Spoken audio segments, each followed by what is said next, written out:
been departed, but TS is still losing the fight. Jovi's coming! Jovi's coming! Jakilov stands his ground for the timing. The speed doesn't connect. Pays doesn't connect either. The bot lane, the heroes of TS are what the LPL need, but they can't deliver. Mako's up next, and the Gen G faithful are finally getting rewarded. And it starts off as a Gen G nightmare. Jovi wandering off to a side wave and getting murdered. But the rest of Gen G say no, not today, not again, as they win the 4v5 and take the Baron. In finals, we saw Keen get several solo kills against his opponent in Zeus. And once more, this Cassante is the pick for him. He stands in front of Jakilov and Mako. He flips them back. The ult from Lehen's immediately onto Jakilov prevents him from dealing the damage. And the Cassante buys the space that you need to deal with Cream in the back line. And then Gen G go forward. That's my LCK Finals MVP! Keen on the Cassante popping off. And then here, the extended trade, all the cooldowns are gone, so it's so hard for top to actually get on top of this mass. Jackie gets the kill on Lahens, but that's not enough. And then Chovy with the TP here, but already Pays was flanking. Canyon, surprisingly tanky, so the stopwatch impeccable from him. So much use out of the gold, but Keen, the hero that Gen G needed. And it feels like there's nothing left in the tank for top esports. Cream can't kill Cassante. 369 couldn't kill Cassante. And Jakilov is tossing everything in the kitchen sink at this Cassante and still cannot bend him. Gen G pushing forward now in towards the bot side. There is nothing the top esports have that can push them away. The miracle run is falling out of the fingers of TES fans. For the poke. And those alike, the poke is unbearable. As the turret continues to get approached, Gen G, they will not stop, and TS right now are just hoping for a mistake. Hold me, Dagda! Are they gonna do it? Cream is there. He has to cleanse away. He gets the bell from Mako. Jakilov gets poked out. Chovy hits hard, and he hits hard. It's in session once again, and he won't stop pushing. There's nothing they can do. Top esports, they lost their star player. They're about to twinkle out. They came back from the brink of despair. It looked hopeful. It looked great in the early game, but to go to the upper finals, Gen G, your fans are finally being rewarded. Do you believe? Because for the first time ever, Gen G beat the LPL in a best of 5 since the name change. First ever religion that has come out of League of Legends. And let me tell you, Gen G fans, I am a believer. Game number 5, the man says, pick me in Italy. He hasn't played the champion all year. Dies in the jungle. And in the end, ends with an 8-2-6 score. And Gen G, they were tested to their limits. And every single time over the last couple of years, when those limits were tested, they were unable to deliver. And I really can't overstate for this team and for Chovy specifically, how big of a victory this is. Man, for a player that comes to internationals, that always gets hyped up, as you say, and that doesn't always deliver on the same margin. Today was huge, but Gen G today as well, with such a risky comp in Game 5. That's what pushes the belief an extra mile for me. But it's the comfort for Keen. Yeah. This Cassante was absolutely incredible. Every team fight getting onto Jakilov, every team fight denying the damage that was coming through, blocking for his team. Just top esports could not find any way past this man. If I had a nickel for every time Keen carried in Game 5 of a best of 5 with Cassante, I'd have 2. Which, you know, I feel like given the amount of Cassante performances, it feels like it should be more. Yeah. But it is so well earned. Keen had a monster performance, and throughout the series as well. In Gen G's success, it came down to this man who probably played our best main top, played one of our best Cassante games. Chovy having an insane series at highlight moments as well. Even Canyon in Game 5, what started with a mistake, what a series. With a triumph. That was an insane series. I am drenched in sweat, as I'm sure the players are too. I was never worried. Oh, at no point. No. I was just like dry off my hand from your back. Yeah, you never doubted them. Ladies and gentlemen, it was an absolute pleasure to cast this BO5 with these two lovely guys, as well as for you at home. We're going to head over to the analyst desk, but stick around for the Verizon post-game interview with Keen in just a few moments, and that'll be a good one. Awesome. We'll get to hear from Keen indeed. Wow, what a 2 days Maurits has had casting, by the way. I know. Yesterday, all the way to Game 5 for T1 and now for Gen G, but twice his teams come out on top. I know, right? Not even sweating. I do want to call up the predictions. We didn't show them before the series because we didn't have time to kind of set it up, but I have two geniuses next to me. Well, okay. So, explain. I can't say that I'm a genius after the Team Liquid prediction and all of NA is mad at me for this morning. That doesn't matter. Well, my producer just said true, so I'm not sure if I'm allowed back in the United States. But the reason why I typically, and people consider this a fault sometimes of my analysis, and I will agree with it, is that I typically side with the more stable team. And I do think in looking at both of these teams' strengths, if they're each allowed to play their game, Gen G do edge out ahead just because of how stable they are and how well they play the map. And at the end of the day, they just decided to poke them. They're just going to pick 4 poke champions, essentially, and then outlane them. And let's be honest, you didn't like it. I hated it at first, but then, with the benefit of hindsight, Which is awesome. yeah, I did realize that TES had pretty bad engage. Yeah. So this is a situation where even if they don't have great peel, they can actually kind of keep them at arm's reach and outpoke them in a lot of fights, because it's really just a Sejuani who's trying to engage, and they're able to avoid a lot of those engages. Yeah, they can poke them down, and they really have no answer for the Cassante, right? Because even in some of these fights where Jackie Love and Mako are playing well, they still have a Cassante in their face, as we see coming off of one of the fights in question. Now, I think 14-1? What? No, he lost again. Yeah, he lost again. Oh, he lost again. Impact, I think, is the only losses, maybe. Oh, no, did we have a loss in this series? Never mind. Anyway, the point is, I think one really interesting thing about this Gen G team, given their play style, given how stable they are, given how they like to play through mid, is the fact that sometimes Canyon, even when it will seem like not a great idea, he'll be like, guys, you know what? Pick me a carry. We saw this in LCK finals with the Kazakhs. We saw it earlier in this tournament with the Kazakhs. And we see it here on the Nidalee, which, by the way, has a 75% win rate career.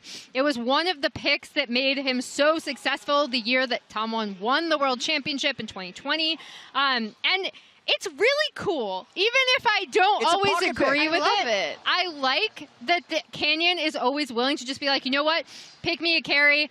And with this composition, when they did get ahead, the way that they were able to poke from Fog, whittle TES down in a lot of these fights was absolutely crucial. Yes, and they finally did it, Gen G. They took down the LPL. It had been 2,386 days since they did, so I think we need to change that one up. 0 days. Reset it. And that was at 5 minutes since. 5 minutes since they beat them. Also, Jackie Love Rip.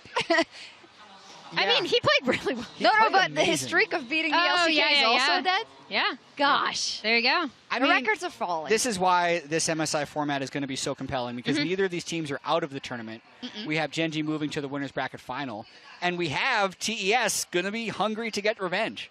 They will be indeed. I've been actually so happy seeing the last couple of days. I mean, we started off really bad, I think, but we were all scaling into getting a better experience in the back half of the bracket stage. This is our post-game breakdown before we get a look at the bracket. I know. Once again, Cork does the most damage. What a surprise. I gotta say, Emily, and we touched on it a little when we were talking about the game, but you know, usually when 369 is in a game, you're always talking about him.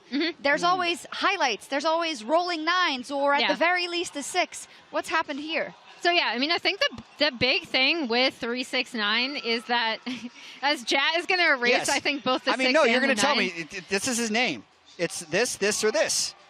And we've been getting a lot of these. Yeah, I think the big thing for me that's been really shocking in this tournament, because some of it you can chalk up to, okay, he got put behind in the lane swap, right? Like, TES did not play the lane swap as well as Gen G. But it's his mistakes in team fights that have been really crucial, I think, for TES, because in a lot of the series where he's put behind or he's playing weak side, he doesn't get resources, you're like, but you know what? His team fight targeting is still stellar. He still is going to be able to make the plays in the team fights. And we saw in this game and in other games in this series where he just was not as impactful in team fights, or his targeting was a little off, like when he went and chased Lehen's Lulu in game 2.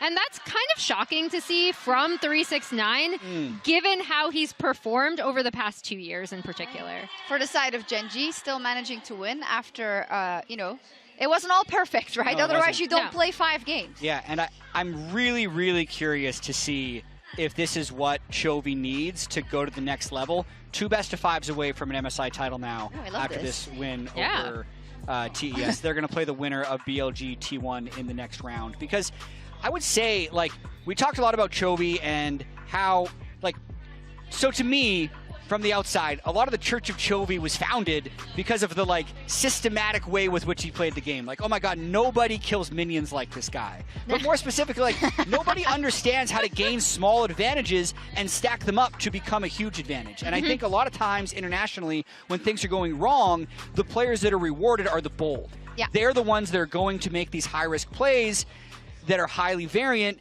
and Chovy's never really, in my opinion, never really excelled at like a high-risk play. He's the god of making the incremental advantage into a massive advantage. And then in a series like this, where he's Corky Azir, and in Game 5, the urgency would be like, give me Ari, give me Akali, let's wait to see the ultimates, give me Sylas, like something. No, he's just going to go Corky again. In fact, they're going to first pick, and they won. And not only did they win after he made a huge mistake. They were up 8,000 gold in this game. He checked a bush he didn't need to check. He got killed, and his teammates pulled him through. So I hope that realization and what happened can take the pressure off so he can just be Chovy rather than trying to be something greater to pull the team through, because he can trust his team. His team actually carried him through in this series. Not everyone. Everyone? Not everyone. I don't know. You can pick at home. Who I meant. I feel like you have. Pace? I feel like you have a Same few. pace? I just think when you look at the whole series, right? Canyon redeemed himself a lot with that Nidalee, but I think there's some issues. I think for the bot lane, maybe not as a whole, but like Pace, there were a couple of issues, right? So to your point, the sum of all parts is greater than the individuals. There's and that's going to a be great variance thing to have. along the way, for sure. And it's just the fact that Chovy's not the one that changed to win this series, which I think is just an important thing for him to take going forward. Cool distinction. I think previously, and even in this game and in their last series as well, occasionally when Chovy feels pressure, he does get caught out in side lanes, right, when he's responding to get minion waves. I think the big difference maker, and again, I'm going to call out LCK Finals MVP, my boy Keen in the top lane. I do think the pressure that he can provide for this team has been massive in Gen.G's success this split. And he could end up very well being the difference maker on this roster that finally helps carry Chovy and Gen.G to their next international title, or Chovy's first international title. Yeah, Chovy's first international title. Yeah, the last time they won one was when that they was were the reason, Samsung. or that was one of the reasons you can imagine the changes were made, right? Because they already had LCK on lock. It was all about this as we are preparing for the interview as well. Where does this leave us on TES, who took Gen.G to 5 games, who had some great ones in their own right? They will be going up against the winner of PSG versus G2 in the lower bracket. So, yeah, I think they're still really good. I still actually don't think we have a clear favorite at MSI. I know I thought we were going to when G2 was 2-0 up on TES, but they showed a lot of fight. Jackie Love and Mako, I think. G2, you mean Gen.G? I mentioned. Oh, I see what you really care about. Okay. So I think in terms of TES, that Jackie Mako are the best performing bot lane in this tournament by a pretty wide margin. And Cream had some big flashes in this series that I think can really help them moving forward. Yeah, that Tristana play is going to get replayed over and over and over again. By us, I'm sure as well. And now the interview is ready. It's Keen, Laura, and G-Sun standing by for the Verizon post-game interview. After 5 games, in the end, Gen.G grabs the win and advances to the next stage. And I have Keen with me to talk about this one. 축하드립니다. Thank you so much for joining me. Tell me about the development of the series, and especially from Game 4 to Game 5, on the verge of getting reverse swept. How did you guys feel? What was the mindset? 오늘 경기 어떻게 전개된 것 같으신지 특히 4세트에서 5세트 넘어갈 때 사실은 상대방이 역수입을 일으킬 수도 있는 그런 상황 속에서 어떻게 좀 잘 다잡으시면서 경기 임하셨나요? 사실 5세트 같은 경우는 저희가 플레이오프 이제 LCK에서 플레이오프 진행하면서 많이 경험했었기 때문에 뭐 흔들리거나 그런 건 없었던 것 같고 오히려 좀 더 집중력이 올라갔던 것 같아요. We were actually very used to 5 gamers because of our experience in the LCK playoffs, so we were not too tilted. We were actually pretty ready to go for it. All in control here. I want to talk about top lane because when you think about every role at MSI right now, there looks to be a lot of viable options that you can swap, but when it comes to top lane, it's Cassante's island. It's the most picked champion at MSI so far. How do you explain the dominance of the champion? 사실은 지금 MSI 메타가 정말 어떤 픽이든 모든 라인에 갈 수 있는 듯한 모든 픽들이 수합이 메타가 됐는데 탑만 그냥 크산테 이런 느낌이에요. 그래서 지금 탑 메타에 대해서 어떻게 생각하는지 탑 챔프풀에 대해서 어떻게 생각하세요? 지금 탑 라인 자체가 약간 좀 수합 때문에 성장하기가 좀 힘들어서 그냥 성장 안 해도 약간 1인분 할 수 있는 탱커 챔피언들이 많이 나오는 것 같습니다. Because mostly of the lane swap meta, top champions cannot really scale well or they cannot really get fed. So I think people are now opting in for the safe, kind of a stable tank champions who can just do a decent job even without getting all the resources and stuff. I see, and I appreciate the fact that you played Ryze against Rumble. I know that you did the same thing at Worlds, and you're one, if not the best Ryze player in the world. Do you think that there's still a spot for Ryze and more AP champions on the top lane? 오늘 또 이제 럼블 상대로 라이즈 픽도 보여주셨는데 사실 작년 월즈에서도 이런 식으로 라이즈를 활용하는 모습이 나왔습니다. 기인 선수 하면 또 라이즈를 가장 잘 다루는 선수 중 한 분으로 항상 거론이 되는데 앞으로도 라이즈가 또 등장할 가능성이 있다고 보시나요? 사실 럼블 상대로 라이즈는 굉장히 오래전부터 써왔기 때문에 이제 각이 나오면 언제든지 또 쓸 수 있을 것 같습니다. I mean, Ryze into Rumble is a bit of a classic counter pick, so as long as I see the angle, I can go for it. Now, a bit more about you. New Jersey, but you kept one teammate from last year, and I want to talk about your Hyung Lehans. I know that he's nagging you when I watched the Genji video, so talk me through your relationship and the fact that he's poking you all the time. 이제 기인 선수가 또 올해 새롭게 한 번 더 팀을 이적하셨는데 또 함께 같이 이적한 선수분이 있죠. 리엔즈 선수와 이제 동료로 계속 같이 조금 팀을 옮겼는데 리엔즈 선수와의 케미가 워낙 좋고 항상 젠지 영상이나 컨텐츠를 보면 리엔즈 선수가 엄청 기인 선수를 조금 괴롭히는 것 같더라고요. 두 분의 케미스트리에 대해서 좀 알려주세요. 사실 뭐 저는 막 시영이랑 막 놀고 싶거나 뭐 이런 거는 딱히 뭐 없는데 이제 시영이 먼저 가만히 있으면 슬슬 건드려가지고 좀 약간 저는 받아치는 그런 느낌인데 이제 팬분들이 좀 좋아해 주시는 것 같습니다. I have no interest in hanging out with him at all, actually, but when I'm just like being myself and doing nothing, he just comes up to me and start, poking me and stuff, and then like I guess fans are liking it. I'm more on the person that's just reacting to it. All right, just taking it as a good teammate here. Let's focus on the next matchup. You're going to face off against the winner of T1 versus BLG. So either Bin or Zeus. What is the main difference stylistically between these two top laners? 이제 BLG T1전 승자와 다음 라운드에서 만나실 예정인데 기인 선수만 놓고 본다면 빈 선수 또는 제우스 선수를 만나게 됩니다. 그 두 탑 레이너를 비교했을 때 스타일적으로 어느 부분이 가장 다르다 생각하세요? 일단 제우스 선수는 좀 팀적으로 이제 약간 공격적인 챔프, 이제 원거리 챔프를 좀 더 선호하기 때문에 일단 제우스 선수가 좀 더 약간 좀 칼끝? 약간 이런 느낌이고 빈 선수도 약간 공격적인 챔프를 좀 많이 하는데 약간 팀적으로는 좀 요새 받쳐주는 챔프를 많이 하는 것 같아서 좀 약간 안정적인 그런 느낌인 것 같습니다. 그럼 약간 방패 같은? 방패라기보단 그냥 상황에 맞게 하는 것 같아요.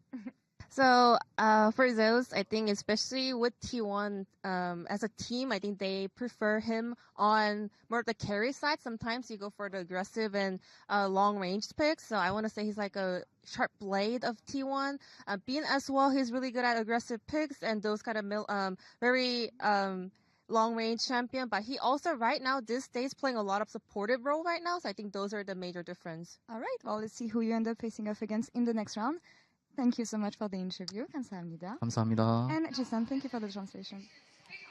Awesome. Tomorrow will be a very cool top lane matchup. I am, of course, talking about Broken Blade versus Aicha in the top lane for PSG versus G2. No, also that. Let's take a look at tomorrow's schedule with that, as G2 will be kicking off the day versus PSG. And then after that, we get BLG versus T1, which should be so incredibly epic. I can hardly wait. Pay attention to the clock up top. because the majority of MSI has been starting 5 hours later than it's going to be starting tomorrow. Yes. Same time as starting today. Yep. Same time the Fnatic The TL Europeans series is should on. have fixed their schedule and been. I mean, it is a weekend though. They might want to have a beer tonight. I mean, there have been accusations about it being a one-team region. Yes. So the I G2 fans may not have watched today. Maybe. But their team plays tomorrow. You Europe never know. is a one-team region. So is NA, but it's always a different team. So is that better or worse? I mean, sometimes it's no team. Luckily, there's one this year. I'll take the one. I will say, since I won't be here tomorrow, BLG T1 should be a banger. I think both teams showcased a few flaws in their 5-game series to get to that We're just matchup. up against formidable competition. I don't know what you're on about. And they're both teams that really love to smash your face in, right? So watching them go up against each other is going to be so fun. Okay, can't wait. 6 a.m. Central European, 12 a.m. Eastern US for that bout, which is the last part of the first part of the bracket stage, because after that we take a day off and then we're back for another 6 days. But that will mean we will still say goodbye to one other team tomorrow. So we'll see you then. Goodbye, sleep well, or continue your day well.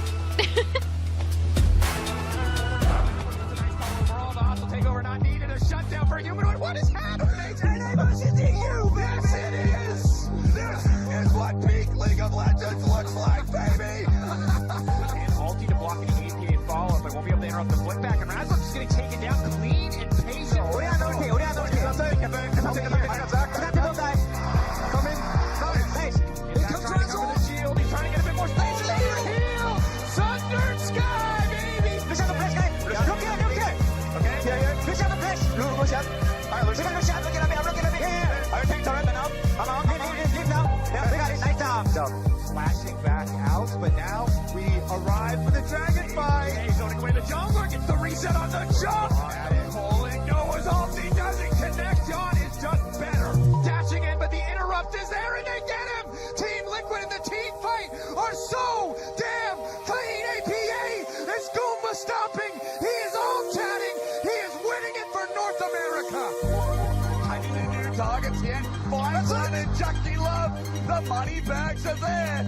We go from 0 to hero for Genji, but Cream's still a live voice. Bringing the fight in, but someone needs to deal with pace. Someone needs to deal with pace. Someone needs to deal with pace. Cream chases. How deep are we going? Cream, what are you doing?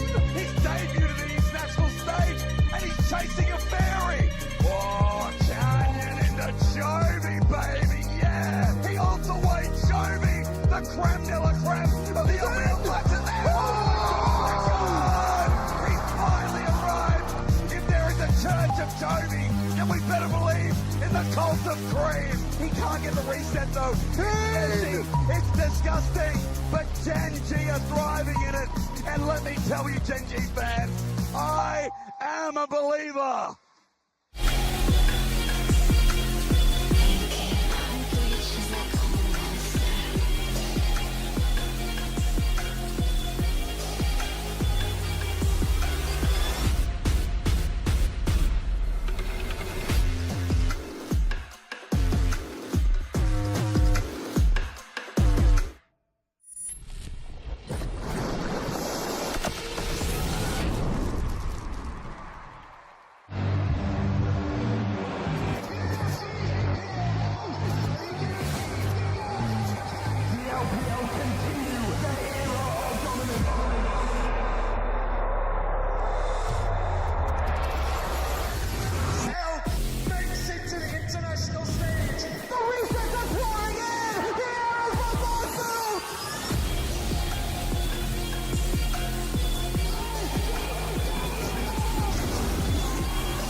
welcome back to the 2024 Mid-Season Invitational live from Chengdu, China. Yesterday we kicked off elimination games and said goodbye to Fnatic, and today another team will sadly end their MSI run as we open the day with G2 Esports and Paris Saint-Germain Talon. The teams are ready to take place in our arena for the most important match so far, and the fans are ready as well, cheering for G2 here as we see Amla, and I will be joined by Jat and Raz. How are you guys doing? I'm excited. Yes. Yesterday we got 9 games. I know. I think we're getting 7 games today. 7 games, all right.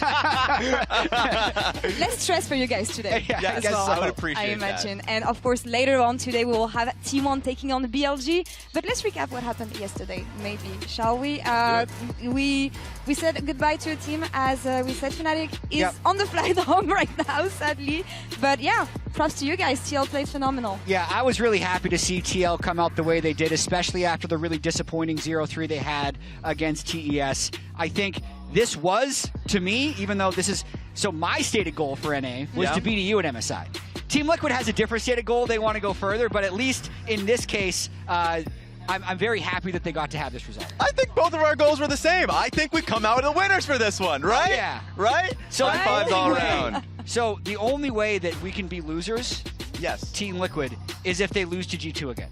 Yes. So it's, Yeah. but it's weird too, because the only team I want to see G2 lose to is Team Liquid. So I'm fully Team G2 today because I need to see it happen. I like that thought process. I think I'm all aboard for that one.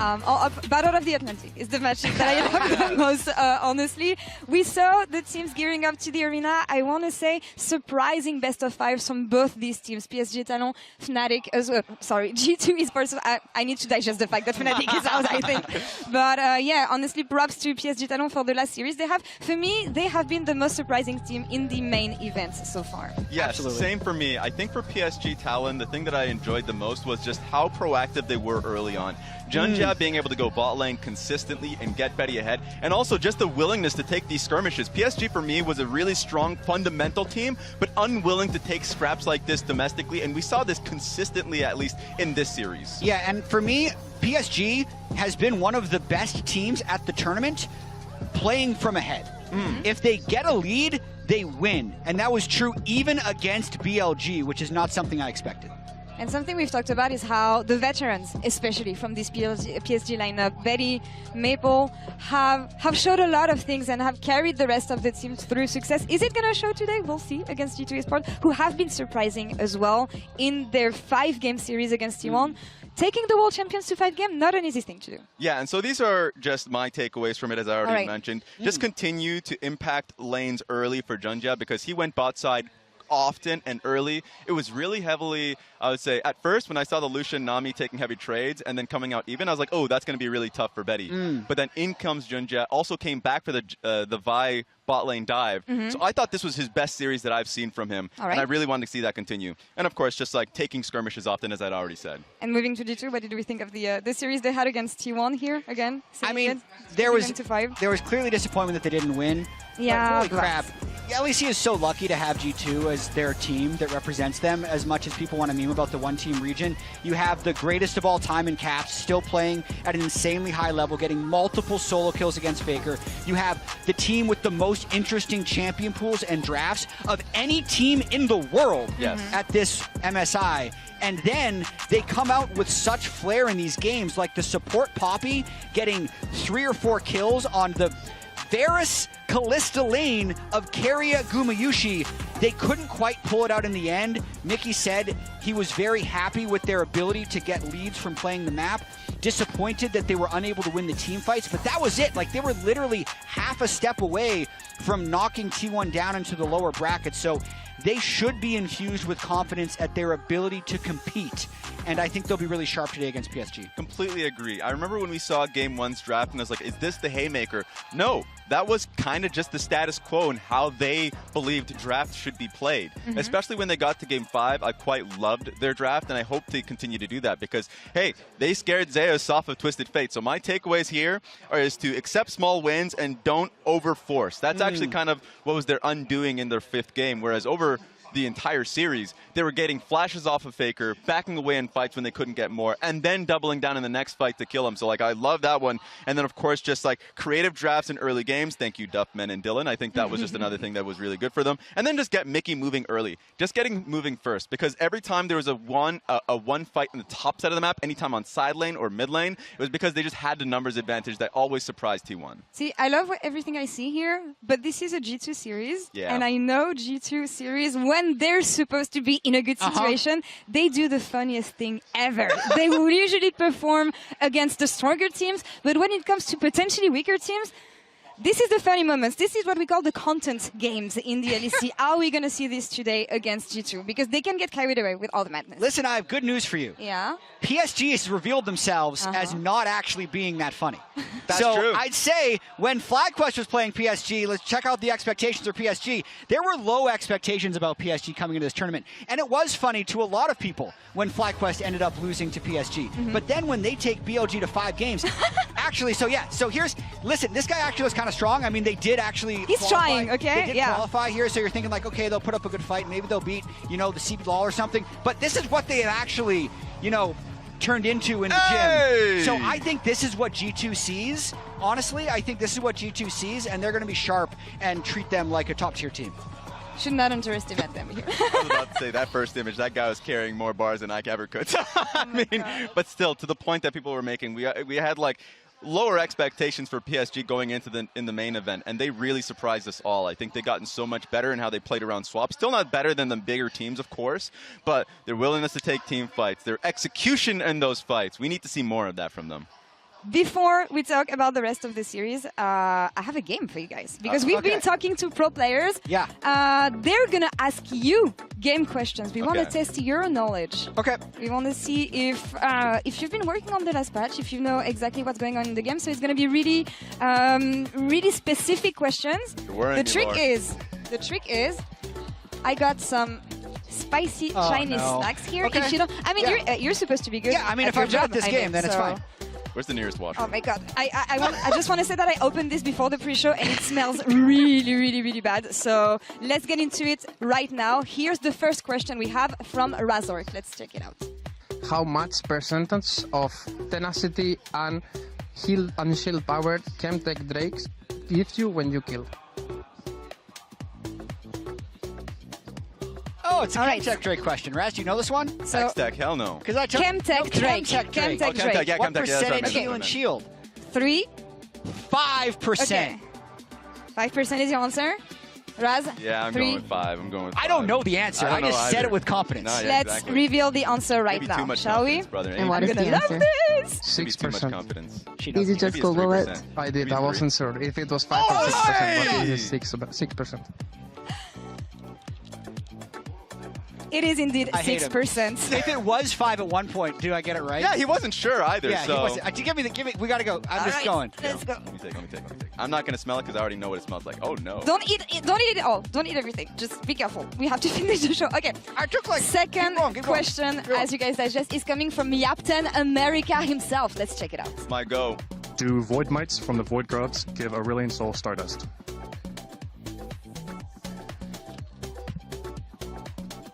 All right. Void Mites from the Void Grubs. Do they give Assault Stardust? I think they did, but going now they with yes. didn't. So I'm gonna say no. You say going no? with yes. You're going with yes, Yeah. and you're going with the next snacks we have then. We're gonna ramp it up, by the way. I didn't say it, but What? like, yeah, the more wrong answers you get, the So he was spicier it wrong. gets. They don't You're get stars. wrong. They Yeah, don't. that would be broken. The answer is no. Is it good? I'm dying out here, brother. Let's prepare some water, maybe. Third question The answer is here no. is coming from T1 Zeus. Let's check out what he had to ask. I the already answer was knew no, that yeah. answer, brother.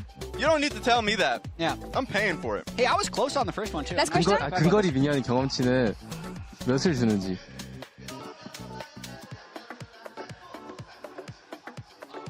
What kind of minion? So we went Caster or with, melee?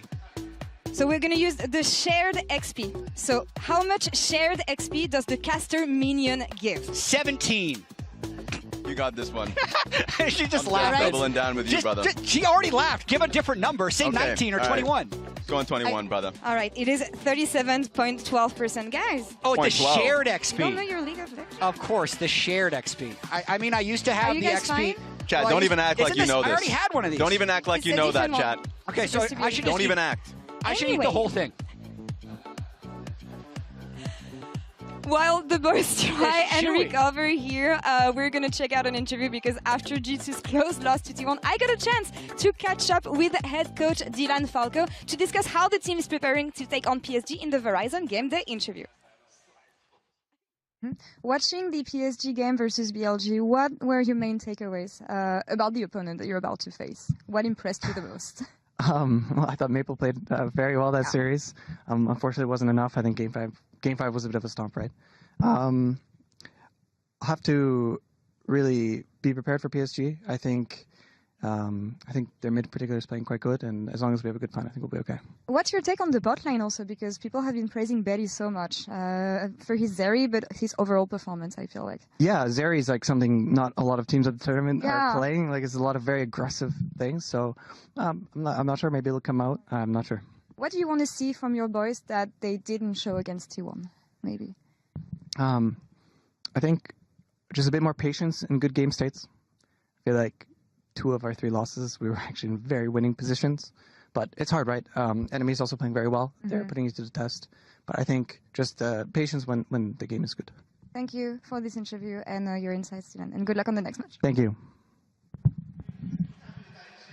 Patience when the game is good, which is what you were saying actually, but there's a specific matchup that I want to highlight here. We've talked about how good BB was in the previous game, and I think there's a case for both top laners here being really good, especially on the diversity of the champions they brought to the game so far. Yes, I think I was really liking Aj's overall champion pool throughout the event, specifically the Udyr during lane swap. I enjoyed. They had to like have multiple dives with how sturdy he was, so I enjoyed that side. For Broken Blade, the Yasuo was my focus, Chad.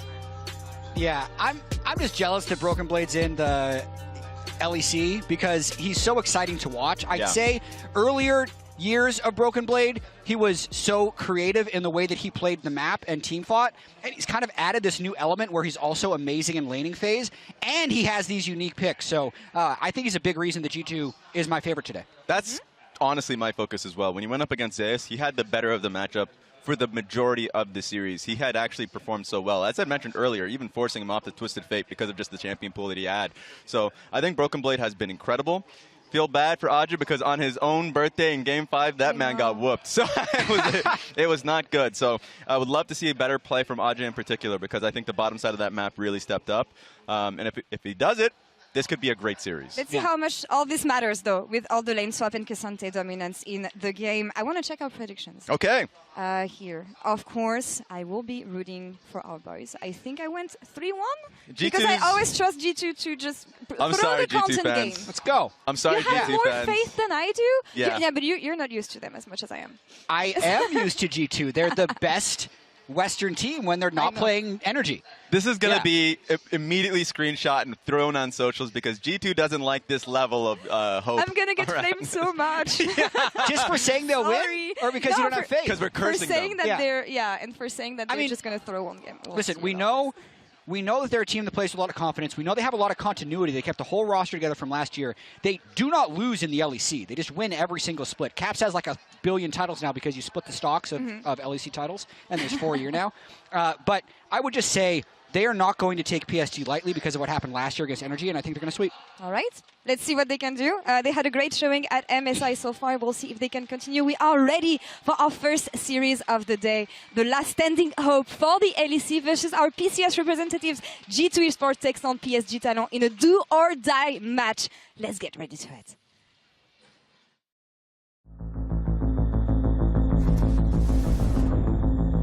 Before going on stage against T1, we felt very confident we're going to win.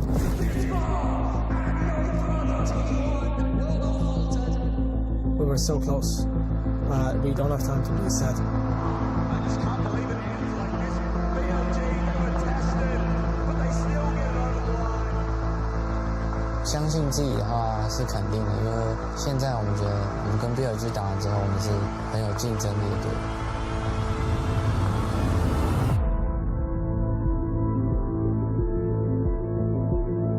PSG showed up a big fight as well against BLG, so it is much more pressure.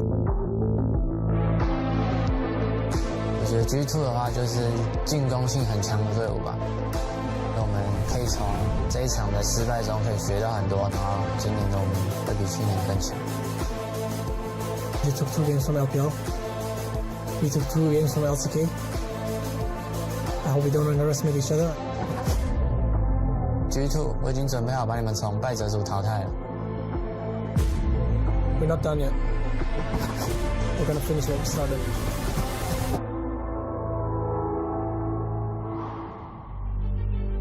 (22년에도 23년에도) 항상 빈 선수한테 떨어졌었는데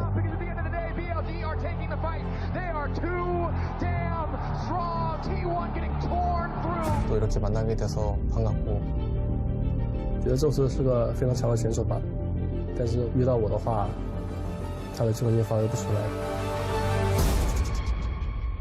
今年我们变得更强了，所以我非常有信心可以击败他们。我觉得我就是这次在MSI最强的上单选手。 빈 선수 일관성 있게 자신감 있는 모습은 보기 좋지만 이번에는 제가 세계 최고의 탑라인을 하는 것을 증명해 보이겠습니다.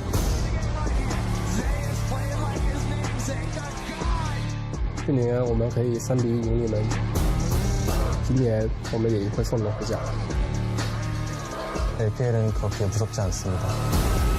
지난번 월즈 때처럼 모두 다 꺾어버리겠습니다.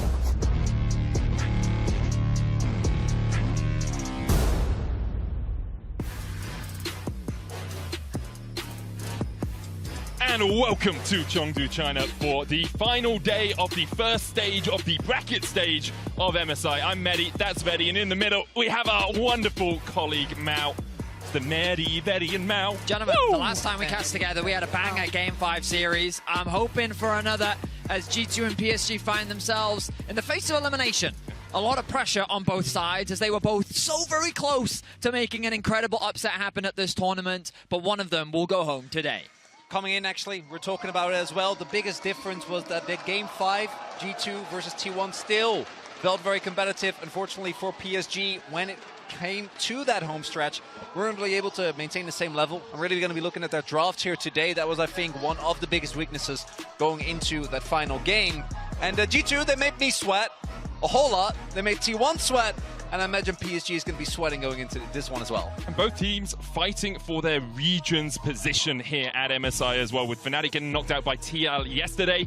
G2 the last LEC representatives, and for a team that has often been called the only hope of the LEC and sometimes even called the only hope of the West, the expectation for them today should be to make it through this series. If PSG do fight like they did against BLG though, I think we're ready for a bit of a barnstormer. I mean, confidence is going to be the name of the series. Obviously, both teams find themselves, well, with their backs against the wall, their tournament lives on the line, and they're going to need to play their hearts out to stay alive in this tournament. Game 1 draft underway. Senna and Ashe taken away by G2. The Rek'Sai being respected by PSG with the Orianna. So clearly, PSG learning from what we saw against T1, taking away some of the power picks that G2 demonstrated against Faker and the rest of T1. Wonder if the Zac will follow as well. I think Broken Blade has been insanely impressive on the pick. Also allows G2 to lane swap. I think we did see that even in the T1 series, they didn't come out as often as we maybe expected, but G2 still having a very good understanding of particularly the continued lane swaps, where they keep swapping against you. PSG struggled a little bit more in that regard as the Kalista going to be picked up here, one of the most popular B1 picks that we've seen. Yeah, a lot of Kalista priority so far at this MSI. I don't think we've seen Kalista really pop off to the degree that perhaps we expected. There's also a mix between a lot of the AD carries from the LCS and the LEC are actually building on-hit Kalista with the lethal tempo, whereas the Eastern, especially the LCK AD carries, like that opportunity, Yumu's lethality Kalista a little bit more. Also ties into the playstyle. Even the game where Paze had like a ridiculous KDA, who didn't feel like he was the one taking over the game, was much more about the setup on the rest of the Rift, as I love Jarvan, and I loved Jarvan Poppy as a combo, particularly into an immobile AD carry. Ton of power right from the get-go. I mean, the beauty of this Poppy is they can keep it as a flex as well. PSG, we'll see how they respond. Will they lock in their support? I mean, Casante's now going to move much lower on the priority. We've seen from European teams specifically how effective Poppy can be into the Casante, and you have to imagine that that's going to be shifted away from. Now, Maple, we're now confident he is on the Azir, on the Talia. He's going to lock that one in. Talia Vivaris. When you would look at this draft from PSG, this is about as meta as you can get. Yeah. Power picks across the board, but G2, they've come in with a plan, and they're looking ready. Do like the combination of the Talia and Vi. No matter what, Talia really benefits from the point-and-click CC. And then additionally, Talia into Kalista is always going to feel great. Again, unless the Kalista opts into lethality, where it's not nearly as much as a problem as you won't be hopping around. Obvious downside is that you are still playing into a Poppy. I think the Aurelion Sol should be another consideration for PSG. We haven't seen it a lot from Caps, but for those that don't know, Caps was an early adopter of the champion, one of his debut performances back in Challenger Series before he even made it to the main stage of LEC. He secured a pentakill on the champion, on the old version of it, and since its changes, he has been an early adopter of it here in the LEC. We've seen how effective it can be in the hands of certain players at this tournament, and I feel like PSG should consider respecting it as G2 take the Rumble off the board. We know that Aja, very proficient Rumble player. Even in the lane swaps, it was he who found advantages still and a way to impact the map, even though he was at massive deficits. And support Rumble is still a possibility as well, although I do prefer Woody on Engage. I think that is where a lot of PSG's impetus comes in the mid-game. You already have the Vi, you have the point-and-click CC from the Cease and Desist into Chain of Corruption to Seismic Shove, so maybe you don't need as much CC here for PSG. They'll get rid of the LeBlanc, which opens up G2, as Betty said, to that Aurelion Sol, which pairs up very nicely with the Cataclysm. One of the things PSG could look towards is the Renata, a pick that we have already seen Woody play, and I think Renata into these type of short-range compositions could get a ton of value. Obvious downside is that you picking up, there you go, G2 drawing the same conclusion, because can pick up a blind top laner here if they wanted to, and then save that counter pick for support for R5. Nautilus, though, it's exactly what you were saying earlier, Medic. It provides additional lockdown. Double point and click is always going to be very strong into champions like the Kalista, and Nautilus just always feels like a very consistent support pick. Champion we've seen consistently banned. PSG are just getting power picks across the boards. I feel like PSG should be very happy with the direction they're going. They're taking their time, thinking about what they want to do moving into their final pick. Aja going to be getting that counter. How will he round things out as G2 will cement whether this Poppy is likely to go top or if it's staying in support? Yeah, if I'm PSG, I'm probably a little bit worried about a Braum here. Braum good into Nautilus in the lane, good against the Vi as well, because as she jumps onto the backline, the Braum just dashes in front and puts up the Unbreakable, making it a lot harder for the follow-up to come from the rest of the team. Instead, the Poppy is going to go to support. Zac in the top lane for Broken Blade. He had a couple of exceptional performances on it against T1, so just giving a bit of comfort to BB in the top lane, who, in my opinion, has been the best performer for G2 so far at MSI. It's definitely been one of the strongest performers, that's for sure. Tristana going to be the lock-in for Caps to round things out. We've seen how from Team Liquid yesterday, even when you're over-indexing in AD damage, given that the Zac does provide an element of AP, sometimes in terms of itemization it can be difficult. You want things like the Merc Treads to mitigate some of the utility on the side of G2, but also you want to build those armor boots. The risk that PSG run into is the possibility of a lane swap. That's why you go for the blind pick Zac. They know that they can send it towards a side lane, or they can do those early swaps rather, and Zac can handle that fine. But in the Casante matchup, they can also happily take that 2 versus 2 if they're feeling confident. G2 have a lot of control around what they want to do in the early game. We'll see what the ultimate game plan is from both teams. Broken Blade, been the best performing member on the Zac, I think by a pretty large margin. Also, as you point out, very happy. We've seen a counter pick many times into the Casante as well. Casante being a tank, always going to struggle a little bit with that W.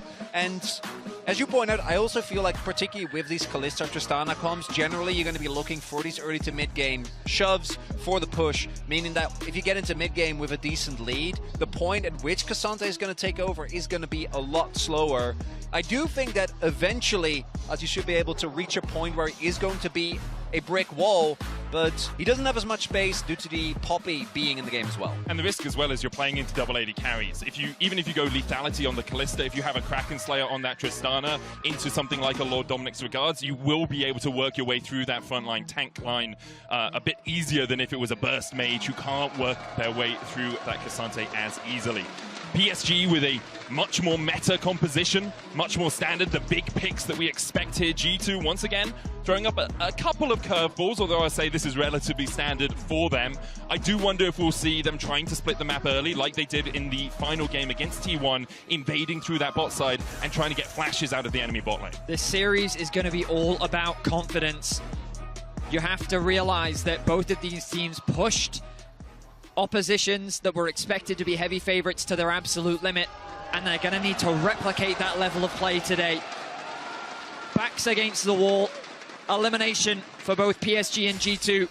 We jump into game one. And the weight of their regions on their shoulders. 30 seconds until minions spawn. G2 will be still feeling the hurt of losing to NRG last year at Worlds. A lot of expectations on their shoulders going into that tournament, and even more, I would say, going into this one for them, especially after their almost victory against T1. I mean, after people saw the G2, people saw the PSG BLG series and they were like, wow, PSG is scarier than we thought. Then the G2 T1 series happened, they were like, wow, G2 is scarier than we thought. And now you've got these two teams that exceeded expectations in many ways. And for one of their runs to be cut short is very bittersweet, given how they have performed at MSI. That's kind of MSI for you, though. I mean, when you invite the best teams from every region, some good players are going to get knocked out relatively early. I'm just happy we have double A-Lim. Yeah. So it's not just the one series. Always leaves us with a bit of a sour taste. It doesn't look like we're going to be getting any lane swaps. Main thing of note for me, Han Sama, I don't think too surprising. You already pointed out Medic. Generally, the Western Kallistas prefer going for the lethal tempo. Will be the case here as well. But Betty also going for the unhit Varus, which, given that we were kind of wondering to what extent are they going to be able to deal with the tanks on the opposite side, I think an interesting call. Also means that the Varus kind of changes in what he does, particularly in mid-game fights. On 1 and 2 spikes, does have a lot more power in the extended trades, but into the amount of burst that G2 have available and the guaranteed lockdown of a Jarvan, we'll see how Betty's able to play it, because he was, I think, one of the big standouts in the series against BLG. For sure. Excited to see Betty return to the Rift. Caps looking to get a nice trade down in the mid lane. Level 2 secured for Mickey and Hans. Nicely positioned there from Betty and Woody, not getting too close to any walls.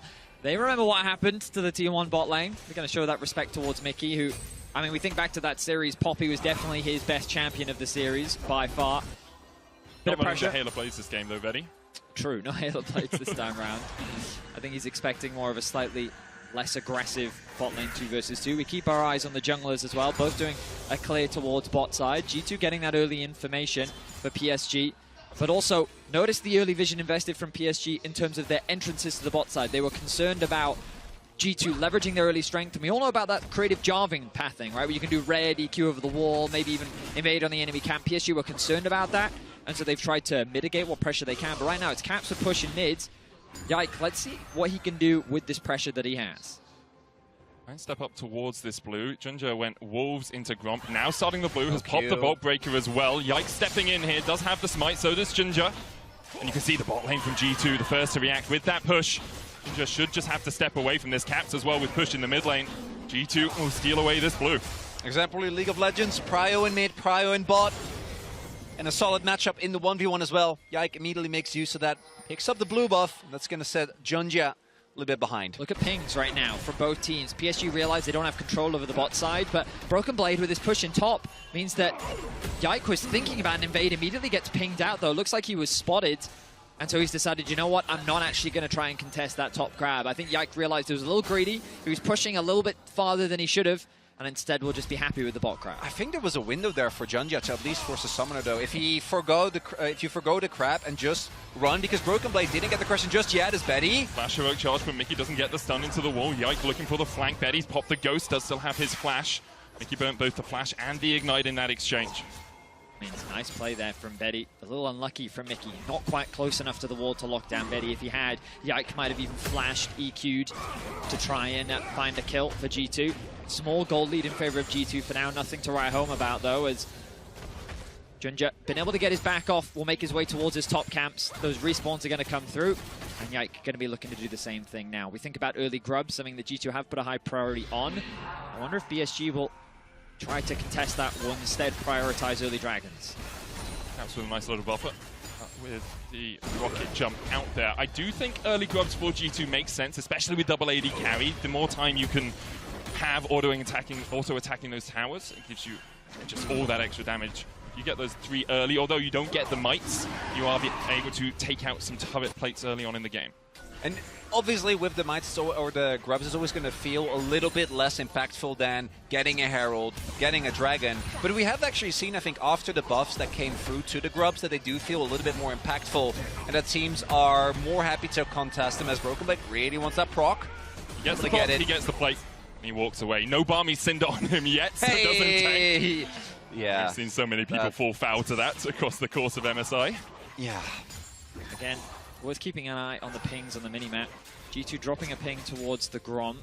Mickey, I don't think he's going to be able to find anything, but they're cautious about Ginger hovering around the bot side. It makes sense for Ginger to be on this side of the map right now. The bot lane was getting frozen on by Betty and Woody, so they were forced to stick around. They need to push this wave out, and that means that they're at risk of getting ganked. Ginger covering is extremely important. Very unlikely for them to threaten a dive. While Maple does have level 6, I think that he doesn't quite have the mana, needs to get a reset off. Still has the TP to get back in, but this arrival in the bot lane opens up the grubs on the top side. Yeah, you see the immediate pings from G2. Yike. Runs up there, will be able to secure all 3 of these grubs. Broken Blade's TP back into the lane alongside Azure, so it's going to be an exchange of grubs for the Drake. G2's bottom lane having to respect the fact that Ginger was in the area. There's also the fact that Broken Blade just come off a fresh base. RG's not looking for a back right now, and Maple was behind on the play. Caps had already gotten the priority in mid, so only real option there is to cross map. You do see though, Ginger still a little bit behind in farm. The extra experience from the grubs also going to be feeling really nice there for Yike. He should be getting close to 6 soon. There are a ton of great targets. I think he might get it off the Scuttle Crab. Not quite. Yep, oh, there we are. Yep. Pings over to level 6, so there's the risk of jumping onto Maple in the mid lane, who's working his way down towards the bottom side. Weaver's Wall, always a threat. Maple can take the shorter route back into this lane. Ginger is waiting in the wings. Yike going forward. Seismic shell flash by Maple. Knew he'd be buster shot back towards Yike, and so has to burn that summoner. Still a good trade. Caps looks a little bit there, and if Ginger has 6, maybe there's a punish opportunity, but that's not the case. No ultimate available for him. It's just going to be the ult for flash trade. And Caps did miss the cannon there.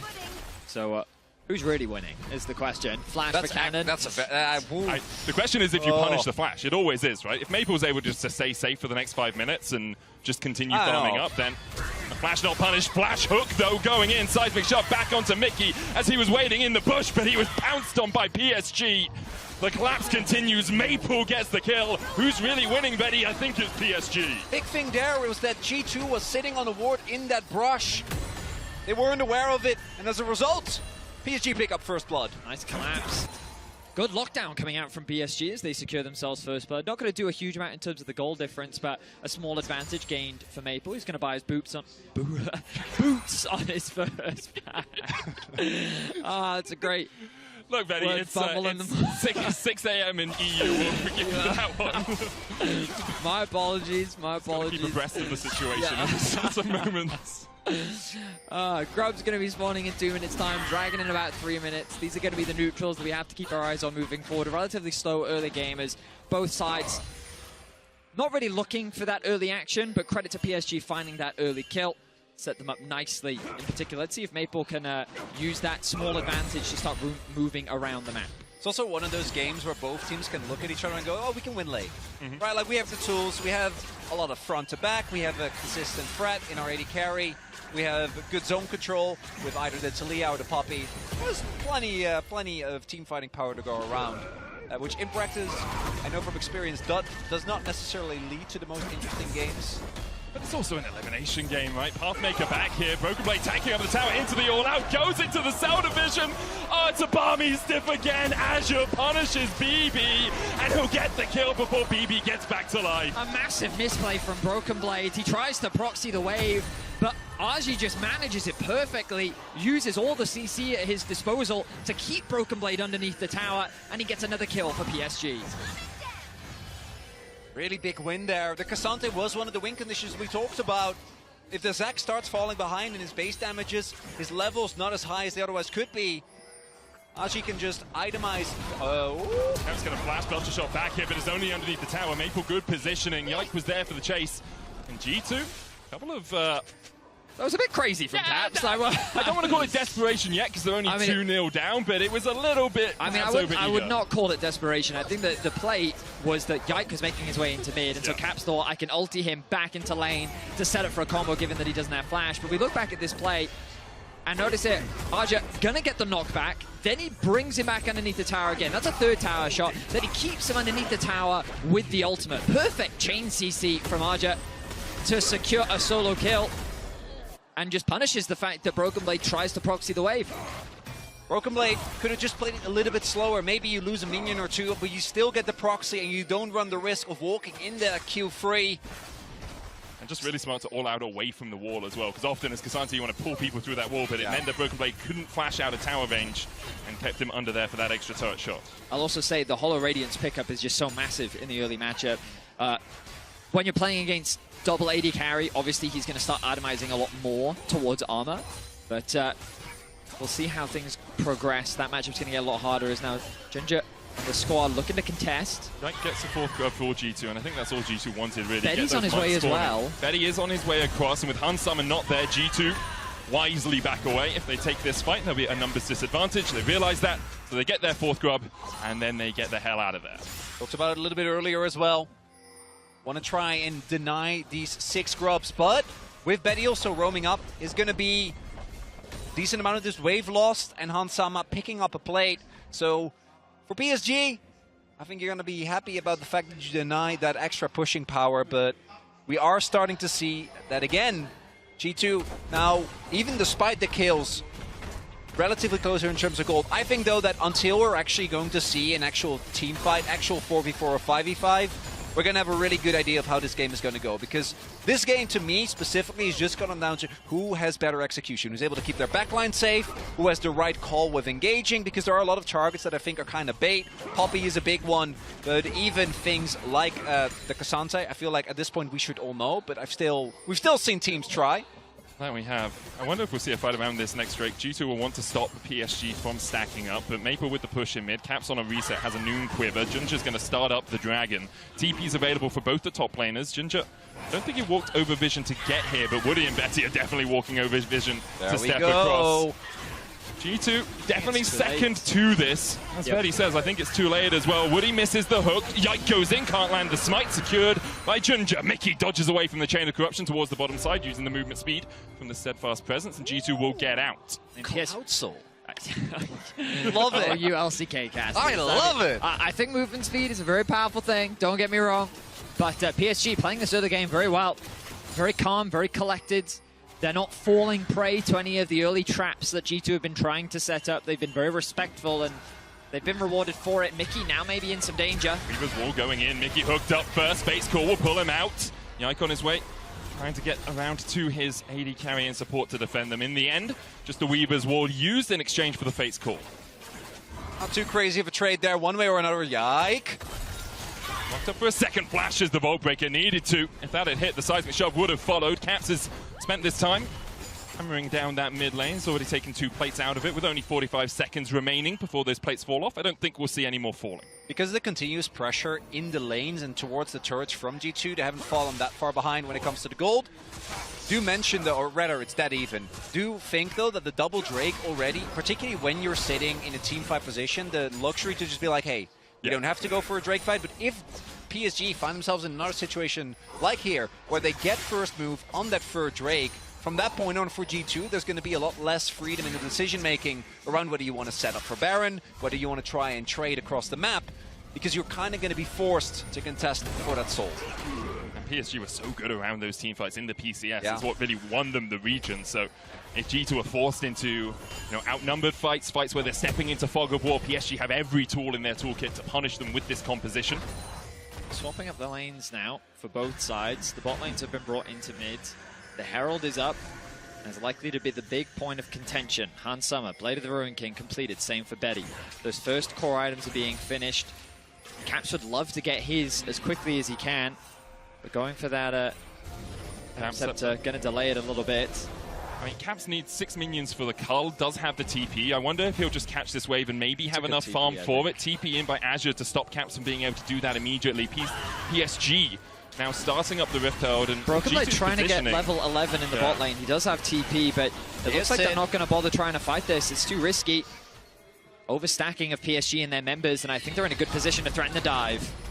G2 trying to react. Woody going in with a Hex Splash. There's the TP all out under the towers. Azure tanks it up. Dash away from the seismic shove. Elastic slingshot in by Broken Blade. Gets hooked. Mickey flashes across the wall, and Hans Simon starts to put the damage down onto Junja. Let's bounce on the back line as Azure falls low, as does Woody. Cataclysm with the follow-up. Season Desist going in as Hans Summer is isolated from the rest of G2. Betty was yeeted away, but 2 kills so far over to G2. Only 1 in response by PSG. The dash back in. Mickey goes forward. Junja falling low, but Betty is raining down arrow after arrow on top of them. Double knock-up. Yike falls. Junja and Betty, Caps dancing on them. Betty goes into the fog of war, though. Junja able to escape for the moment. Betty tries to trade, can't get it. Caps with a double. Junja's going to dash across this wall, but the blast coming from Caps. Will Junja get away? He has the enhanced recall. Caps jumps in, and down goes Junja. And PSG around the objective. It looked all right, but that dive, G2 was so ready for it. Knew it was coming. And the response is immaculate. It starts with Caps buffer and ends with PSG taking a really rough trade. Caps playing that very well, very patiently. I'm wondering at what point is he going to use the rocket jump. He waits for the knockback here. Now he's able to create space, buys enough time for the TP to come in. But look at Mickey on the right-hand side of your screen. Locks up Junja, makes the fight on 2 fronts. On the top side, G2 is hard winning with their chain CC and the damage that they have. But Betty and Junja are doing serious work. Really well played from Mickey to try and get Betty out of the fight, but Junja has the damage. Now they think 3 versus 4, we can actually turn this around, and Betty proving exactly again what he did against BLG. His positioning and his damage output was fantastic, but the knock-up still comes through from Yike. The damage from Caps is too much, and G2, they end up getting an ace as PSG still find 3. And it's Caps that knocks it down, but it's Broken Blade and Yike. The amount of bouncy castling that was happening to all the members of PSG. Continuous flag and drags. Broken Blade with the flash order there towards the start of the fight to set it all up. Mickey stepping forward, puts the set plus person down. Yike across the wall, a possibility, but with the depth charge, Mickey's just locked up, doesn't get an opportunity to move. And Mickey caught out by PSG. Massive with the dragon spawning in 15 seconds. PSG have put themselves in a great spot. Weaver's wall. And somewhere on the wrong side of it. Yike trying to join up. Caps in the top lane, does have the TP. Broken Blade's pushing out bot. Rift Herald's going to charge in. That will be the mid-tier 1 falling. PSG take it. The Drake next on the menu for them would be their 3rd of the game. Agi is top though, and he doesn't have TP, whereas Caps does. But PSG still going to go for this. Mickey's back up. Caps seen by PSG. They know Caps he's in the top TP. lane. Now he goes out of vision. Can TP. You can see Azure trying to chase him out, making sure he can't TP away, which means that PSG, when they can't catch out Caps, when they can't stop those reinforcements surviving, have to back away from the Drake. TP is almost up for Agi though, so PSG can play it slow and try to look for the retake. I mean, I think the problem for PSG is they've already used their tempo to take that mid tower. They've invested a lot. Remember that Maple also used his ultimate to try and catch Hans Summer off. But PSG, they still want to fight. First one going in, Fate's call out, Yike flashes forward into the Classic and into the blast cone as PSG scatter to the winds. Caps trying to join up, TP behind as Yike is low. They engage with the Bolt Breaker, followed up by Junja. Stretching strike, pulls in 2. Yike able to escape, but Azure's now on the back line, and Caps is separated from his team. Azure dancing in.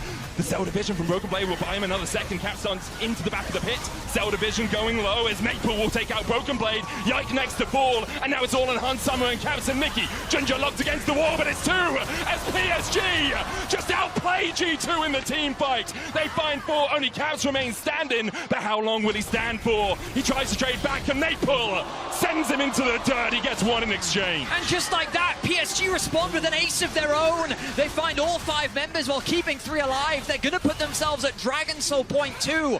PSG with incredible team fighting once again. Big thing there is that on one end you have a core that's actually pretty good at dealing with a tank, whereas on the other end you have Agi creating so much space. This blast cone, incredible. Junja denies Broken Blade the entry. The Cataclysm doesn't do anything. And here, the fight starts splitting up. Because of the amount of tank shredding that's available on this Varus, on the Vi as well, they deal with Broken Blade relatively easily. Agi, though, he's not threatened at all. Caps tried to join the top half of the fight, wasn't actually able to. And at this point, PSG have a numbers advantage, able to close it out and set up for that soul point that we were talking about earlier. Caps is able to get a kill back at the very end here. Nice play from him, realizing there's not a lot he can do. Auto attack combined with the ultimate to get a trade on a Maple, but still, The gold largely remains even, but you're getting to see the impact that Betty can have in these fights. Aja caught off on a sideline. PSG might set up around the Baron for this. Aja will fall. Broken Blade does still have the TP, as does Cap, so PSG realize all you can get really is vision because you know you're overloading this side of the map. They're trying to delay Aja here so that they have better tempo on the resets. If they can delay him for long enough, maybe they can set up around the Baron themselves. Caps will take him in the end. Might actually just be a tier 2 push in the bot lane, but with the minion wave cleared out, it's a bit harder for G2 to do that. There's the first TP, there's the second. G2 are going for Baron. You highlighted it perfectly, Medic. They wanted to delay the respawn of Aja as much as humanly possible. Now the double TP invested, they're going to push the mid wave in, and they're going to force PSG into a 4v5. Weaver's Wall available, Chain of Corruption, Flash for Betty. He is having the tournament of his life for this PSG lineup. Against BLG, he was so consistently the carry. We saw the team damage in the last fight as well. Baron down to 6,000. Ginger trying to get in, has the flash, has the smite. Keep his verdict blocked as he dives onto the backline. Ginger's off towards the side, he flashes in. The Baron down to 600, and Ginger gets it! G2 unable to secure the objective, and will they be able to win the fight? Can PSG continue to advance? G2 already lost one. The Weaver's Wall on the backline will take out Caps as well, and now it's all on Hans Summer to do everything he can.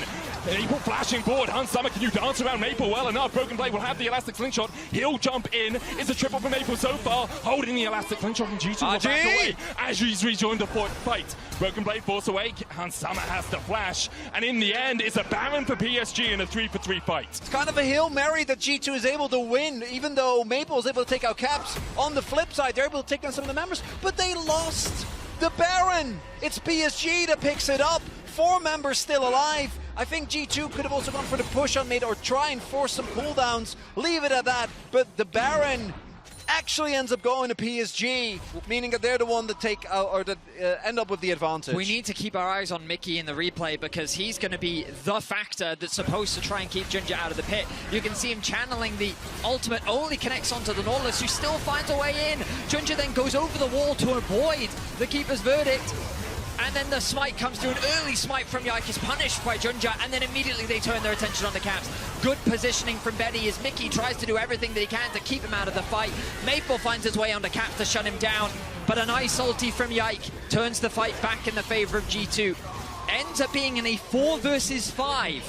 A favourable fight for G2, but the Baron's still in favour of PSG. And Drake up in 90 seconds time. It would be sold for PSG. 9-2 now for Maple. 2.5 items complete. He is absolutely ripping through this G2 lineup, especially with the Leandries, to get his way through those tanks. One upside here for G2 is that there's not a lot of Baron buffs left because of the way the fight played out. I don't think Aji actually got it because he was still dead when the Baron fell, meaning that I'm pretty sure it's only Maple that is sitting on it right now. So you can't really rely on the side lane pressure the way that you normally can with the Baron, but it's still going to allow you to get a great tempo back in here. Dragon is going to spawn in about a minute. PSG should be the favorites to take that. G2 is going to have to find an incredible team fight. I'm going to look towards Broken Blade in particular.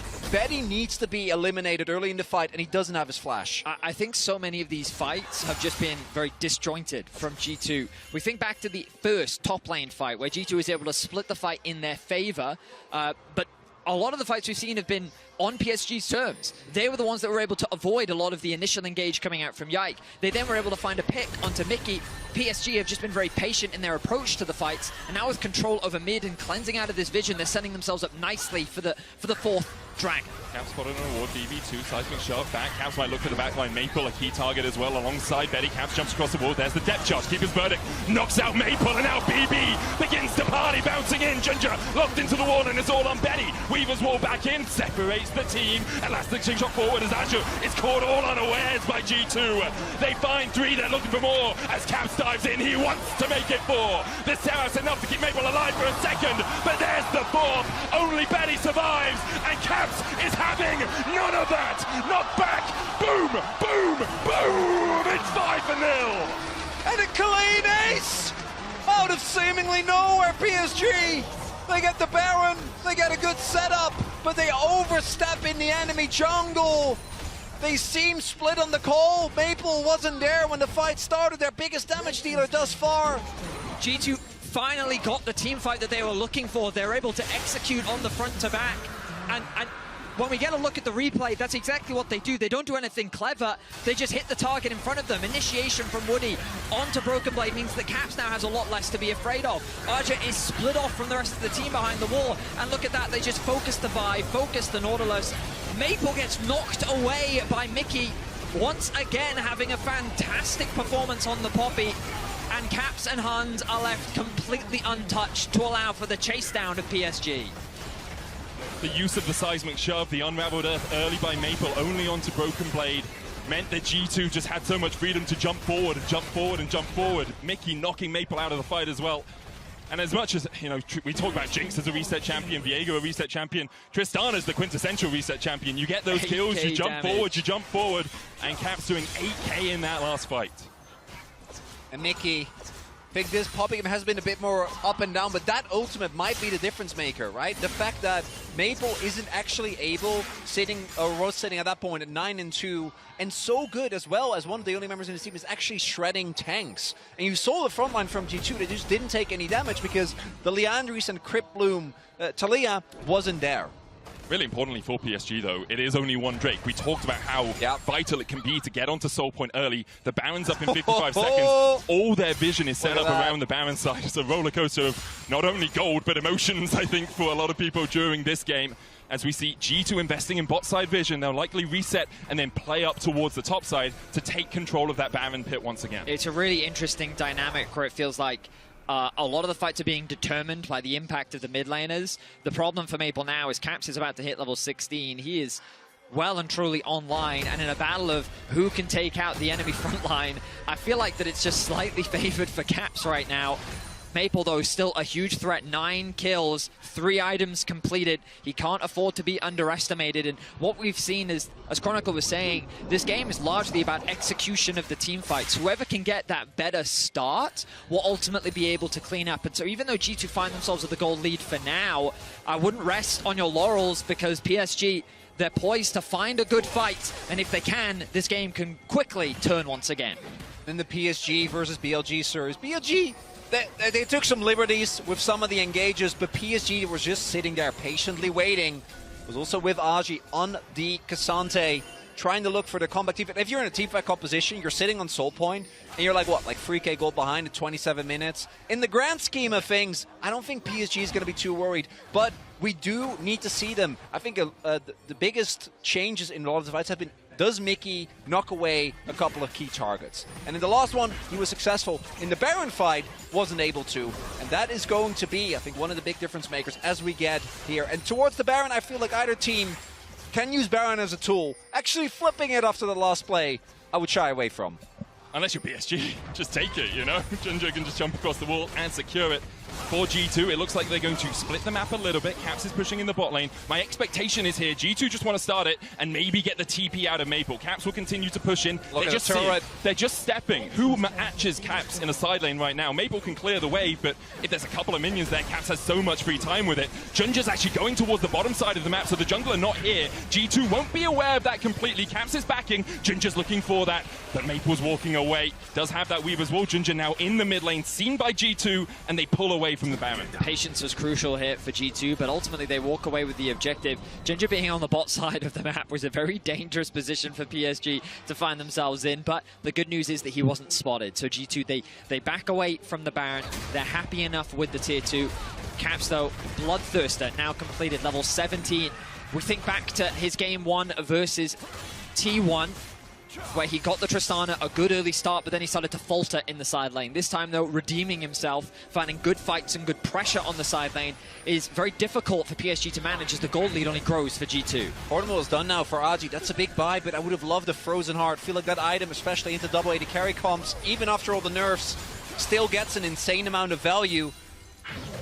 Look again at the map. We see Broken Blade this time, pushing in the top lane, keeping these waves up as PSG is forced to overgroup. They do have control of the mid, but they don't use it to gain access into the bot river. Dragon spawning soon, but there's very little vision control from PSG to actually set up for the objective. Meanwhile, that top wave is just bleeding into the tower. Knight just trying to trade here. Flash, step up, presence, stop the boat breaker. Broken Blade coming in from the side as well. It's the two tanks. The G2 dive on. They all dodge the chain of corruption. And a great keeper's verdict will knock Woody out of the fight. Azure pulls Yike across the wall, but the chase continues as Caps begins to rain hell. A double for him. Stretching strike brings 2 in. And Caps is ready. Put him in the bouncy castle. It's a triple for Caps. He's going to make it 4. A quadra. Can Caps cement himself on this series with a penta? He needs one more. Maple won't give it to him.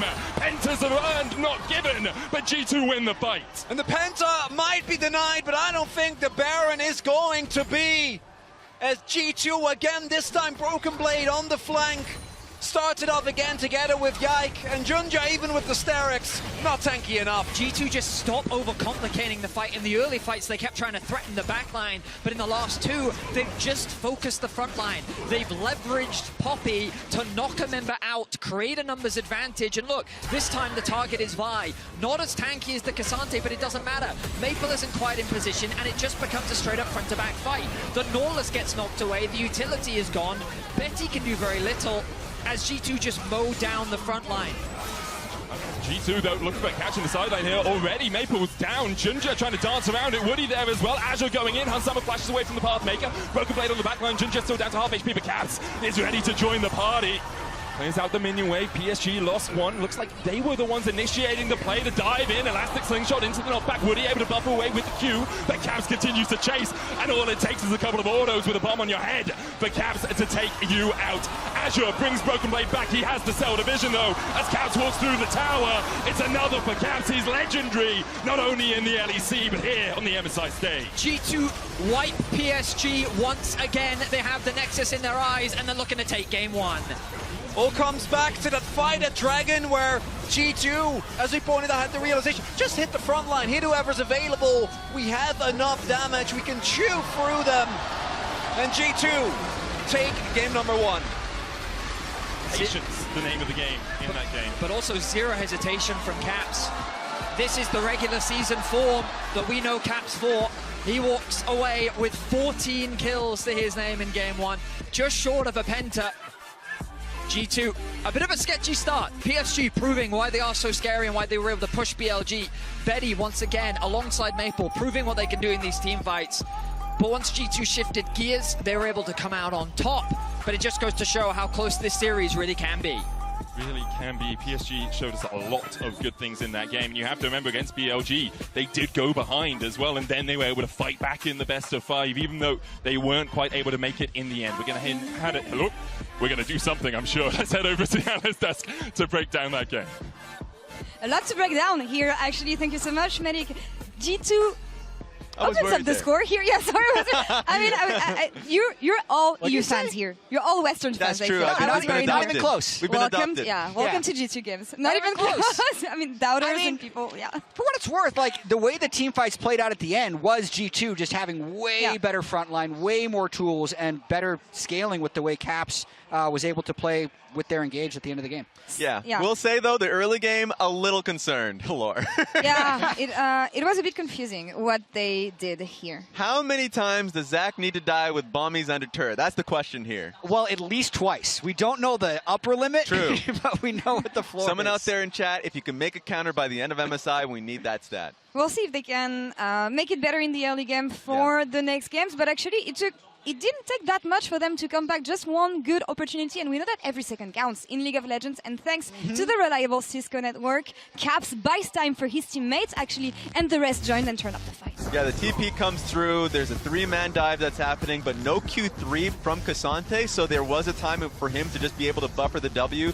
Another win from Caps is that he sticks behind the turret, so there's no way from Nautilus to come in and combo it with a Q, so the turret's between him and him. So, like, it allows the rest of the team to come in clutch and save the fight. And the back end of this, you could see Mickey being super clutch with Hansama there to get the 1-for-1 and then buy time for the rest of the team to close out this fight. But as was the case with most fights, Caps was key at the start of it, and Caps was key at the finish of it as well, with a really nice reset into double kill here. Betty actually did amazing here in this bush to almost get a trade kill on the Caps. Yeah, we don't want to see the rest of that one. Cut the video. It's fine. Just save him. No, Caps actually did live. He actually did kill him. Yeah. We'll highlight Caps a bit later, but we know how deadly his Tristana can be. Actually, an amazing mid lane pick right now so far at MSI, but G2, I don't want to talk about the objective control fights and the way they approach them, because there's been some difficulties here, but the way they manage to turn this one, this is the key moment in the game, I feel. This is the moment you know that G2 is going to be able to grab up the win. Yeah, this is a great opportunity because they end up getting a Nautilus hook on the Zac, who's like, I will take that actually. And not only that,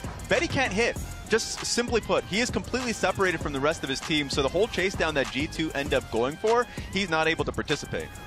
I'd say a couple of things as we zoom out a little bit led up to this fight. So one thing is Aja's Cassante built Hollow Radiance for the laning phase against Broken Blade, but that was one big 3,000 gold item that wasn't dedicated to living against Tristana, Jarvan, Callista. So he was not nearly as tanky as you'd expect later in the game.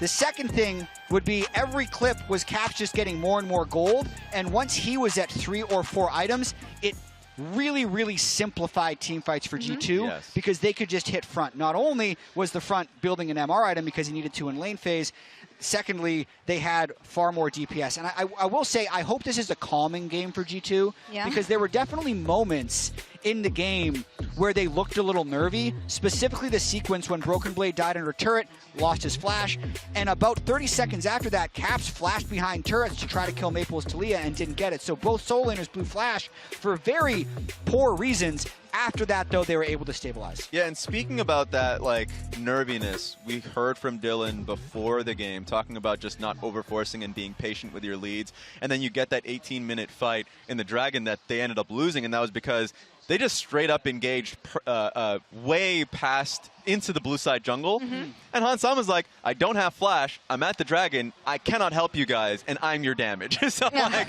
that's another example of like, let them come to you. Because they're walking into Fog, you are the one with the stronger front line. They cannot walk into your J4 and Zac, so don't put yourself in a position where you're tanking for nothing. They readjusted, though. Exactly. And adapted throughout the game. Maybe, as I said, maybe cleaner game next time, cleaner early game. I feel like that's the feedback that D-Line is going to give them. On the side of PSG, though, what do we think? Because we usually are used to seeing them grabbing lanes and just locking up the game until the point the opponent cannot come back. What missed here, do you feel? Maple played great on Talia. Betty was great on Varus. They had a strong laning phase. Then they just lost team fights afterwards. It's a tricky game to feedback because I'm not going to say, like, oh yeah, Aja can't build the thing he needs when he's getting slaughtered in lane by a magic damage champion.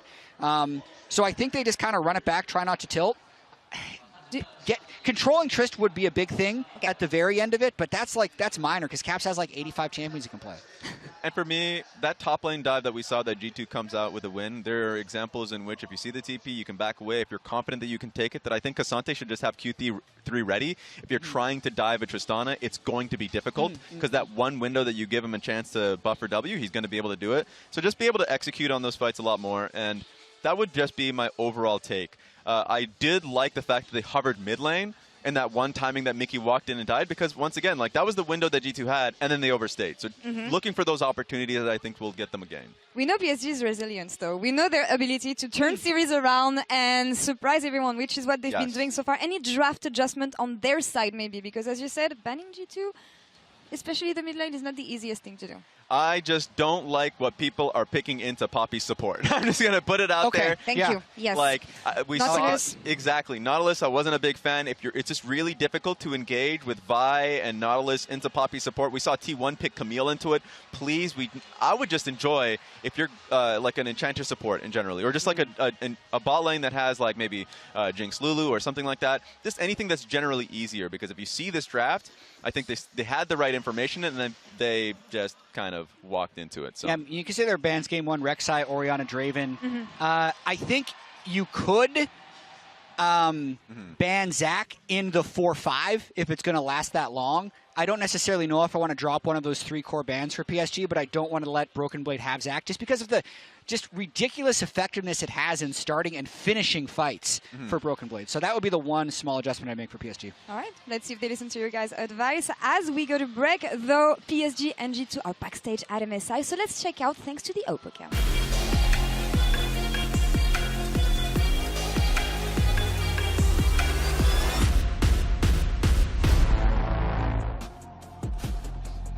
And welcome back to MSI 2024 here in Chengdu, China. We are ready for Game 2 between G2 and PSG in this elimination series. Let's get into the draft. Lickety split. PSG elected to be on the red side, so we'll see exactly what they want to do. I'm still Medic, there's still Chronicler, that's still Vedi over there. Yeah, I just want to see the draft. I want to see more League of Legends. Senna, Ashe, and Lucian banned away by G2. Zac, the new ban from PSG, replacing the Draven before. Kalista picked by G2, and it looks like we might get Betty's Draven. I'm gonna say, I don't like G2's Kalista. I've not been impressed by it. I understand the idea is that it gives you a strong laning phase. I do get it, but it hasn't been it for me. It does look like PSG is looking to run it back, though. G2's going to run it back as well. PSG, is it the Taliyah lock-in for Maple? I mean, their team fighting was still great in the early parts. They ended up losing out on the front to back, but they've said, we think that the Zac was the problem. Does G2 now just shift their priorities and instead prioritize something like the Cassante? Maybe PSG want to get the Rumble. Nope, they're going to look like they say, you know what? They're going to do the salty run back. Run it back. The only reason I like the Kalista sometimes is the Fate's Call. It allows Mickey to be truly a madman going into the back of fights. It's why Kalista support works. You just have the one button, and it's like, remember when Kench, you know, his Devour was, that's all the only reason. Same thing here. It shouldn't be the same thing when it's 80 carry Kalista, though. You should have some damage alongside it. That doesn't matter. Who cares about 80 carries, man? They're not relevant. As we are currently at, 3 weeks into the tournament with 80 carries getting basically single rotated every single time. Big thing here for me, the salty run back for PSG. I hope the Nautilus gets swapped up. I do think that we saw that Woody, when he had Flash, could make cool plays, and outside of that, just tried to engage on Poppy, and then Mickey would press W, and it wouldn't really do a whole lot. So hopefully that'll be swapped up. I think the supports counter pick is something where they can find a little bit more freedom, especially because they're guaranteed to know where everything is going on G2. And they have that R5. They picked red side, so I hope they use it for not an R5 Cassante. So they've replaced a LeBlanc with a Tristana. So obviously G2 is not going to be able to run back their same composition. I don't imagine G2 is going to ban away the Nautilus. I imagine they'll stick with the Renata. No reason not to. The question is, how will they approach their draft now? Will the LeBlanc, in fact, be prioritized for caps? Bear in mind, this was the man that, even though the AD LeBlanc got nerfed multiple times, he still said, nope, I'm still going to play it. He's a big LeBlanc enthusiast. PSG is just doing exactly the same thing. They've got rid of the Zac and the Tristana, which were the two picks for G2. I don't like that smile from Caps. Hey, Dylan, we got to go Vayne. We got to go Vayne, Dylan. Don't get baited by the hovers, guys. G2 is, they love playing around with your hearts. Something like an Azir. Twisted Fate top is going to be the angle for G2. All right, so the possibility of a lane swap. This also should deter the Cassante, but again, maybe they don't. Maybe PSG say, that's fine, we'll lane swap and we'll make your Twisted Fate really miserable, and that's okay with us.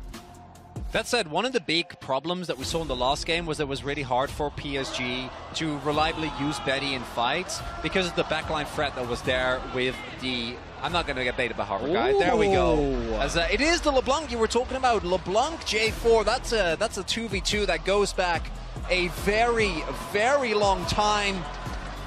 Really, really strong in the 2v2. It's Cap's second most played across the course of his career. 71% win rate on it. Very comfortable on the champ. So I have to see how effective he can be in this game. PSG going through their picks right now. Jax. We saw the Jax. We saw the Yasuo as well. Something Broken Blade has been using into the Twisted Fate himself.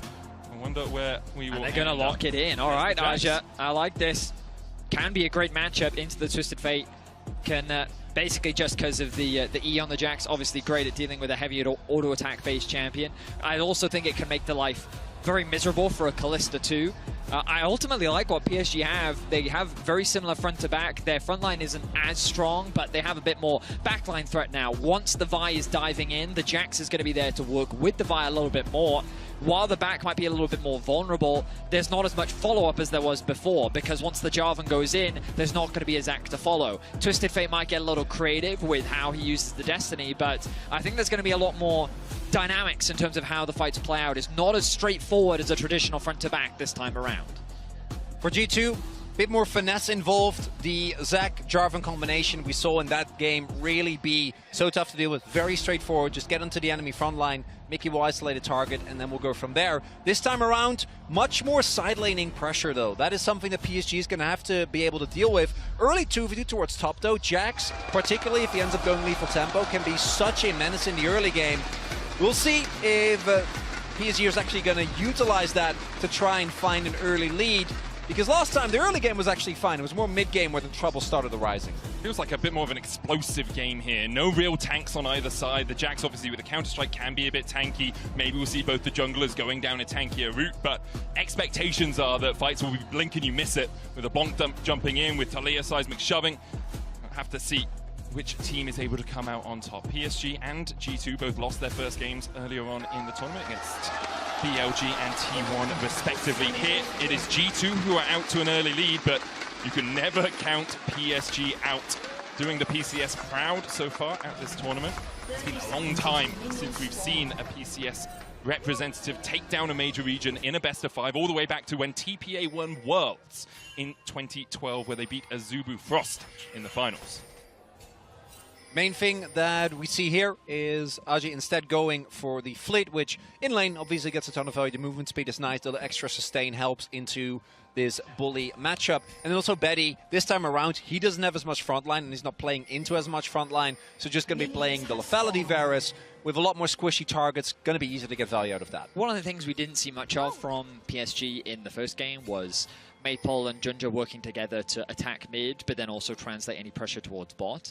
While the early laning phase was very neutral across the boards, I think that in this game, you have to expect G2 to want to fight a lot more. I mean, they're fighting already, Betty. Well, the bot lane, it shouldn't come as a surprise, but LeBlanc Jarvan can be a terrifying mid-jungle duo, and I think that it is worth Junja investing some of his time, maybe burning a flash out from Caps, or just trying to alleviate some of that pressure, because once Caps does get level 3, he's going to be feeling himself after that first game. He's going to be feeling confident, and the more time he gets to play on stage, the more comfortable he naturally feels. So Maple, even though he's going to have the early push during these early levels, he's going to have to respect that potential setup that LeBlanc will have with the Jarvan. One big thing here, though, is that there's already been double wards play, so I think that PSG is trying to give Maple the most freedom he has to just play for the very aggressive shove early on, whereas G2's wards, both in the jungle, pretty sure Junja is going to get spotted when he goes towards his Raptor, so they're going to have a good idea of where he will be pathing towards, meaning that Mickey and Hans know exactly what the plan is going to be, unless Junja has a major swap from what you'd expect in terms of pathing.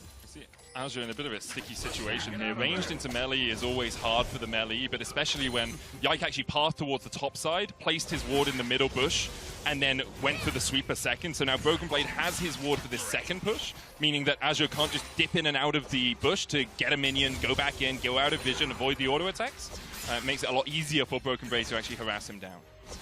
Hansan did miss a cannon there, so already the early mental advantage in favor of PSG. And you and Twitch chat entirely on there, like, -1. I mean, it's important, man. You've got to keep track of that. Mickey doing what he often does, trying to get some information, drops the ward, will spot out Junja. I don't think he can steal it, but he's going to be annoying. He's got to be careful, as Woody is looking to collapse too. But there's that level 3 for Caps, and now you're going to start to see him exert a lot more pressure in the 1v1. Does lose his passive. And we'll just step it in front of Maple to try and get some of those threaded volleys hitting the clone instead of hitting the minion wave. Azure down to 300 HP. In the bot lane, Mickey and Hansama have the push. Hook onto Mickey, though. Hammer smash. Mickey takes about half his health. Junja walks around the Sentinel, going up towards that Scuttle Crab. Looks like Yike was spotted as he came across here.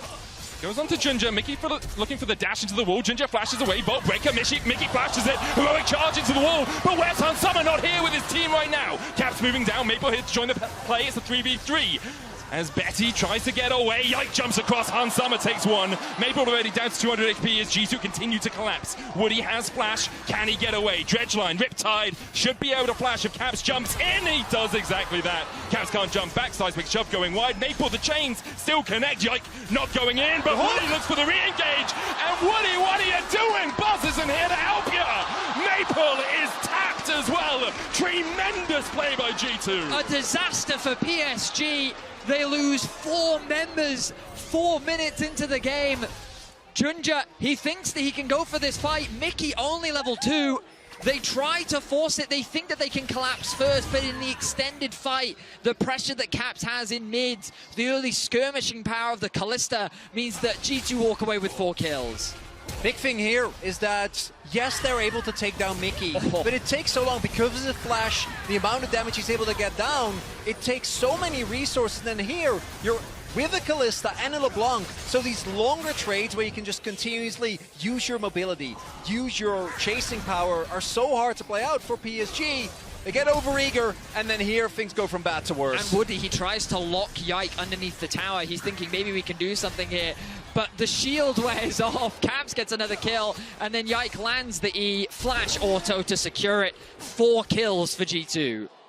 In our picture-in-picture as well, we did see a dive materializing on Broken Blade in the top lane, but Yike was there to answer. Mickey looking for Woody here. He's at 300 HP, puts the Steadfast Presence down, gets the knock into the wall. Hans Summer will rend one, but Betty has the mana and the health advantage here as Hans Summer has to dance away. Does have double summoners.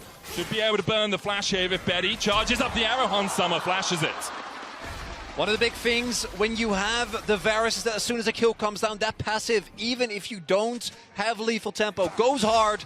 So I think in the end, PSG is not going to feel too bad about that trade forcing the flash, but it's not enough by itself because, again, due to the early skirmish, they're going to need to find more of these. And this is also, Betty has a serrated Dirk, and Hansam is still starting on his starting item. Like, so G2 trying to take this play, they're obviously just trying to get the wave in, but it's very greedy from them to look for this 2v2. You can see Mickey trying to get the knock into the wall. Hansam very low on mana as well. He does get that initial kill, but then Betty, as you highlighted, Chronicle, the passive comes up, and he's able to just run Hansama down. He doesn't quite secure the kill, but he does get the flash out, so that advantage that G2 had earlier has now been lost. Gold even between the two AD carries right now. A lead for Caps in the mid lane though, 1-0-1 on this LeBlanc as Woody tries to clear out the minion wave. Caps is here though, the Ignite ticking, and then Mickey puts another Ignite down, actually just getting Woody low. Junja trying to get away as well as he'll escape underneath the tower. I thought Woody was done for there. Mickey's Ignite not ticking for long enough. No one dies, so PSG is like, they used a bunch of resources, we make it out alive. But it's still G2 that is going to maintain the pressure here. Another early objective in the form of this crab going to Yike. It's one of the things that we talked about.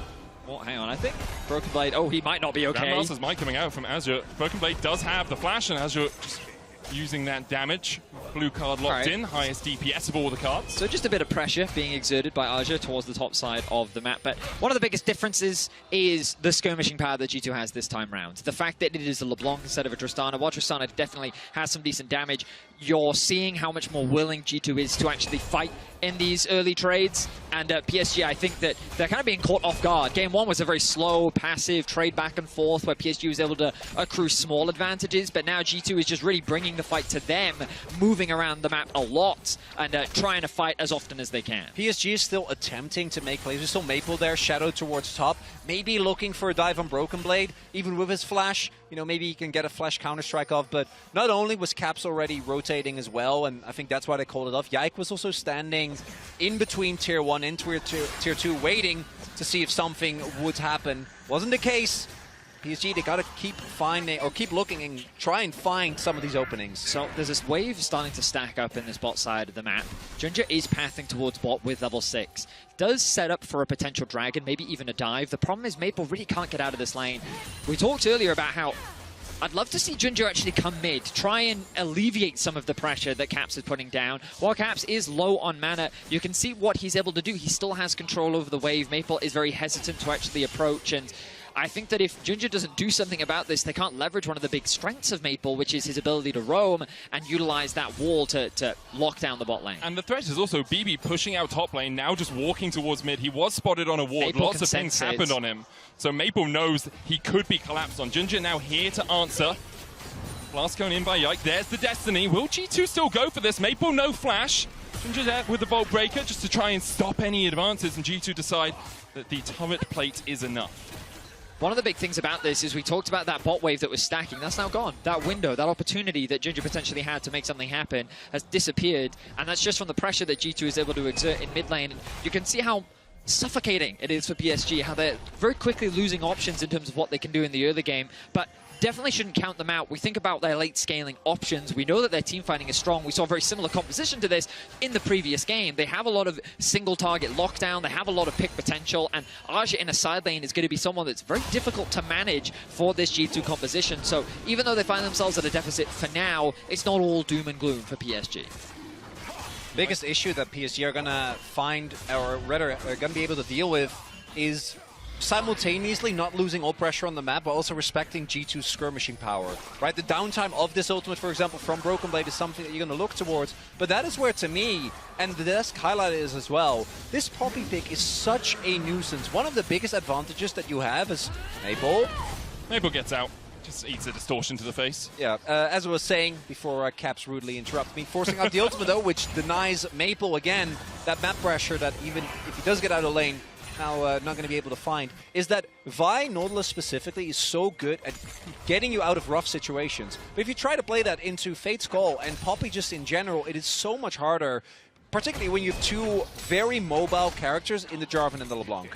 You can see a bit of an interesting sequence here. The bot lane from PSG has both backed. You can actually see Betty opening through bot lane, so he's going to try and match Hansama. Both the supports, though, are pathing through that mid lane. With Grubs now up, PSG have almost perfect information of the surrounding area. Caps is going to base, likely has his first item and has the TP, immediately uses it. There's the Luden's companion. Will PSG decide to take this fight? They're looking at it. Kalista looks like it's going to be making his way towards bot. Last time we did see Betty rotate, but PSG, this is the skirmishing power that G2 have with this composition. They're a little hesitant. They don't want to take the gamble, and they're going to concede. That means that G2 have secured first dragon, all 6 of the grubs. And something that you talked about, Chronicler, in the draft was how G2 do have a lot more side lane threats. Those 6 grubs are going to offer a lot of value when it comes to sieging those towers, and Twisted Fate just being a split-pushing menace. It's really tough. Additionally there, PSG, the moment they lose control of the banana brush, they're like, we can't walk up, right? Mickey, especially with Flash, easy for him to lock down, but it's kind of a lose-lose situation here for PSG. I agree with the call to not go for something there, but they're not really finding anything on the cross map either, because as you mentioned, Hans was at the ready to call. So PSG getting to the objective, then seeing that it's not that great and then backing off means that you're going to fall a little bit behind. The lead that Aji was able to build up in topside, now slowly starting to fall away again, and it was one of the few, I think, moments, or opportunities rather, for PSG. Caps look for Maple. First chain lands. Maple takes half his health. He's 2 levels down as well. He's in such a hole right now. One of the... oh, hang on a second. Caps would have to jump back onto the unraveled earth here. He does so. Ginger binds him, but Yikes already got one. Caps dashes back. Will be able to escape from the clutches of Ginger, and Ginger now needs to try and escape. Bolt breaker! Oh! Is that Civ HD? I see on my screen, you just can't touch him. Caps gets another. Caps and Yike, the mid-jungle 2v2 coming out on top. Betty uses the ult. And Summer has the face call here. Mickey might just flash, hammer shots into the wall. The cleanse will be enough, but not as he tries to get away at the end. Woody coming in, stops to keep his verdict, but Woody, in a moment, will realize there's no minion wave here for him to defend. He will... Well, he's not going to allow Mickey to walk. Oh, Mickey. Mickey tanked the tower. The Ignite will tick on him. Flash. Oh, Mickey. He didn't need to hit Woody. What are you doing, Mickey? I don't know. Okay, maybe he thought he was already in range for Fate's Call before the tower shot comes in? Maybe, because Maple was also initially heading towards bot, and his ultimate was like 5 seconds of cooldown. Top lane play? PSG? Or it was just a mistake. I don't know. You guys are making a mistake. You guys are better at judging that than I am, okay? I'm going to leave you to be the judge of that. We don't call him Mickey XD for no reason. Yeah, I mean, it's either Mickey X marks the spot or Mickey XD. And, you know, you get a bit of A and a bit of B. Now, G2 obviously find themselves in a commanding position, a 4k gold lead, largely off the back of this mid-jungle duo. Yike making his presence known in the enemy jungle. Mickey at his back. There's Caps. Woody trying to get away. They jump onto Maple instead, and Mickey's here once again. Caps with the chase. Destiny, where you going? Maple across the wall, but the gold card will follow you. Broken Blade locks it in and puts Maple in the dirt. Now Ginger next up for G2. They continue to collapse, dodge the hook. Betty coming in from the side as well, but he realizes they're outnumbered right now. The chains connect on Ginger. We'll just take him down to half HP. All this play likely over a Rift Herald into a Drake. This game is rapidly deteriorating for PSG. They're losing full control. They're no longer able to walk into their own jungle. And the moment, especially against the Fet LeBlanc, this mid lane turret falls, you're going to be in so much trouble as Woody just dies! Just decomposes in front of our very eyes. Chain of Corruption did land onto Yike. Ginger coming in as well, but you can't bolt breaker out of the steadfast presence! And the Cataclysm is the death knell for PSG. 12 kills to 3, a 6,000 gold lead for G2. I mean, Caps is just a menace. We talked about how in game one he was playing with so much more confidence. You give him the LeBlanc, one of his most comfortable champions, and he is just running circles around PSG. Azure looking for something up in the top lane, has the Triforce complete. The gold card locked by BB, will only buy him a second. Yike is here, BB flashes the wall, and Yike dashes away. Importantly though, Azure able to stop the Rift Tower from going down. G2 had to react to defend their top lane. Hansama getting chased out by Maple here, the Weaver's Wall. Available for Maple, will he go for more? The answer is a negative. TP behind, never mind, G2! They're not defiant, it's Caps! Woody there for it, Weaver's Wall away. Woody will be able to walk to the safety of his tower. There's no terrain there for him to dash to. He catches, taps underneath the turret. The mites! The mites! Ah, that's why they're called mites and not the cans. Can't take down the turret right now. Oh my goodness, that Caps is going to secure it. 12 kills to 3, an 8k gold difference. Caps is just running amok, and I mean, you have to give credit to Yike and Mickey too. They've just been working so closely with Caps. Every opportunity, roaming towards mid, and just punishing anything that PSG tries to do. The saving grace for PSG is Aja. BB, no flash, gold card locked. Yike coming in as well. Ginger tanking that turret. Aja flashes away as BB will fall, but Ginger pays for the dive with his life. Hansama on the chase. Fate's call, possible, but unlikely to chase any further here as Aja has a half HP tower to retreat to.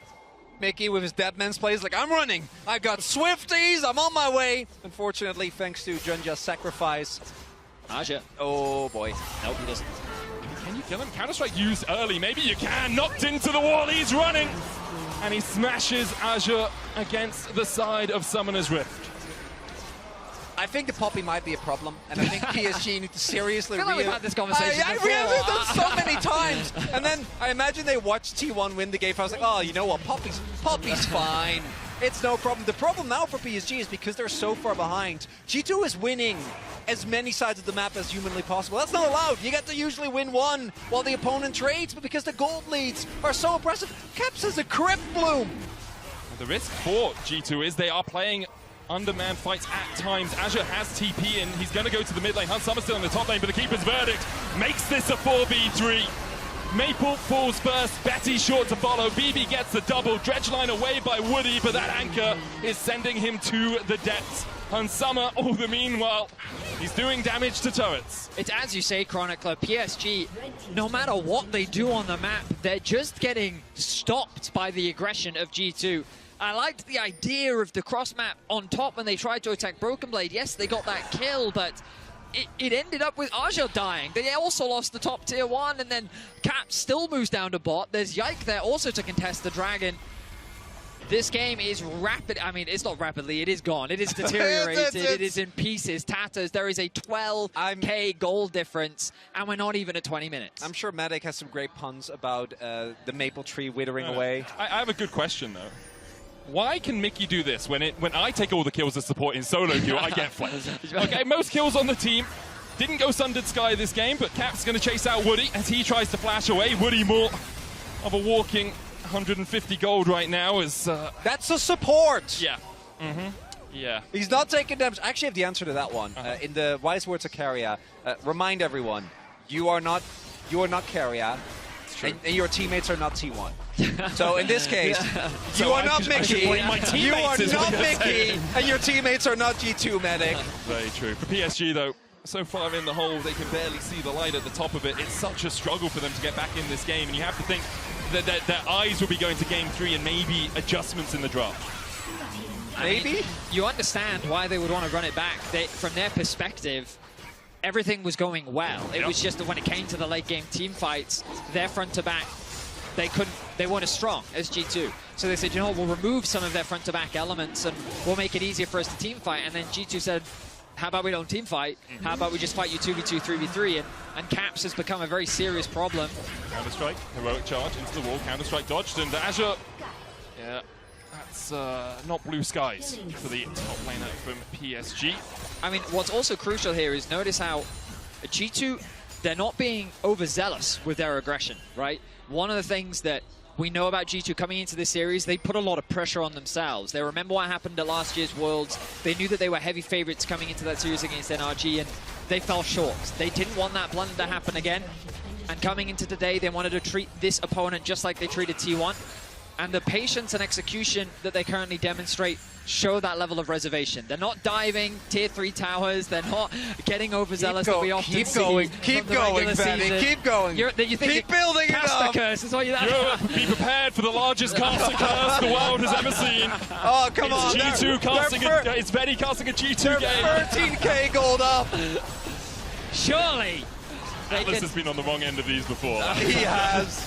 And the inhibitor getting pushed here. Flash in, sees an assist. Caps flashes away from the chain of corruption. Azure trying to dive on the back line. But look at the might. PSG just surrounded by the oncoming hordes of G2's minions. Broken Blade now on the inhibitor tower in the mid lane as they're looking for more. Caps continues to dash in. Betty takes half his health without the chains even landing. And Woody takes more as the Cataclysm finds an easy avenue for G2 to lock up PSG. And they were taking their time, but now they're not ready. 21 minutes into the game, G2 will rip through PSG and go one game away from making it into the next round of MSI. An absolute shellacking of PSG here. And we talked about it, the draft, you got to completely switch it up. You can go blue side, you can bend it up. Something needs to change. In game one, PSG held on to, I don't know, like what, 15 minutes, 20 minutes before a fight, kind of took them out of the game. Here, it was a level 4 skirmish in the river, Vetty. I mean, yeah, G2, they're playing well, they're playing clean. We'll see if they can maintain that level, but as you rightly said, PSG, they need to change something up, whether it be about trying to find more skirmishes in the early game, giving themselves a little bit more agency. I think back to their series versus BLG, when we saw Betty on the Zeri, and they had the Zeri Lulu, and they were diving bot. They were fighting Elkanon on their territory. That was the best version of PSG I felt like that we've seen, and we haven't seen that so far in this series. I want to see that level of aggression, that level of confidence to go toe-to-toe with G2 in the early game. Totally agree with you, Betty. We'll see what the analysts agree, if they agree with you as well in a moment, but don't forget to log into lolesports.com using your Riot ID to earn exclusive MSI 2024 drops. We're going to hand it over to the analysts to see if Betty is correct, which he is. He's smart. Is he? Really? Is very correct? I don't know. The why? confidence is clearly on G2's side here. Setting up the fact that this is what is missing from PSG, the confidence they had, the aggressivity that they displayed in the previous games. We haven't seen this so far, and I'm just wondering why. For PSG side, oh my God, they tried. These fights are just not working out for them. That early fight that happened in the bot side river that just bled into more and more. And then when the Nautilus hooked or tried to hook under turret, like the J4 under turret, mostly because he was expecting, this is the play that I was talking about. Just go for it. This is like the fanciest int I've seen in years. Oh my God. They had their picking up and everything. Because PSG, they did technically get first blood, but the play Mickey made to start it was great. And then I feel like at this point they're just chasing it. Because Woody and Maple could be out, right? The play is over, but they keep stepping up, chasing more things back. They land the hook, and then Maple's like, you know, not like this. Ugh. Yeah, and from I guess he thought he didn't have flash. And from Not's perspective, he probably thought EQ was back up, and with the Talia chain, that he would have been able to get the kill anyway. So like, there's a lot there, and they fell so insanely far behind, Jat. You had even mentioned the experience deficit that Maple had in comparison to the 8 and Hans Sama. He was completely out of the game. We legitimately had a discussion, and I know we're never going to see a pro team do this. But when it's 60 minutes in and you're 13,000 goal behind. The best thing to do might actually be to end the game. You might actually want to surrender, because isn't it better to not die more? Because that's the only thing that's going to happen from that point. They were preying on any mistake, and credit to G2, like, they bled that lead, which was just ballooning into bot lane. The moment Talia went bot side, he's like, oh, you want to take bot lane wave now? Oh, man. No, that LeBlanc's following you with the Poppy, with the J4. And they just steamrolled, and I want to look at this guy here, Yike, in the jungle, the maestro for me of the early game. And it's been a consistent key of victory for G2, the way he sets up his lane. And we see it in game, but also the amount of information he's going to bring to his laners, for me, it's making wonders here for G2. And I want to talk about him as a like tournament wide so far, just the 2 series that he's had has been incredible. Like just the last series versus T1, like outside that last game where it was tough off the level 1, he was constantly working with Caps, skipping camps to be able to get like side lane ganks off of him. He was playing incredibly well, and he's extending it to this series. The confidence is massive for him, and I love to see it. I mean, he's had such an accomplished career, and I know, Laura, you wanted to talk about this a little bit, like we were in between games, that you were saying in the LEC that people are asking the question, like, has Caps reached new heights? It's hard because, like, he's won MSI, he's made a World Final. I feel like what made him so dynamic in the past was partially the dynamic he had with flex picks, with perks, when they could play mages all over the map whenever they wanted to. But, like, I imagine, like, if you were to just take the individual player, he is better now than he's ever been, in my opinion. Everyone else has gotten a little better. Like, the game evolves over time, but it's very impressive to me that he's been playing this long and is continuing to play this well. Yeah, and to just put a cap on the conversation about Yike, I love the fact that we're seeing the foresight and the execution in plays. In, like, for instance, that play when we saw him EQing over the wall in the initial fight, he was expecting a flash out of him. And he wanted to follow him just in case. Because if he didn't flash, then you're dead anyways. And if you do flash, I'm going to be there to follow you. And he's been doing that so far, it felt like every game so far. So I'm really enjoying his team fighting, how he plays alongside Caps and Broken Blade.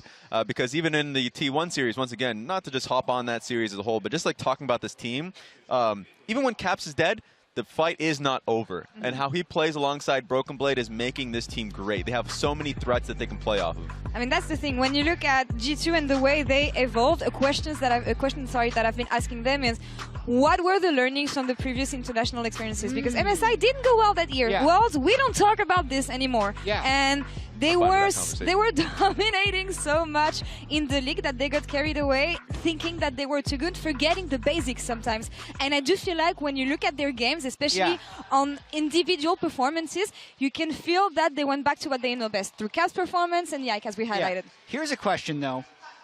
Coming into the series, I didn't think G2 would be messing around. I feel like they'd be sharp enough because of what happened last year and because of how strong PSG was.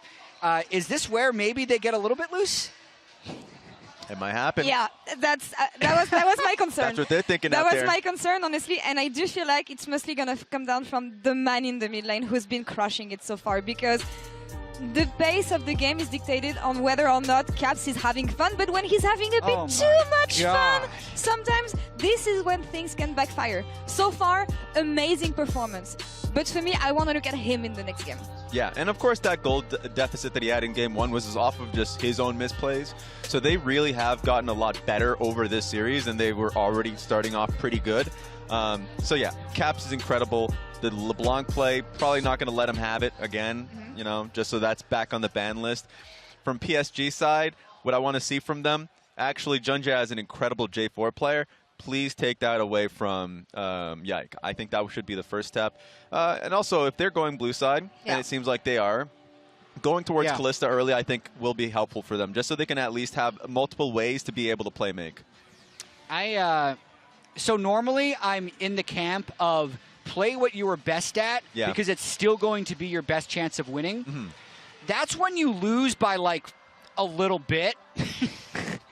But if their best thing, which is what they played last game, is going to result in what was a 20-minute game and a 17,000 gold lead, I did predict 3-0, so did you. Yeah. This is, in a sense, going towards what I expected, because G2 was a little shaky in Game 1, really found their confidence in Game 2, but for PSG, they actually do need to change everything.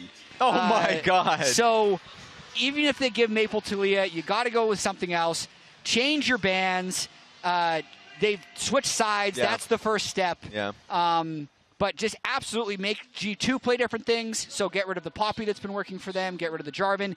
And that could be just like give Yike Rek'Sai. That's fine, because it's different. Because you know the same is not going to work. Nothing has been working so far for them. And G2 takes us to the first match point in this elimination series. Let's see if they can check things out around to come back and give us a series. Let's take a break.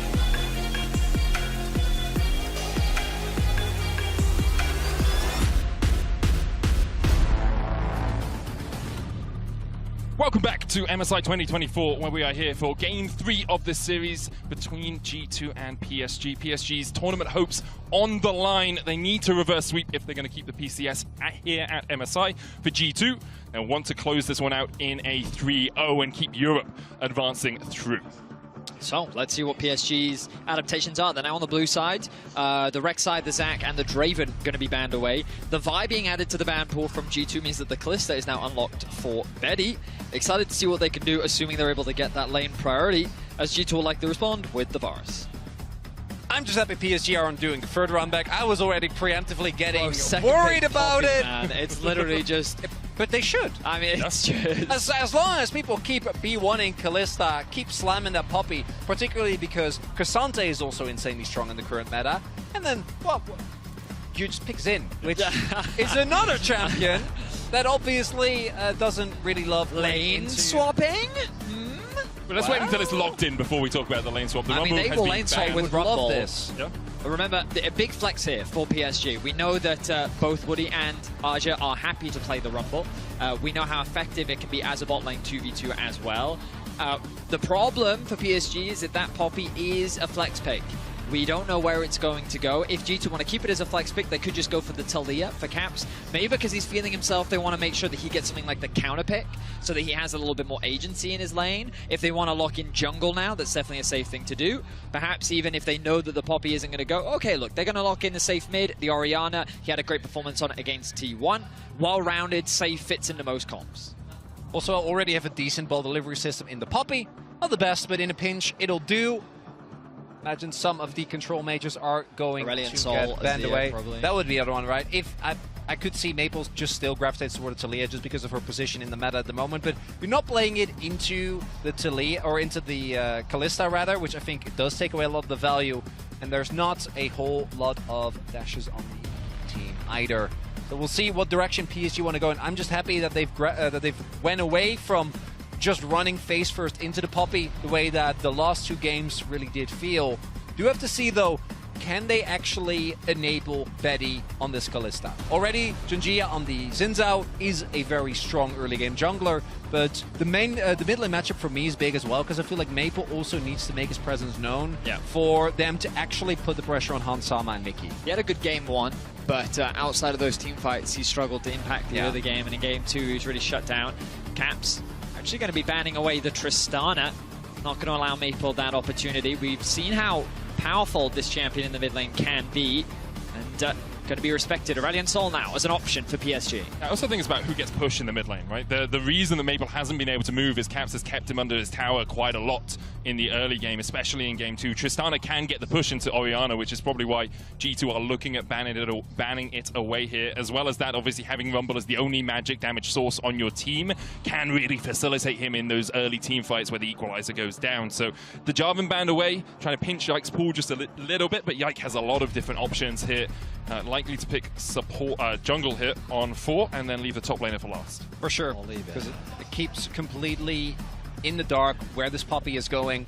Also means that you don't have the possibility as much as you'd like for PSG to pick up, say... This is really annoying for PSG because it it's is another flex pick and they just don't know. We've just gone to the gym, everyone's flexing, buddy. Yeah, look at this, look at this. So the really annoying thing for PSG is you can lock in Cassante and they can do Broken Blade top on the Poppy. They can then put the Jax and the jungle into the Xin, and then they can just answer because they know that the Rumble is bot. They could pick something like Renata Varus, that would be perfectly fine. Ashe has already been banned away, but the Aurelion Sol locked in for PSG, kind of as we expected, a little bit more late game insurance, relatively safe into the Orianna as well. We did see Caps get a solo kill onto Faker in this matchup, but I imagine Maple's going to be a little bit more reserved when playing in the 1v1. The one thing this does is give PSG, again, a mid to late game win condition, which they obviously love. On the flip side, you were talking, and I agree, Matic, with this Aesol, you're not really going to be expected to have major impacts on the map outside of when you get to the later stage of the game. So more pressure going to be as, BB brings it up. Has everyone just been practicing Vayne? Dylan, we got to go Vayne. Caps is calling for it. He's pretty sure of it. BB will take it into the top lane, into that Cassante. Poppy will go to support. I don't know if I like this. I feel like I would have preferred Poppy top and then something like something like a Renata or something. No, come on, man, this is fun. Here's the thing, though. If it does work, even if it just works, okay, and G2 win the game, every team G2 faces from now on out has to be like, but BB does play Vayne. I mean, that's true. It's true. I mean, the biggest thing that I want to see from PSG is just more aggression in the bot side of the map. I know that Poppy into Kalista is a very Poppy favored matchup, but with a Rumble alongside you, in my opinion, this is like one of, if not the strongest bot lane 2 versus 2s that we have in Pro right now. You just have so much firepower as long as you can get in range and go for those fights. And against BLG, that was the best version of PSG that we've seen. So I'm optimistic that we can see them fight G2 in the bot lane and find those advantages that they found against BLG. Let's get on to Summoner's Rift for the third game of the day. Reminder, T1 versus BLG is up after this. Depending on how this series goes, we'll change the start time of that series, but we're not going to delay the start of that series if this is a 3-0 for G2. It will be starting relatively quickly afterwards. Immediately after this game will be T1 versus BLG. That's everyone. what I wanted to say. That's what I wanted to say. Sometimes the words escape me, Betty. Thank you for being here to help me out. We're jumping into game 3. We have at least one more game before we get there. G2 on the red side for the first time this series. I have been great when it comes to pulling 5-game series, okay? And last time, we did a great job as well. T1 G2, that was amazing. Hopefully, can replicate it here, particularly for the PSG fans. Yesterday, we almost got a reverse sweep. True. So that's the start in the bot lane here. G2 looking to split the map here. 5-man squad moving in. You can see Azure already moving down from the top lane. Woody's going to land those Electro Harpoons. Broken Blade trying to spot if Betty parts away. Flash! Crash into the wall. Broken Blade looking for the damage. The Condemn first. Yike could flash with the Counter-Strike, and Betty respects it. No summoners now for the PSG bot laner. So, remember, like a few minutes ago, we were talking about how Broken Blades straight into the gaping more of an Aurelion Soul. The rest of G2 now here to back him up. The best version of PSG that we saw was when their bot lane was going toe-to-toe with Alkanon, when they were fighting them, when they were, really willing to scrap. And G2 said, no, we're not going to let that happen. They split the map. They take the summoners away. And now, what? PSG are reacting. They're sending Betty up towards the top lane. Yeah, they're going as a for the reaction lane to it. swap. Mickey, though, just sits in the mid lane alongside Broken Blade and Caps. Maple force low, down to 200 HP. Woody now joins the party. It's a 2v3 in the mid lane as Woody forces them away. Azure here to join in as well. The problem for PSG is while all of this has been happening, Hansama's farming bot lane, Betty's not farming top. Ginger was on his camps, but Broken Blade has been able to get a little bit of XP as well as Yike is working his way through that bot side jungle. So they're going to go for the fast push bot, I imagine. Make sure that Broken Blade can get some experience while Arja largely gets denied. Notice the positioning of Yike as well. He sees where Ginger is and he's going to go for the invade. BB's looking for the collapse here onto Ginger. Azure pops the ghost. Ginger will get his Razor Beaks, but now Mickey's going to knock him away. Broken Blade ghosting in as well, looking for the Condemn before Azure gets to the safety of his tower. There it is, Pathmaker. Well played by Azure, but can he survive the continued dive? Tanking up his Hun. Summer takes a couple of shots. Azure ignited, and Azure falls for first blood. He just goes back to lane, trying to catch the wave. I think maybe the fact that Broken Blade was there should have caught him off guard, but it shouldn't. Given how that the early map played out, the fact that G2 split towards the bottom half, and he doesn't end up hitting level 2, and he just dies. So the whole logic here is that, I mean, PSG showed us this in the play-ins, right? Where you just overstack bot, you go for the faster push, you're able to secure more plates, but your top laner also gets some XP. It might not be a lot, but it can be enough so that once you swap back, they're in a better position once they actually get into the 1v1. And as you already see, Broken Blade now a full level up over Arja. The problem, and one of the biggest differences, is that Yike pathed in a way as Caps. Azure's going to be able to get the Pathmaker into the wall. Caps still has the flash, tries to turn it back around. It's ringing around the rosies. Caps flashes again! Oh, how do you do that twice? If I had a penny for every time, I'd have 2. It's not much, but it's damn surprising as Caps outplays the 2v1. How did Caps make that happen? I was convinced that he was going to die. I wonder if he was able to delay the passive fully stacking by running around the Aurelion Soul. A solo kill secured for Caps. An incredible series for him. And this early game is very quickly falling apart for PSG. Not only that, but something that we saw so many times of G2 is that they're already swapping again. As we take another look at this, Aji is level 1. Like, he doesn't offer anything outside of the initial stun, and then Caps does exactly the same thing here. Dodges most of it, flashes over, ball still in position, and because Yike was there... Oh my god. That's an appropriate response!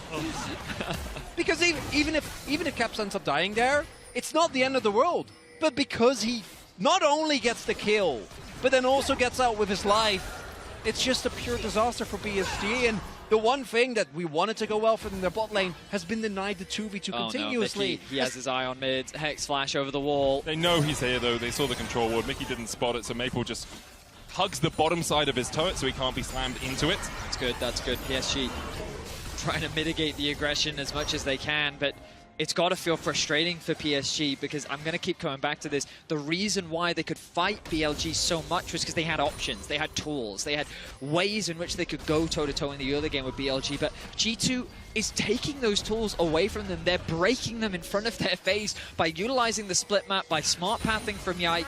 They're making it difficult for PSG to really have options, and the moment that they did find one in mid, Caps just outplays them. PSG have done a good job of keeping Woody and Betty away from the G2 bot lane, though, that 2v2. You can see Betty actually at the moment pushing in top, Azure based before the wave crashed in. Betty will likely crash this. Hansama and Mickey are trying to answer, trying to get into that 2v2, but my expectation is Betty will just crash this wave and then immediately they'll reset and go bot onto that wave that Azure is catching.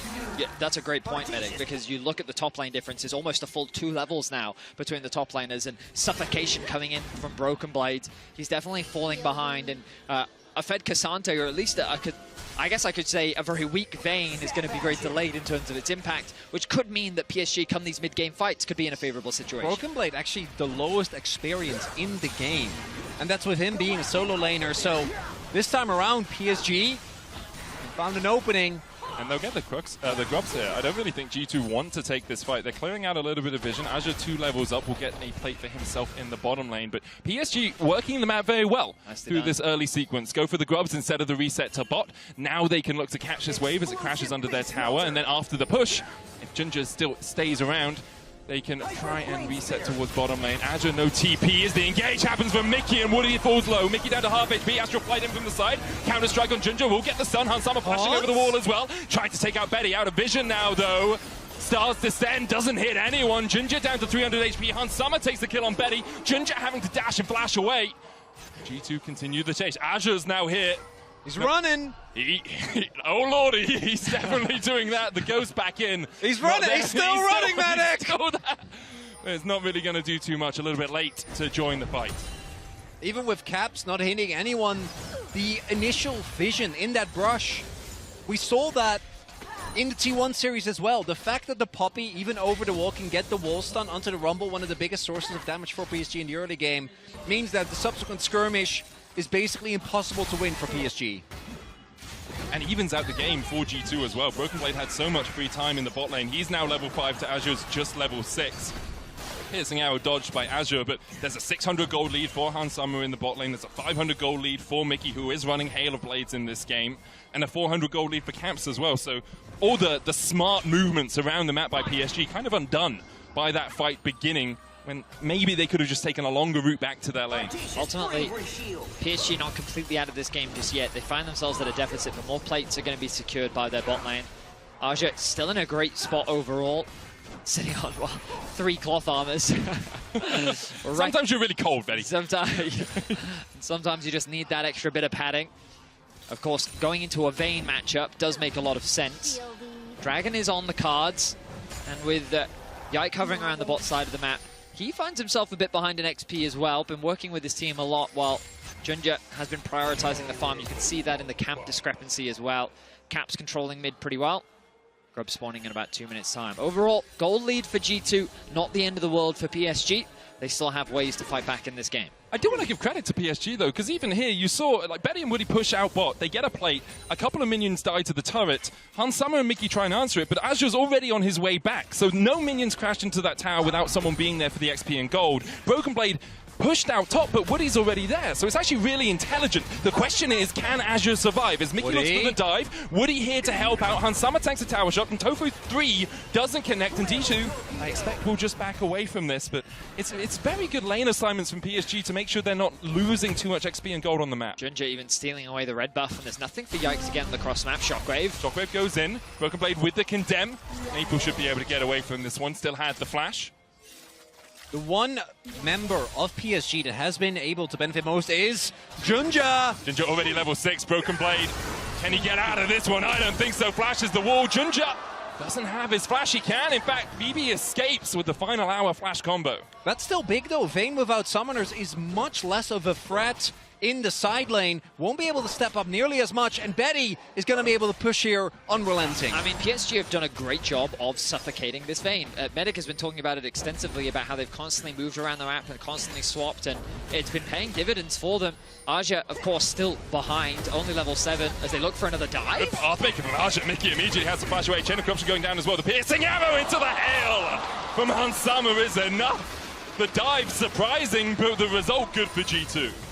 One of the big things with lane swaps is that you need to recalibrate how tanky you are. Particularly for champions like K'Sante that are pretty reliant on trying to play very much in the thick of things. If you have your Steel Cups there already, if you are sitting at like 80, 90 CS, you'll probably survive that. Instead, it took what turned a win, which is Mickey's flash being forced, into a loss, and Hansama getting further ahead. Aja TP'd in behind here, popping the ghost as well. Hansama trying to get away, doesn't have the flash. Heal up for him around though. the Rosies. He's running! Where we go? Where we go? Hansama. Oh, he's going back! Which way? And Tofu's 3. Hansama's gonna die to the tower. Woody, the heal! Hansama, can he execute? No, all out! Shut down. If he hadn't healed, oh, it's a close one. Because if he hadn't healed, he would have died earlier. But he also may have been in range.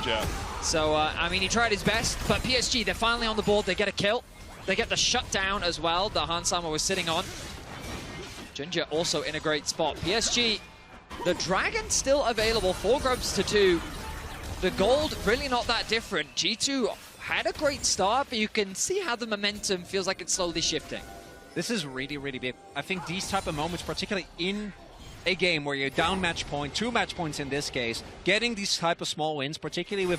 We can look at the gold and see, for PSG, situation isn't all that bad, but if you're in the game, just seeing the kills come through, it can feel much more threatening. But when you look at the item parity as well, Maple sitting on his Rylai's, Betty has just finished his opportunity already on a Dirk, so barely behind Hans at the moment.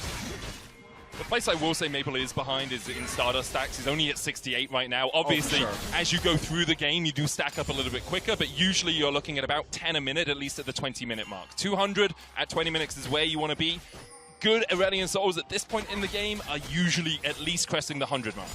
He's also a much cheaper item, right? But it's at least the utility of the item is there. And that's, I think, the main thing for Maple. If they want to try and win some of these early skirmishes with Rumble as level 6, Ignite available as well.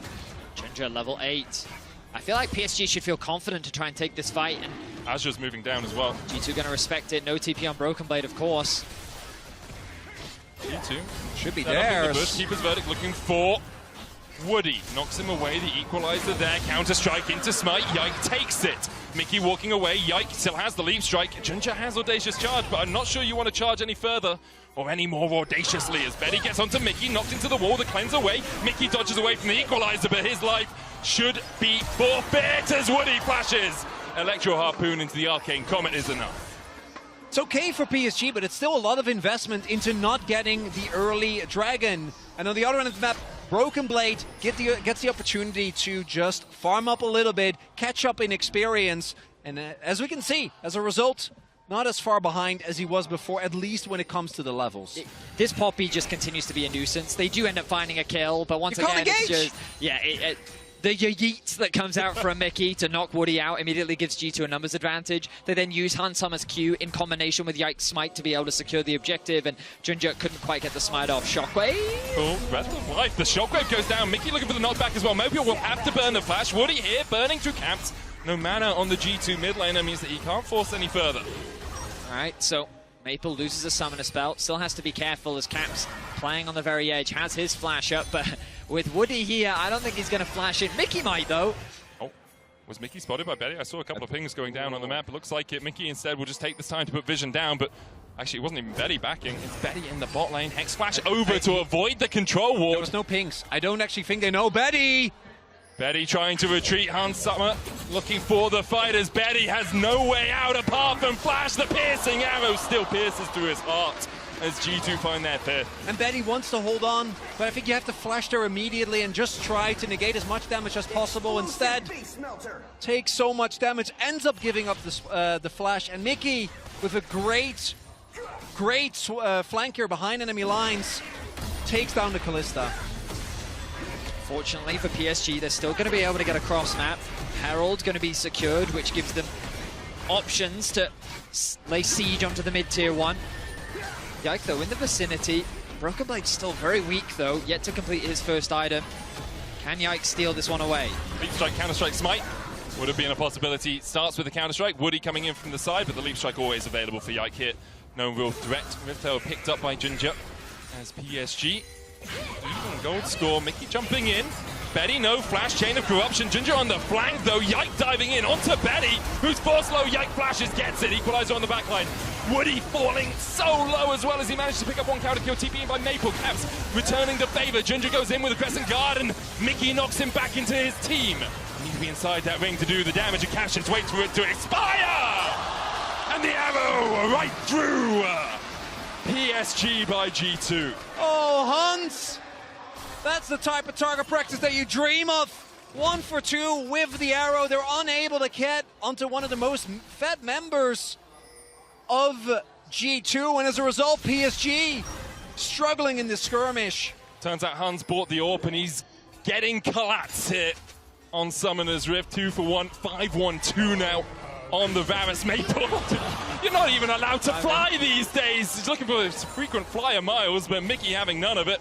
Knocks him into the wall. Tower falls in the bot lane. No local gold picked up, but the gold that was even just a moment ago now extends to about a 1.5k lead for G2.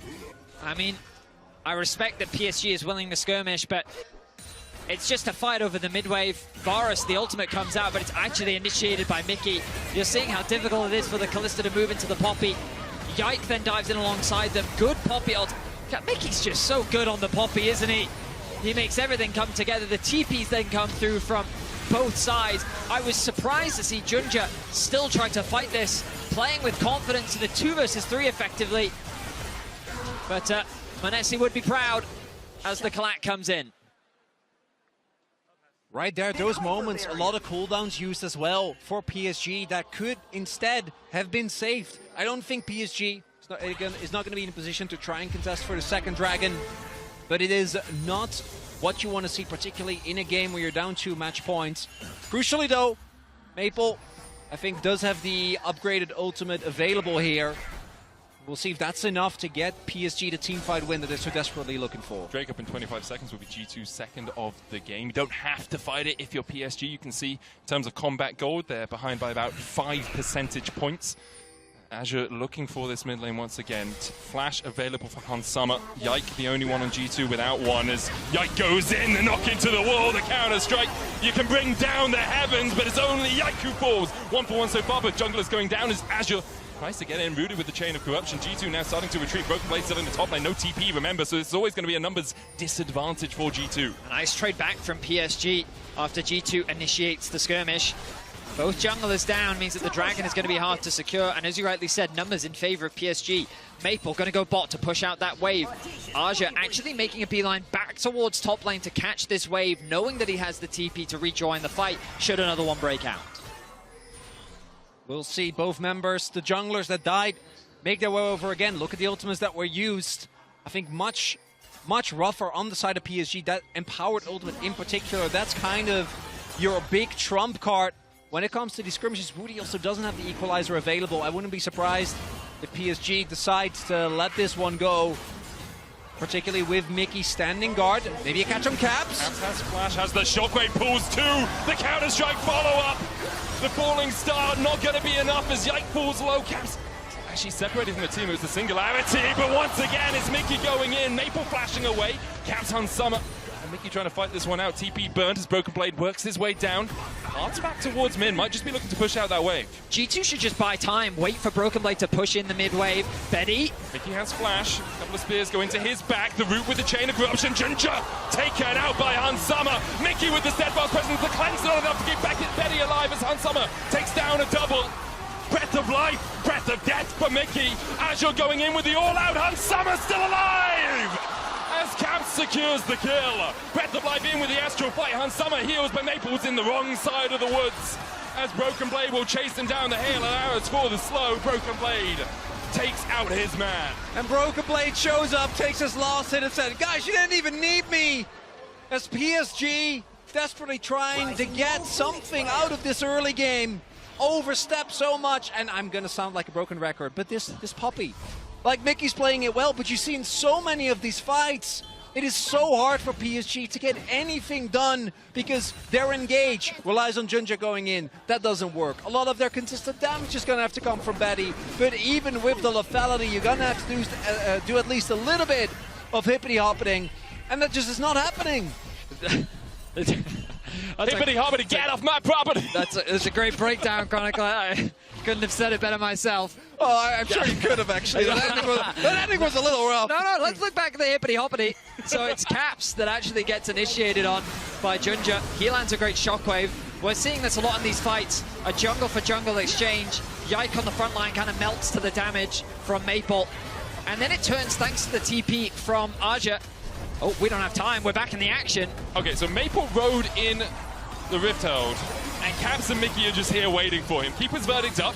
Caps down to half HP. Maple trying to trade back, but I don't think you win these. The channel stopped with the heroic charges. Yike fights on the top side. TP in by Azure, but he's going to be met by G2. It's actually Caps site on the TP as Azure's already fallen. PSG wiped away again. Betty trying to hippity-hoppity, but he just can't find anything. And this is right in front of Nash. That's going to be the Baron gone. The take with that Vayne is going to be quite rapid. And Betty alone can't do anything here. Two sides of the map. G2 find advantages. PSG, they're trying to force a skirmish on the top side, knowing that Caps and Mickey are bot, but Yike just comes up clutch. The Baron now secured. 7,000 gold in the hole right now. The PCS on the brink of being eliminated. Caps takes a spear to the back, but he can just reset. Yet to die this game. Rabadon's on its way for him. PSG, I mean, one of the surprises of the tournament was their performance against BLG, how well they played team fights, how well their bot lane matched up into what was widely considered the best bot lane in the world coming into MSI. But today, G2 have just outclassed them. This all starts with them attempting to take down a Broken Blade, but Vayne is so slippery with the summoners up and the ultimate. And then I think PSG feels safe because they are playing, or they're seeing G2 play on the upside of the map, but with the teleport, that numbers advantage doesn't matter as... Azure is on his lonesome down here, and Yike and Broken Blade will happily take the kill. G2 find another. Drake up in a minute 11 would be their third of the game, and you see how quickly the game has exploded away from PSG. PSG have found some incredible comebacks before in this tournament, and they're going to need to find another one to stand a chance against G2 with this kind of deficit. Betty, one of the star performers of this roster, has been completely neutralized at the hands of this Poppy pick. Now 3 levels behind Hans Summer, and angry G2 is beginning their siege with the Baron buff. It's a 4-1 split. Broken Blade in the bot lane. Doesn't have the final hour up yet, but these towers melt like butter in the face of Yike, Hans Summer, and Caps. Now they'll pass down towards this bottom side. Make sure that Broken Blade can take the turret. No minion wave in mid for a couple of seconds. Mickey just standing over here, buffing up this wave so PSG have to deal with it while the rest of G2 pass towards bot. Maple initially was looking for a flank, then took the Hexgate top, pushes that out, but they're just not going to get anything. The pressure from G2 is way too much. As at least the mid inhib, I imagine both inhibs are going to go down here very rapidly unless PSG pull a trigger. Ginger pulled back with the shockwave, puts the Crescent Guard down, Singularity out by Maple to stop the advance of these minions. Is it 200 stacks? slowly getting towards that late game Aurelion Sol, but I'm not sure the game will go on long enough for it to happen. Saw a little interesting bit of tech there for Mickey. Charges the ultimate, cancelled it by basing, and then you get the ultimate on a shorter cooldown, obviously. Just a quicker way to cancel it if you are playing Poppy, it seems. But G2, a little mechanics, not really the story of this series, much more about they do the have a larger 9.5k gold lead, Manic, but I like your attention to detail. 100%, a ton of people are going to start playing Poppy support after seeing it over these last few days. At least you can say you know a mechanic, even if your hands aren't that good. Hey, I appreciate someone who's detail-oriented, okay? Yep. Junja going to try and get something back as he secures the Scuttle Crab. G2 will now just turn their attention to the top lane, and it feels like it's just a matter of time. PSG have done some incredible things at this tournament. They've been able to really make a name for themselves, and I think that many people are going to respect them. Expectations are that we'll see them at this year's World Championship, regardless of the outcome of this game, as G2 continue their assault onto the base and look to round out this series 3-0. Last inhibitor up. Mickey? Okay. He had the Edge of Night there for a bit of shielding, which meant that the engage... Oh, I understand. On Betty. TP behind, Azure. Last chance saloon All or for nothing. PSG. Can they find it? All or nothing, you say. The skies descend. The equalizer only onto Caps. Pathmaker. Caps flashes away. And now the counter punch is landing. Broken Blade chases Junja out. Already we see Azure fall on the front line, and Broken Blade has the flank against 3. Can he do it? The final hour dashes away. Woody flashing in, and Mickey finds his man. Maple has to flash the wall. It's a double for BB. Maple falls as well, and only Betty are left alive for PSG. Not for much longer. Good cleanse, though. Who will survive to watch his Nexus fall. There were doubts about G2 coming into MSI, but here they breathe life into EU as they make it to a matchup against Top Esports. A convincing series from G2, filled with the pressure of the World Championship from last year, looking to not disappoint their region. They have a strong performance from start to finish. Caps deathless in both games 2 and 3. And PSG, they've shown of some incredible things in this tournament. Fantastic comebacks, great team fighting, and some amazing star performances. But today, it was not enough against G2 Esports. PSG, game 1, everything looked fine. We're able to hold on for a large amount of time, but I think that game 2, that was the backbreaker. Running back the same draft, and from that point on, you're sitting at an 0-2 deficit, and it makes everything so much harder. G2, gonna be very happy. This is the type of win you want going in as you make your run into the tournament. Going into a matchup against Top Esports, PSG take a bow, though. Remember, made it through playoffs. Took down FlyQuest in very convincing fashion, then almost took down BLG, who were widely seen as one of the favorites for the tournament alongside Gen.G. They were just one game away from not even being in this match. G2 the same, obviously, but I think if I'm a PCS fan, I'm very happy with how PSG have played. It's of course a little bittersweet because of how close you were, but I definitely agree. An impressive performance, and I'm hoping to see them at this year's World Championship with that same level of play. Totally agree with you, Betty. We're going to hand it over to the analyst test to break down that series. Take it away. Dominant series from G2. I liked everything I saw Now, today. I that also was very love the close. fact that for once we did not get a content game. Maybe at least one. Maybe you could have gotten one. Yeah, I mean, first they're one. on the edge of content in Game 3. Yeah, but they really just kidding. Exactly. Mickey's Poppy is so good. That's a series-changing pick if teams are going to let him play it. Yeah, I really like the adaptation this time around going for the Rumble, but man, like, the Poppy was really effective. And even in this game, just stopping the Aurelion Sol from even getting away. Mickey had an incredible series. Caps, of course, same to him. Yeah. In fact, that's the player of the series. So. I mean, who else? Honestly. A happy Caps is a Caps that plays well, and for me, he had a great, not tournament as a whole, but this series was a statement series from Caps. I really think it was. Look at that, 23 kills, only 2 deaths. So he's part of 50, only dies twice. Carried the late game team fights and even outplayed the early game ganks, and where this series really was decided in that game 1, because I feel like that was where PSG had the most confidence and G2 was actually the most nervy until Caps kind of took over, and after that everyone else on G2 just backed him up. Yeah, and talking about outplaying early ganks, his play against the Aurelion Sol, he did it again. He did it before to Faker, where he was running circles around Aurelion Sol so he wouldn't hit him. So and this time around, it was a 1v2. He got the kill and flashed over the Raptors wall. This was the play! Here it is. Like, who does this? Who doesn't just flash away? Wow. He's just so ballsy that he knows he's going to get the kill. That was the sickest solo kill of the event so far. Playing to the limits. And he's happy. This is the face of a man who will murder you in the next series, because the next series, guys, is gonna be a tough one. I want to say we're gonna take a look at the lower bracket to see where we leave things after this one. Top Esports is the next opponent for G2. Yeah, I mean, not easy. I don't feel like they're going to have an easy opponent for the rest of MSI. They took care of business here where they needed to win their first lower bracket game. But the biggest thing is going to be what Jackie Love and Mako do to G2's team. I'd say Hans and Mickey had a really, really good series. But here's a more important salient point here. Like, G2 is actually so good. I know a 29% win rate is not as much as G2 would like, but it's a hell of a lot more than 8. And that's what everybody else from NAEU has been able to muster. I like these odds. Don't know for you guys.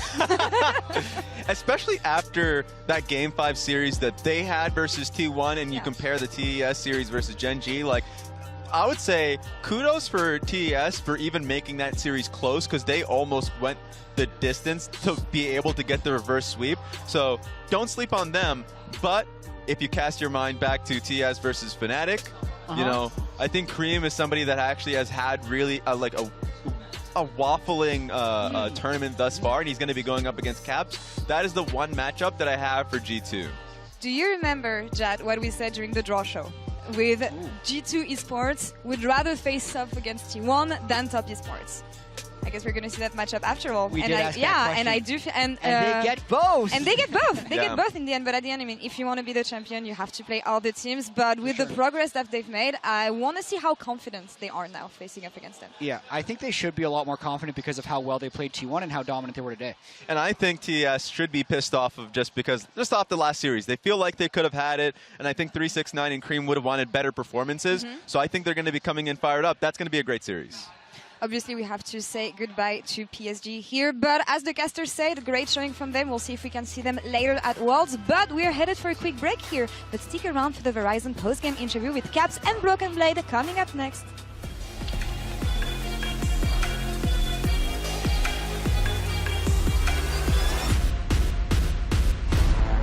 The 5 versus T1. I guess many people were wondering, will they be a bit overconfident, you know, going into this opponent? But how overall was the approach? The approach was for sure a little bit different. I could feel there was not as much tension going into this match. And we could see in the first game we were a little sloppy in the beginning, and then we ramped up. And then game 2 and 3 were very, very clean in my opinion. Played very good League of Legends. So I'm very happy we didn't take them lightly, and we're actually playing our game, and I think it showed. Caps, for you the same. You had a monster series, I gotta say. But how do you feel you did overall? And when you look across both of the best of 5s you've played now, what do you think about the level? Thank you. I mean, I think the T1 series was some good moments, some bad moments. I think.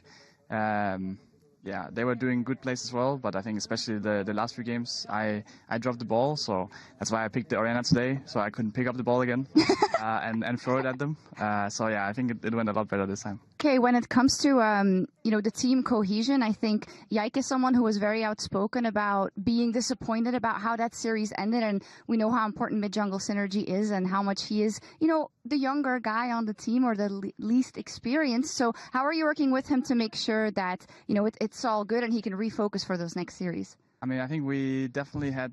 it definitely feels bad, I think, to lose like a series like that, and a lot of fans also very disappointed, right? Because when the closer it is to being winnable, the more frustrating it feels. And we definitely, I think, had a good meeting afterwards and made sure that everyone is like not taking things too hard if people say negative things, because we proved that we can win games against T1. And I definitely think we can win against any team in this tournament. We just need to play our best selves. And if we let our emotions get to us, or if we start letting each other down, then that's how we actually just lose, Speaking of opponents, in a few days it's Top Esports. Broken Blade. So, that's a pretty tough matchup, I would say. Overall, how do you feel you match up to them? I would like to say we match up pretty well against them. As we showed so far, I feel like we showed a lot of good performances, and I think Top Esports, they obviously did almost a reverse sweep, I believe, against Gen G. Yeah. So they're definitely going to be a tough opponent. But now that we have a couple more days to, recover and practice, I feel like we're going to be having good odds. So very excited to play against 369. Last time I played against him wasn't too great, but excited. I think we should touch on that just for a second because, wow, your performance has been absolutely incredible. I mean, the T1 series versus one of the best tops in the world, and you held your own and more, I want to say. Is that the fruition we're seeing out of all that practice that you have put in recently, of course, with Alfari as well? And how much do you think that is going to be the key to getting far at MSI? Definitely, I could really feel that this year my laning phase improved quite a lot. I put a lot of effort into that. I still do every day, and I think that's the main reason why playing against these guys is feeling way more easy than the previous years. Obviously, me and my team, I feel like this year we elevated our macro games so much more than we did last year, and the games don't feel like very random anymore. Like we feel like we know what's going on, and I just feel like we are much closer this year to winning everything than last year. So I'm very confident, very excited. I go with this mindset into the game, and then good things happen. Then good things happen. Thank you so much, and good luck. Europe is behind you as always. Thank you.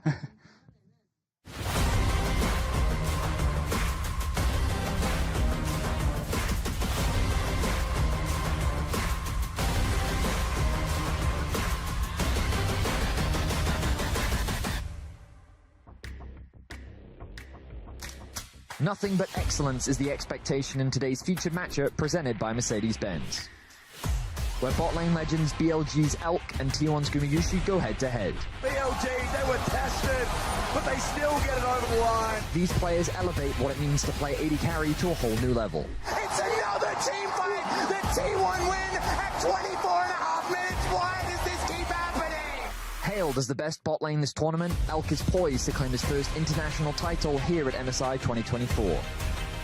With a world's title to defend, Gumayushi will do everything in his power to deny Elk the privilege. T1 will be your 2023 world champions. They haven't met since last year's Swiss stage, where Gumayushi got revenge for MSI 2023. T1 getting torn through by the BLG lineup in the final fight of the series. Can Elk return the favor and show T1 the strength of the LPL?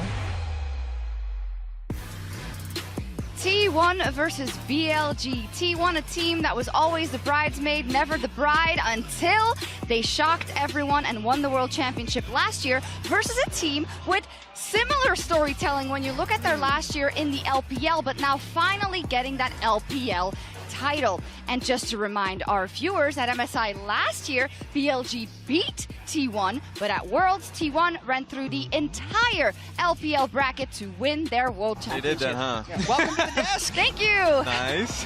Saw you fast walking over here. I ran because I didn't want to miss this matchup. I guess you can understand. Yeah, I wanted to talk about the history between those two teams, as you had mentioned, because at MSI just last year, it was BLG that was able to take them 3-1, and it was in large part with how monstrous Elk was. He felt like he was unkillable on his Zeri pick. The hyper carries really ruled the day last year at MSI. That was the comfort zone for Elk. As you mentioned, those shocks. T1 is almost like single-handedly controlled the narrative that the LCK would be stronger than the LPL, because without them, this MSI performance where you had two LPL teams in the final and also how well they were doing at Worlds up until the point of T1's run was extraordinary. I like it. You're saying they're kind of like the key to both sides of the coin for the LPL success. Pretty much. Without T1, the LPL would be ruling the world. Oh my God. It's interesting because at that time, the key difference was the fact that your guy was playing, and he was playing like Nautilus and these supportive picks, but he had like great games. Now, the change in the offseason, adding in Knight, gives this team an insane ceiling. And then that's the kind of payoff that they're looking for. As you mentioned, them winning the LPL championship was in part due to that. And now going up against T1, you expect them to win based off of the pieces that they added here. That is the hope, of course, but this is so interesting. We just saw G2 going up against PSG. Those were the two teams that took these two teams all the way to 5 games. They really had to dig deep, both for BLG and for T1. So I'd love to know what we learned from either of those teams because of all the tape we have. I mean, mine was really curious because I had a lot of question marks from Faker in the series against G2, and Caps has been doing that to everyone this tournament, so you never know if that's going to carry on tonight. But I don't think T1 can win this tournament with Faker playing like he did in that G2 series. So he did step up at the end. Yes. Game 4 and 5, he had incredible plays, so that's more likely the Faker that I expect to see. But that's what stood out to me for T1. For me, when it comes to BLG, it's the mental fortitude, because losing that 8K goal lead that they had in Game 2 and the way that they did it, and then the next game where it felt they were on kilter, like those type of things you cannot have when you're playing against some of the best teams.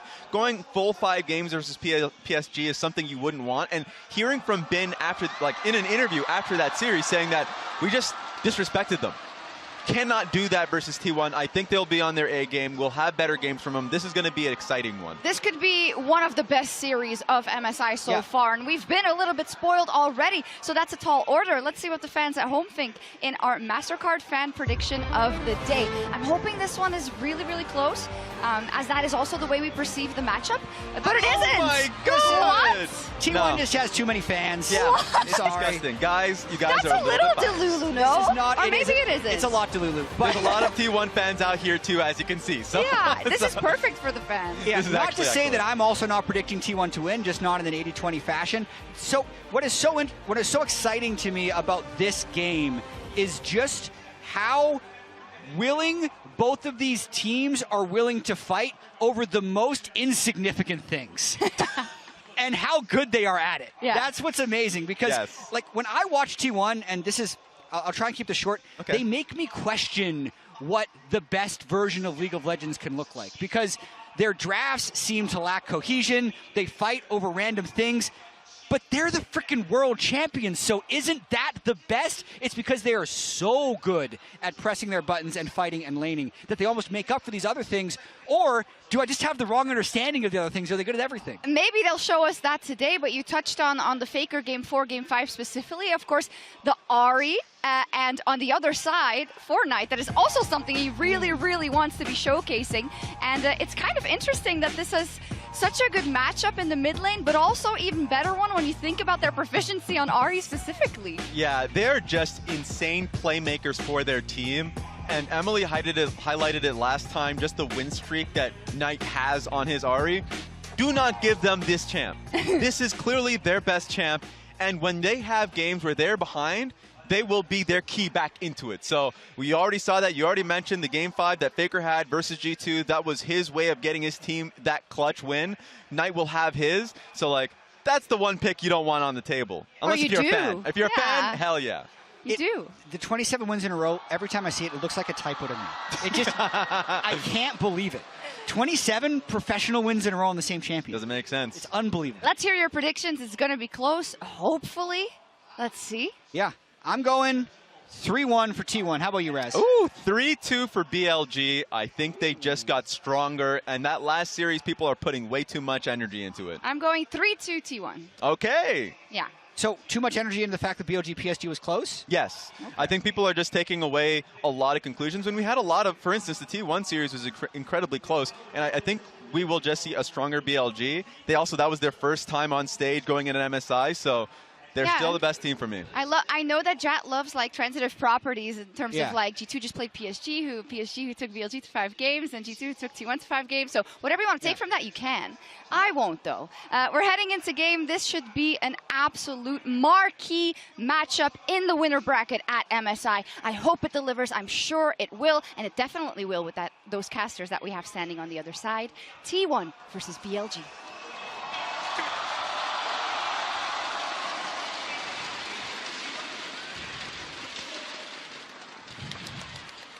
Welcome, ladies and gentlemen, to the caster desk for T1 versus BLG, the first seed from the LPL versus the second from the LCK. But gentlemen, before we dive into this draft, I want to talk about some transitive properties, right?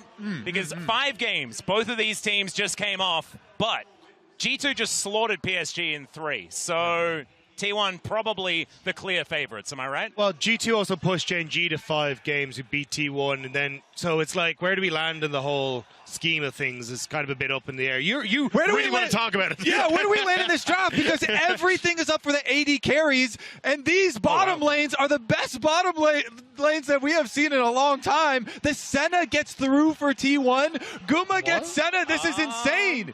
Yeah, well, Decker and I just made some eye contact, and we're a bit perplexed about the lack of Senna priority. Part of the reason why Senna is so insane for T1 is because of this, because of carry as champions, that he gets to play with it. The fed Tom Kench down here, the farming Kench. We're starting game number 1 of T1 versus BLG with just absolute draft Armageddon here. I actually kind of love it, though, from BLG. This is the one game where I think you're allowed to throw a bit of a wrench in, do a little bit of experimenting, see whether you can beat the Senna. Because after that, I think they have to just keep banning it, because this should be too hard. It's also the lack of Lucian Nami that's surprising to me, because I thought that would be the higher priority here for BLG, but they really want to get this for Nada. It feels like for On has been a very, very strong pick for him. He's got a 71% win rate over the course of spring, but I do think this is where you're going to see if T1 are just able to manhandle off the back of what is one of the strongest picks for Gumayushi and Kerry in that bottom lane. Oh, I was actually really liking the Corki, something that we saw in the Gen G series just recently. The Callista Corki has been a really good bridge, and Faker's going to say, yeah, kind of like that idea as well. I'm just going to pick that one on myself. So funny how LPL Corki has turned from meme into machine at MSI. Faker going to have the Corki this time around. I'm already, there's already a lot of really, really good scaling and long-range damage on T1. As we turn our sights towards the jungle here, both of these mid laners looking to ban away their opponent's AD junglers. Jarvan always kind of scary there, so they don't want the full combo. Xin Zhao, of course, going to be a priority as well.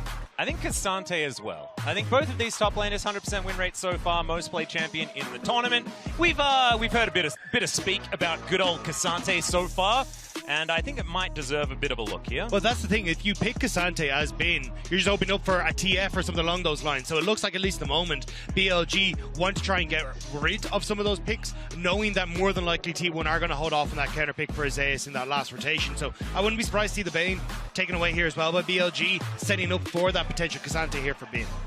We do know that the Zac is something that Zeus has really enjoyed as well. It was used in the playoffs quite a bit. He was sort of our guy in the LCK that did like playing it. The Wukong, though, going to be taken away from Shun. Certainly something that he does love to play. So not going to be seeing it this time around. And in fact, sees a lot more bans than I would expect.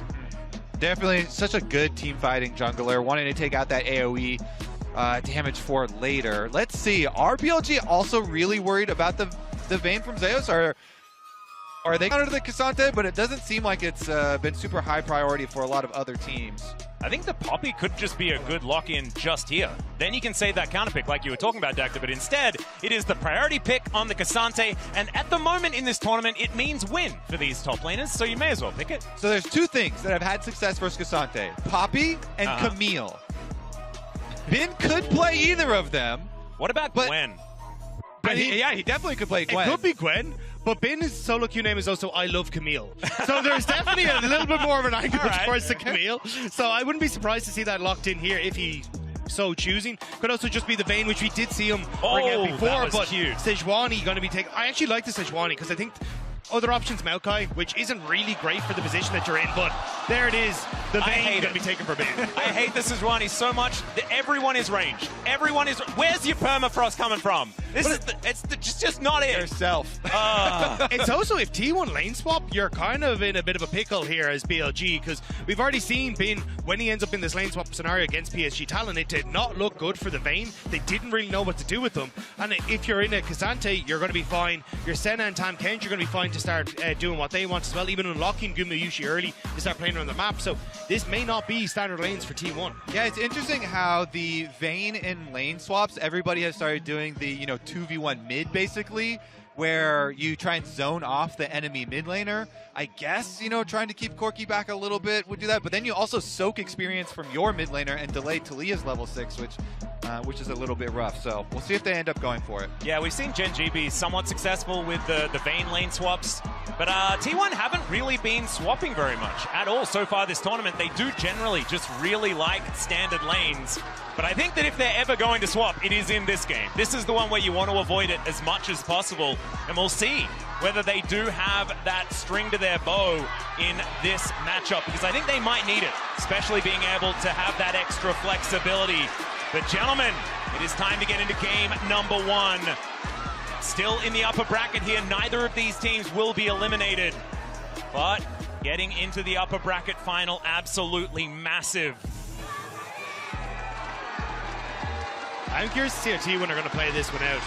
Little engage on their side, very much kind of playing to absorb the initial pressure coming through from BLG. So if BLG take it slow and don't overextend, there is a chance that maybe they can crawl out. But as you already alluded to, the amount of range that you have here with the Senna and the Corki, being able to poke out BLG, that's really where BLG have to find some way to dissuade this.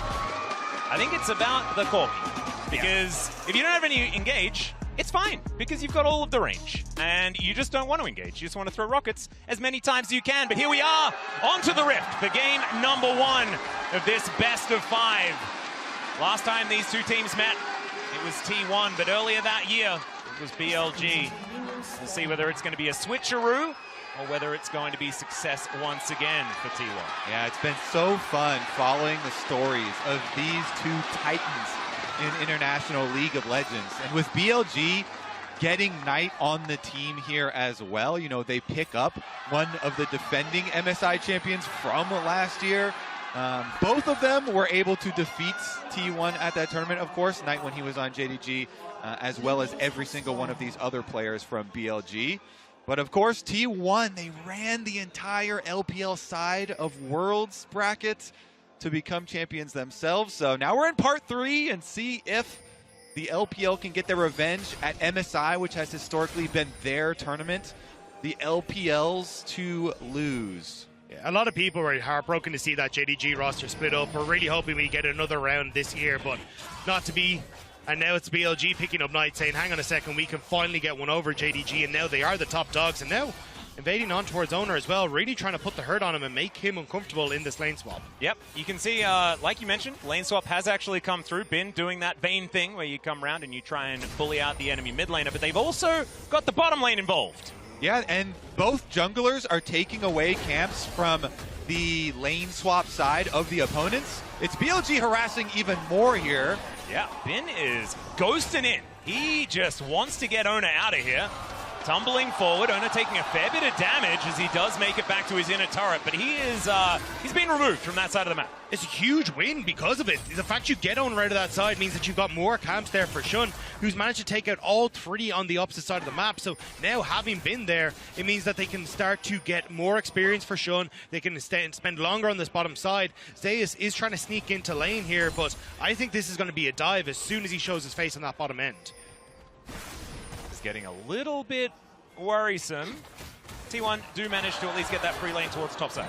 I think next thing we should have Sejuani cross over and finish up these other 2 camps here because of the hard work that Bin and On put in, chasing Owner out of their blue quadrant of the jungle. And he's heading over to the bottom side now. Looks like they're heading up. Senna here waiting, and they want to pull a trap themselves. Yeah, Carrier has teleported in here as Zeus and Gumayushi coming on down to 3v3 for now, but already Carrier's taking so much damage. Eats the Grey Health is on, taken down to 200.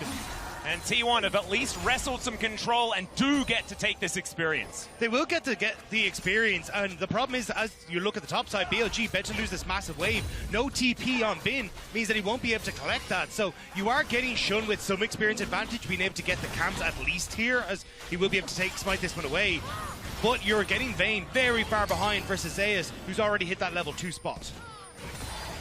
Meanwhile, Owner here is at least going to be able to pick up his Gromp, so the only thing really stolen away from their side was the blue buff. Not too bad for him. He can just go up to Raptors and get topside Scuttle Crab, probably. Yep. Faker doing the walk strategy to avoid the seismic shove, something that we've spoken about a lot in the LCK. It's a good, it's good ability. It's pretty good. And BLG are going to drop this top wave at the moment, though. You saw that Elk had started to move up towards that top half of the map, but instead they're trying to force these 2v2 lanes, so immediately going to move Elkanon back down towards this bottom side. But we'll need Shun to come up here because the wave in a bit of an awkward spot for them. So I think they'll need Shun to help them get control there to force the bounce back. Actually kind of working out well. If you have a look at the top of your screen, T1 in about a 100 gold advantage or something like that, but did with that big wave being missed by the... Oh, no. The corpse of the cannon flew up into the air. You know as soon as... Oh, Faker going to get pulled back! And that is first blood going tonight, and it's a solo kill! The golden left hand coming up clutch for BLG. There was so much movement on the map, we forgot about the mid lane.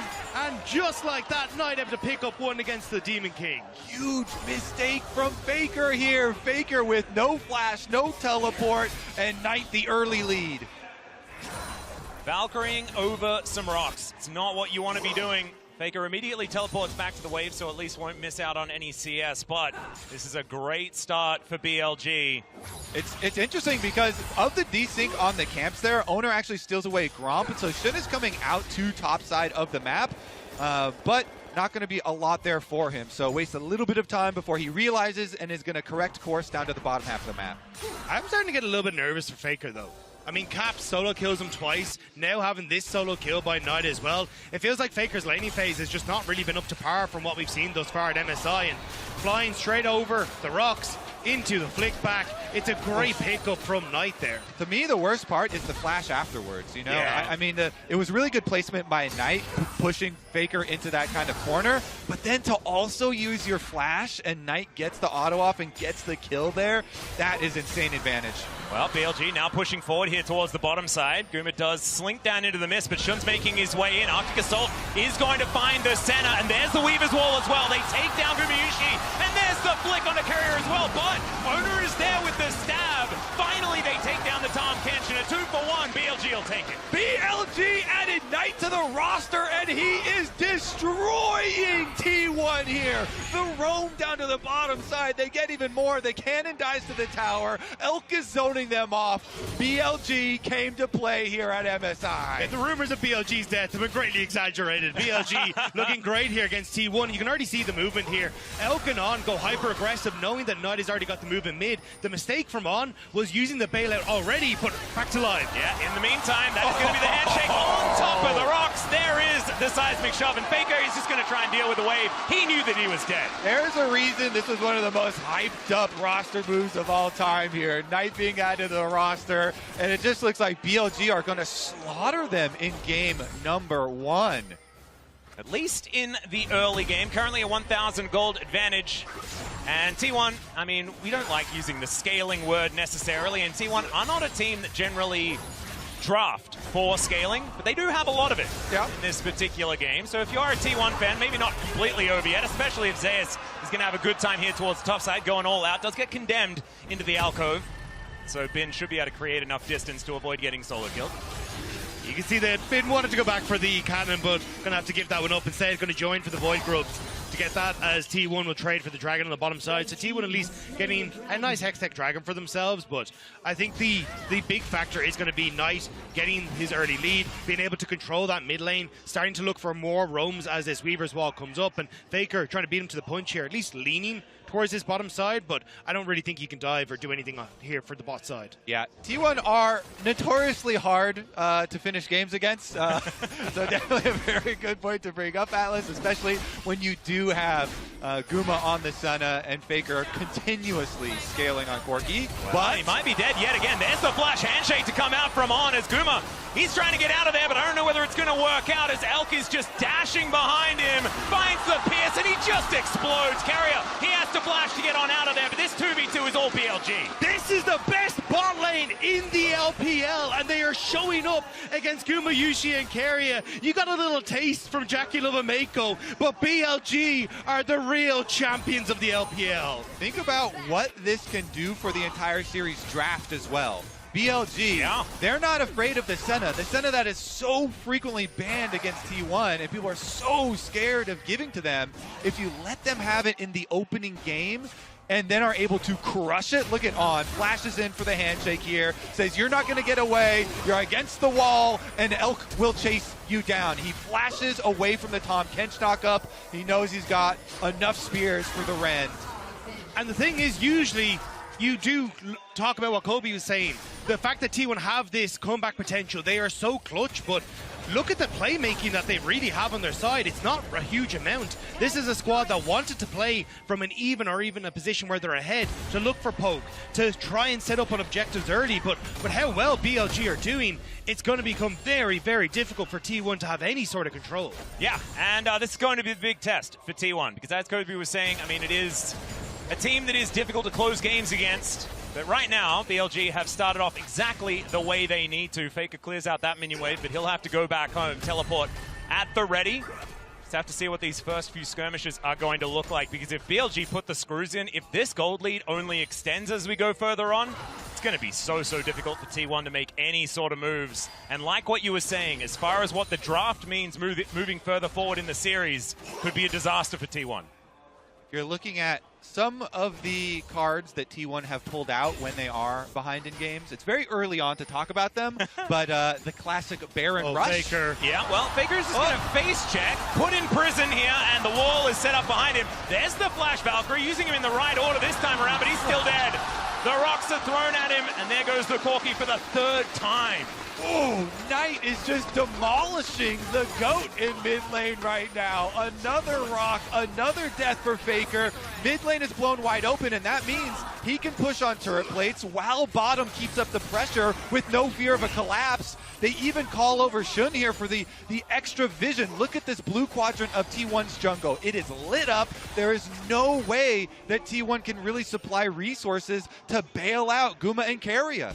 And Knight really has been the kingmaker for so many teams in the LPL. Starts off on top esports, gets their first ever championship for themselves, then moves over to JDG, manages to flip the script and get another one, but now in boss. In goes Keria, looks for an opportunity here on to Elk. The bailout should be there, but the Devour is as well.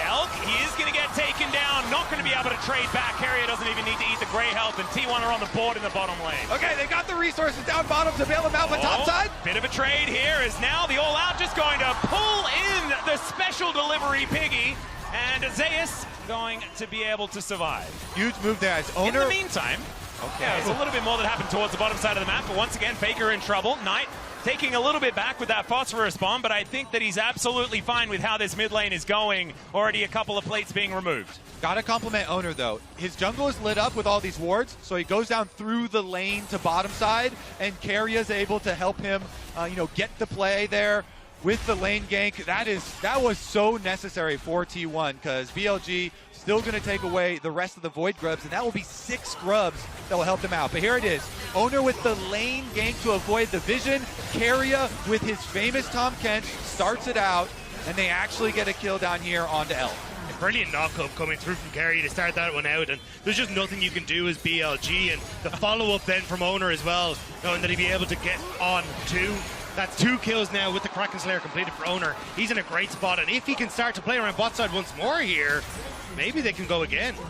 Well, it's going to be the turret going down. That is going to be first brick going over to BLG. Bit of extra money in the coffers, definitely good thing. 2.2k now that score. Like you were saying, Owner is here. But On still looking for some opportunities. Not going to get snared up by the center here as we're just trading back vision as much as possible. Knight and Elk with the most gold in the game, as we saw just there, is now Faker with the package at the ready. Avoids everything, or everything misses. Package going to get delivered as the Drake now being considered by T1. Snare connects onto Shun, but he is still in this fight, at least for the moment. Faker getting a lot of damage, as there is a huge burrow right on top of BLG and T1. I think we may have started counting him out too early, as Owner hopping around this fight as his version of a Callista, and they'll take a Drake. The unseen catfish is the deadliest. Keria from the Dragon Pit, and the Abyssal Voyage sends BLG packing. That is going to be T1 bouncing back. They're going to pick up the Dragon afterwards, and they have recovered. Brilliant read from T1 as well. On had already used that big ultimate in that last fight on bot side, so they were counting down the timer saying, "Yous don't have it." And when the Sejuani ult goes wide as well, Faker turns it on. He says, "We have the tools we need to follow this up." And with this, Keria beautifully executed knock-up on so many members of BLG here, and now Bin in trouble on top side. Yeah, Keria is now ganking. He's like, well, I want to fight in the river. Let's see whether I can get another one, as Bin is going to ghost and use that final hour to make sure that he is able to get away. But that is Summoner Spells and Ultimate now down. It's always so cool to watch how T1 will protect their members, and even if someone is making mistakes, like Faker was in the early game, he still stands up in that dragon fight. He avoids the Sejuani ult, then has a big package to start up the fight, and the rest of Team 1 pick up the slack. Keria really doing a lot of work for this team. This might be a bridge too far here for Zeus, who is going to have to try and get something done to get out of here. Has ghosted, has made it underneath the tower, but there's the flash forward. He is going to get stunned to the wall with the condemn, and there's the kill going over to On. 4 members going to be enough to deal with the Cassante here, and they should also be able to grab a second tower for themselves. Just a question of how far do they want to keep going. Bin going to reset to try and move on down to the bot side, but Faker should be able to respond with the turret himself. So T1 at least only losing out on what is just a kill, but still BLG stepping up on this top side. They have the Rift Herald in tow, but I think they want to try and keep that for mid and a potential Dragon in 3 minutes time. And Owner's the only one here picking up these. Oh dear, there's a Glacial Prison. And yep, he's normally a pretty slippery champion, but it's not going to work out there. Tries the Heartbreaker, but he's the only one getting heartbroken here. And T1 loses their jungler. That was a rough one there for T1. Owner was the one with the bounty on his head. Owner was the one getting a lot of these kills and soaking up the farm there. BLG, they lie in wait in the fog of war. They strike again, and they want to continue this snowball. Now, with all the extra vision that they left up on this top side becomes very scary for T1 to play. Faker, of course, he is at least Corki, has his W, has his flash available, but that tower being down and all the extra vision for BLG does allow them some really strong side lane options here. They're the ones with the Vayne that they could put in the side lane. They're the ones with the Talia ultimate that is ready to make the cross-map play.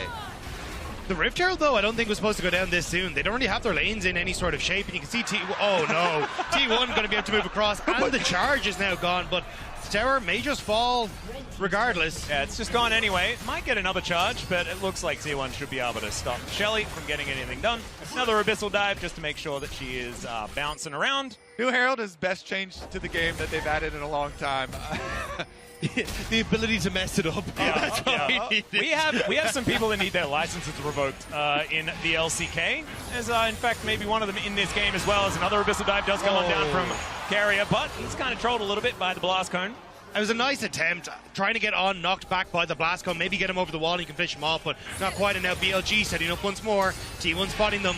BLG just trying to get control over this bot side because they know they have a stronger 1-3-1. If they can continue to keep this pressure for Bin, he can start to chip away at these turrets on bottom side. Yeah, now we need to calm down a little bit. BLG need to extend the open map play here. Make use of your split push, make use of your Talia ultimate here, looking for these picks, keep the pressure up on T1. Because as Alice brought up, this is such a hard team to pin down, and they can rely on Faker and Guma later on into the game as the stacks accrue here for the Senna, as the Corki starts to accrue items. And as G2 learned as well, you got to be very careful about where T1 plays their vision, because they will always try and find some ward in behind you, some way to get Faker with a package in behind the back line, something to bring them back into this game. So BLG going to have to be clinical in how they close this one out. And I'm looking specifically at Knight here. He has been so good this game. His Seraphs has evolved already. Oh, Glacial Prison going to be avoided there by Keria, utilizing the walk. That time has to flash, though. As Owner dashes forward, Shun just absorbing as much as he can. All 5 members of T1 grouped up, though, ready to get this siege going on. 35 seconds on the Drake is probably why we're seeing a bit of an ARAM. They really want to prevent Faker from resetting. They'll have the package in base and that teleport to come out. So BLG trying to play aggressive on the wave. Nice. It's going to find Gumayushi. He's just going to have to get devoured. A huge resource now just taken away from T1. To be Dragon at least there. I mean, that's so much health off of Guma, and not having the Tahm Kench flash or ultimate for Keria here. I think BLG have won themselves a stop to the Dragon stacking from T1. Knight again comes up huge, but the package teleport from Faker is used to the top side of the map, so they're going to trade an objective at least. Q not going to find the mark there. Neither does the handshake, though, as Zeus does get under his inner turret. Faker heads towards that top side, like you were talking about, and so just trying to get as much money as possible. And I think T1 are probably pretty happy that they managed to get the first 2 Drakes this game, because this is a Corki composition. One, getting the first Drake, generally hard. You don't have the package available for that one. The second one, far more possible, something that they were able to do by winning a team fight. And this one, don't necessarily need to get it. They're happy for the game to extend. This is going to get more difficult for T1, though. The problem is Knight very far ahead of Faker in the side lane. Going to be tough for him to really try and counteract the push that Knight has. And now with Bin being able to pick up a sizable gold lead, 1.5k for himself, he's going to be able to push in on bot side relatively easily and give a lot of control for BLG to push mid into a potential play on top. And once you start to lose control of topside jungle, Baron becomes available for BLG. So I think a lot of T1 is going to be trying to pick off members of BLG as they enter into their topside jungle and see if they can find BLG T-Sinks, because BLG haven't been the best side lane team in the LPL. See what they can get done here as Shun back into his jungle, just trying to get a bit of money here. And T1, at least allowed back towards the mid lane. They need to start trying to break open this outer turret in mid, though, because this map is getting smaller and smaller for T1. As Knight taking a little bit of poke damage here. That big one would have really hurt, so thankfully he's able to avoid it. T1 trying to pressure forward. They're going for it. The teleport play here with the Taliyah. Bin is close to his Trinity Force as well. Bin's got a lot of money. If they can kill Zeus. Yeah, Zeus going to have to try and find that all-out angle. Let's see whether he can get out of this one. Just dashes. All right, that's how you do it. You just press ghost and run. Fine. Yeah, it turns out if you're really quick, it helps in trying to get away from a Taliyah who has no setup. So nicely done there by Zeus to escape, and it's just a teleport burnt by BLG. I already can see the chat, everybody complaining about Cassante. People have been complaining about Ghost for a while as well, so the combination of the two allowing Zeus. It's really funny that people complain about Ghost and not Flash, which is we've had like so many years of complaining about Flash. It's just not in vogue anymore, dude. I don't think you're allowed to. Because Flash is a given now. People are like, if you take away my Flash, don't you dare touch my Flash. That's a given. Everybody will have that one. When are we going to get to the point where we just give Flash to everyone and you can choose 2 other summoner spells? It's actually now. You actually cannot choose to not select Flash. I don't know if you've tried. Oh, well. Zeus is straight up cheating, as we can see. But he is Cassante, so I guess half of his kit is Flash. So it's fine. All right, T1 still without any control of this Baron area. Some wards that have been turned off, and now, speaking of getting turned off, Ona is out of there. Things went black and white for him, unfortunately, and that is going to be Knight collecting another one. They also might augment this with a purple buff, as T1 now trying to get in there, trying to stop this from happening. This could be disaster, could really break open the game. BLG down to 50% health on this Baron. The Weavers all comes through as Zeus, he wants to try and get over that. Now Faker off to the side on a bit of a flank angle. Decent amount of damage can be done here, and that is going to be the Baron secured by BLG. Just beautifully played. Kill the jungler, take the purple worm, and now start closing out this game. Nice patience there from BLG, just waiting until you make that one misstep from Owner, doesn't end up sweeping the brush, and immediately they get the Baron, and now this 1-3-1 only becomes even more difficult to deal with as T1. Yep, some wards turned off, but not the critical ones. That one is going to mean death. On flashes to follow the seismic shove with his handshake, so there is 0 time for Owner.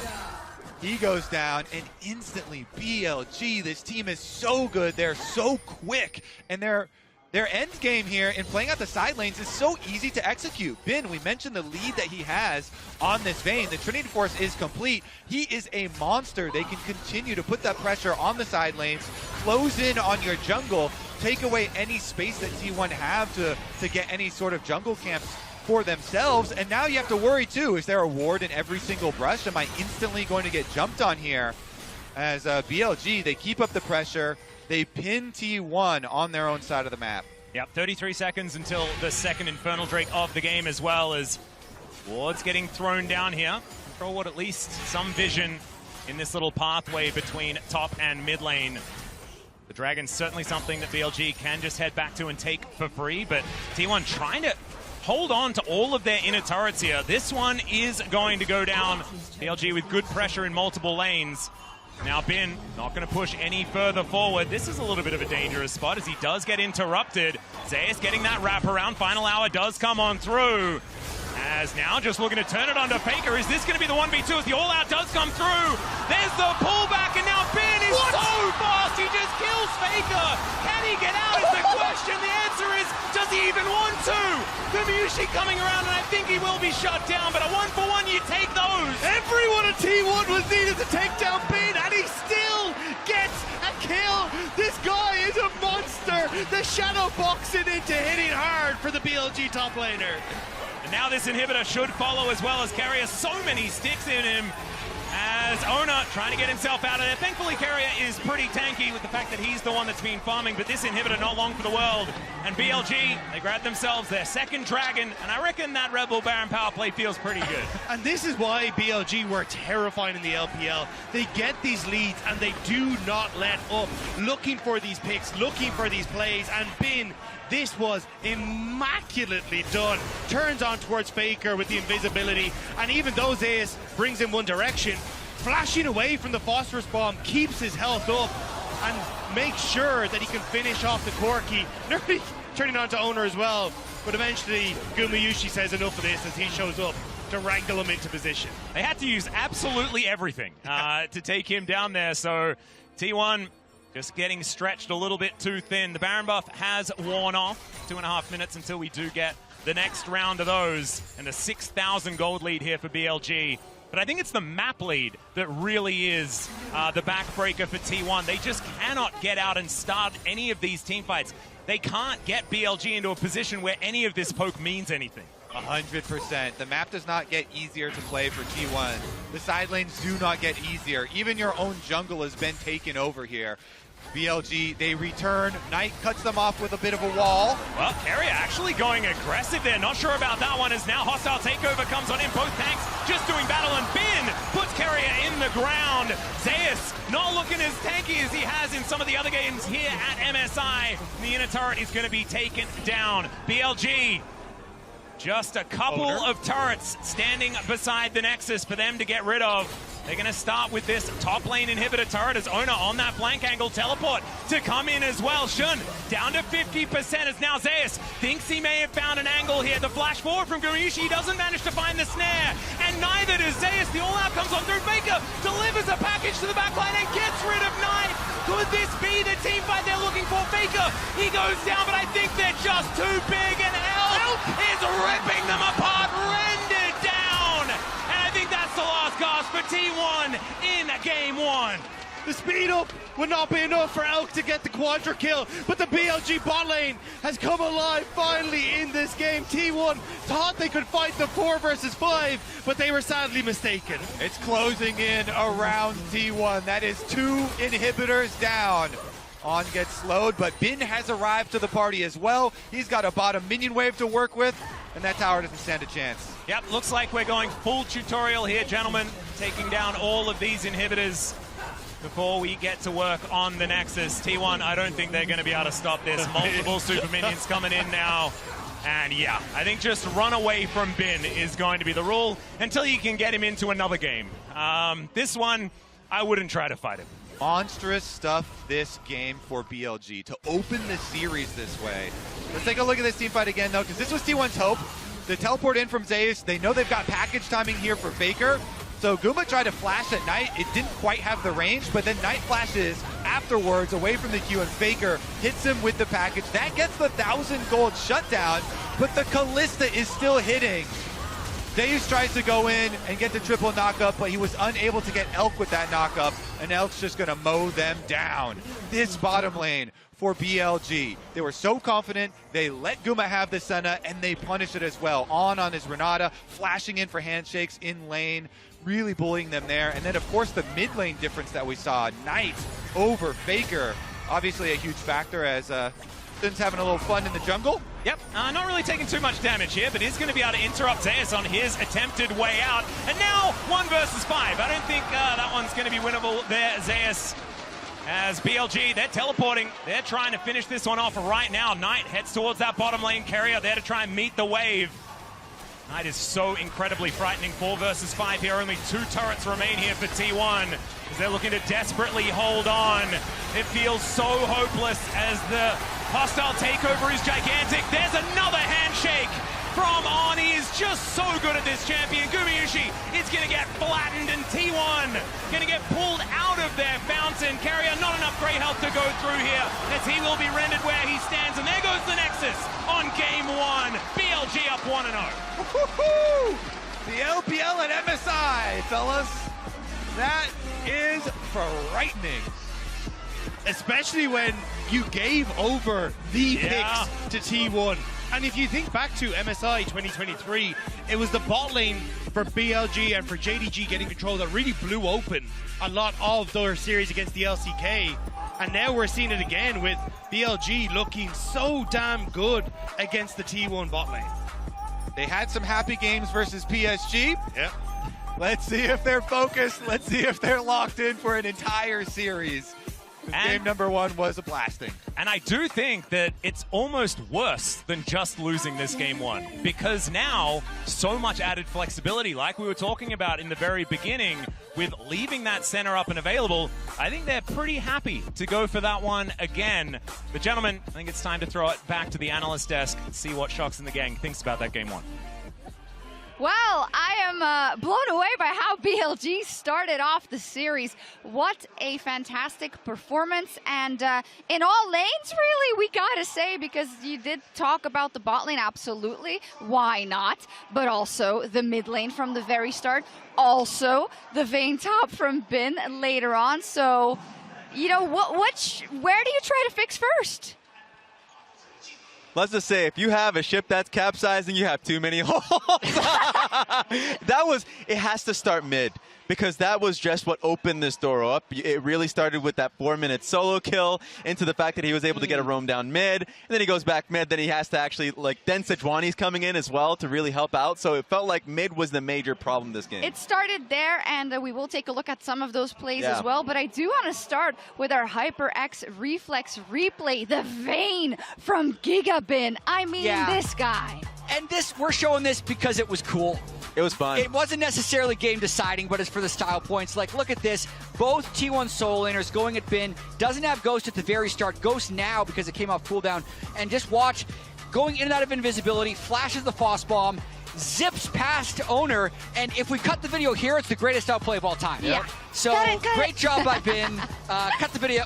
Shoot. But it was still an amazing play, essentially getting the 3rd solo kill of the game by someone onto Faker, which is, I think, going to be, to Raz's point, what was a worry for T1 against G2 and continues to be an early series Did worry you erase here your against BLG. board? Because you said Faker question mark, right? Well, it's because he died 3 times, so he just vanished from the series. So it was more of an explanation. So, that was the thing. It basically, Knight was just reminding you why that off-season acquisition happened. He just instantly started with a lead. And really, that was probably the most scary thing about BLG, is that any lane can do it to you. And that's what made that first replay all the better. So then you go into this replay where that first kill happens. Again, man. Insane, instantly leading into this bot lane play. And it was just a constant sequence from BLG that T1 couldn't recover from.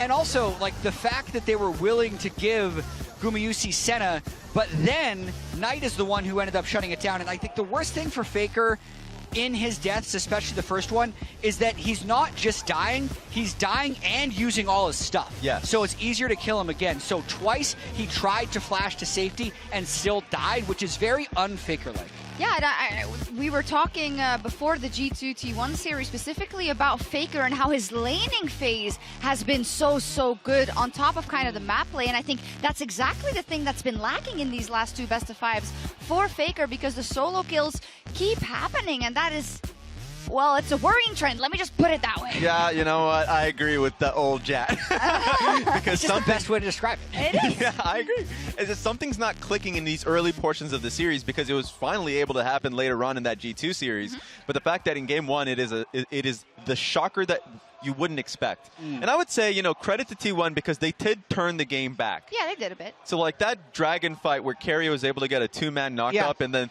okay, the engine's starting to roll. but then BLG find 2 key picks on side lanes, and then get the pick on owner that leads in towards Baron. There is so much that happened here, and this is the replay that I was talking about, because at first they're trying to go for Faker's head with the package. He uses it to regroup with his team, and then as the play goes on, just look at Tahm Kench angling for a play. And it's the coordination that the whole team has, because the instant he flies in, Guma's pre-channeling his Senna ultimate so that it lands during the knockup from the Tahm Kench W. Faker chases on to end up finishing out the fight there, and you can see Faker still ended up doing 20,000 damage for the numerous times he was solo killed. So I do think we're still going to have a very competitive series because of how cohesive T1's team fighting is always going to be, regardless of the circumstances. What do you got here? What are we looking at? Cassante lost. That is actually a... We'll take that win, as much as I love the champion. We'll take the dub. But it does also mean, right, all these things that mean things for the series. You know, you can't just say that, oh, if we give carry a Tahm again, we'll win again. That's not the way these things work. It's just across the board. There's a lot of these little instances where for Faker needs to stabilize that lane or find a way to with the team together. Gumayushi is always consistent, but he can't really do anything in this situation. The Cassante has a counter. Will you now ban it? I mean, it's had a counter. It just hasn't won that many times. Yeah. Are you going to ban that out? You know, a lot of choices to make. I think if you're T1, Faker's going to be the first one that calls it out and say, look, I don't think there was anything wrong with the draft. I'm just going to play better. He's already meditating just so he can go into the next game with a clean focus in mind. I think that's the proper way. Because that game 1 was tough right in the early game. Red side. Yeah, that's some stubbornness right there, I would say. Just because, generally speaking, I'm a blue side enjoyer. Yeah. And I'm more of an enjoyer of switching sides when you lose. That's like my favorite thing to do. So you do it a lot. Yeah, absolutely. But I mean, if you're looking at the champions on paper, T1's going to be really happy with that draft. Yeah. And I do wonder how much of it is going to actually be a salty run back, because there isn't anything that jumps out to me as like, man, they had a really hard time dealing with X. Yeah. It was more, I think, T1 might just say, you know what, we just have to play better, and they might run back a lot of the same picks. I agree with you. And the only thing, too, if you want to take it away from individuals, is just that, once again, the way they played side lanes was faulty. Like, they got to pick on towards Cassante, and then got to pick on owner. You cannot be bleeding further like that when you're already in a deficit. That's the only thing that I would look at and say, these are the things we just need to clean up. Next game will be better. Salty run back, yeah, salty run back. I'm a big fan of salty I'm run not back. a But they fan, can't really because it's on the but other I side, do think right? it will happen. I have enough ego where you're just going back to it. Or kind of salty run back. Back to the Oh, casters. it's full salt.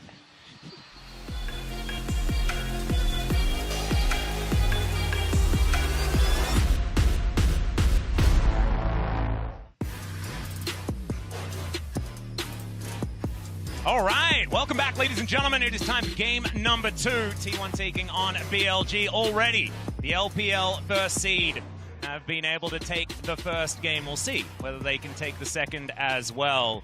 As I've only been gifted 3 zeros. Oh, no. And this has not started the way I wanted it to. So what do you think? Because Faker was actually the first one back to stage for T1, and he immediately sat down, and it looked like he was in practice tool. So what do you think he was practicing? Dodging. Pressing flash before Valkyrie, I think, is what he was trying to go for. Already, we are here into the Champ Select powered by Omen and HyperX, and we have Raz's wish might be granted here because the Callisto already locked in. Talia going to be taken away. That's the adaptation.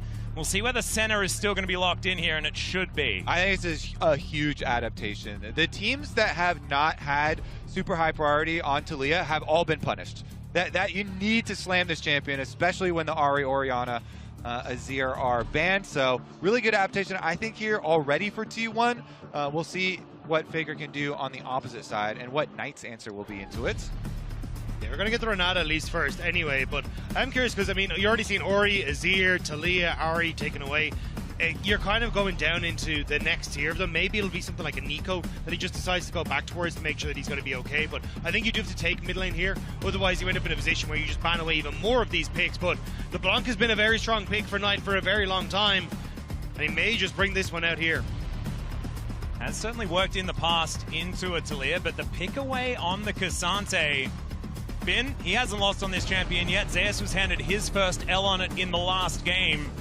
We'll see whether it's going to be a blessing or a curse here. For T1, though, I feel like you could still take a counter pick here for your top lane.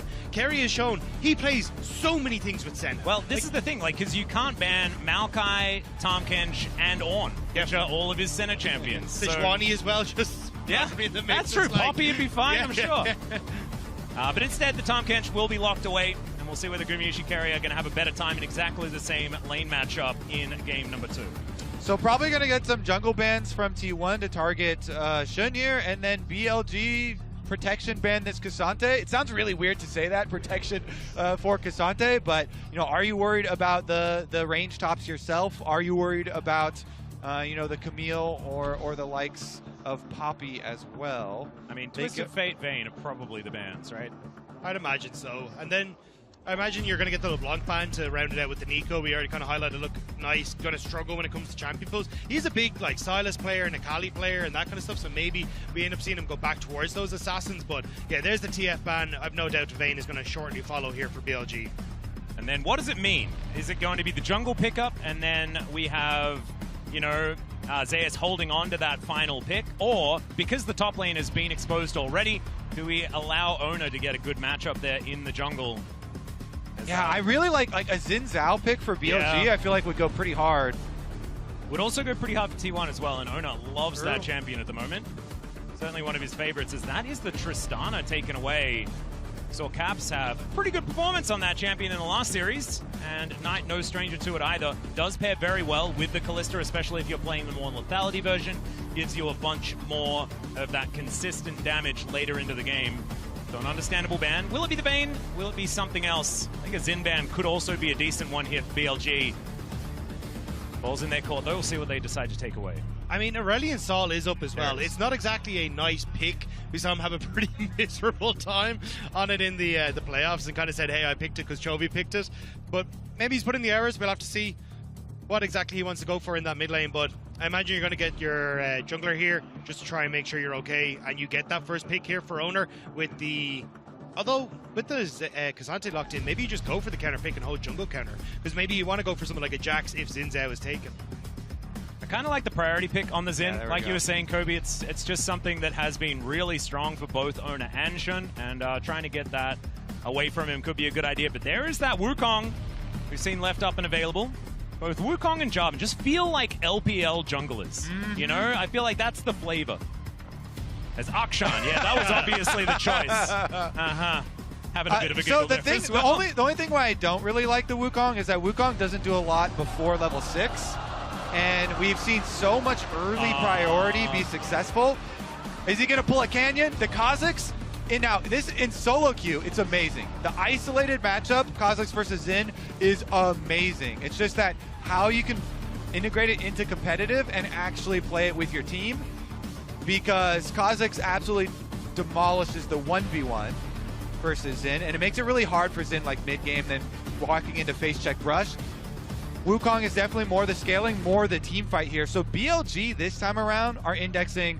This is a way slower comp for them. Obviously, they have the Corki and the Wukong, but they still started it off with bot lane prio. So they can still start the game by playing through bottom lane, through Elkin on again, just like they always classically do. Elkin on, so good at building for dives, so good at working on timings with Shun towards bottom side of the map. It's just that Wukong into Xin Zhao, it's a little bit more dicey. That's what I was going to say. I think the fact that you don't really have a lot to bring to the table as the Wukong until post 6 means that Owner, if he does play around this bottom side and carry it, continues to get these incredible abyssal dives, it is going to be tough for Elkin on to really push that advantage. So I wouldn't be surprised the Owner starting on that top side of the map, trying to path down to help out Gumayusi and Kerry in the early stages and try and beat this Wukong's punch. I do feel like Elkin on really have switched on though for this series. I think that there were some gaps that we spotted in their matchup against PSG, but that is looking to have disappeared in this series. It was funny because I feel like even the games that BLG lost, like they were so on that they were almost too good and too far ahead.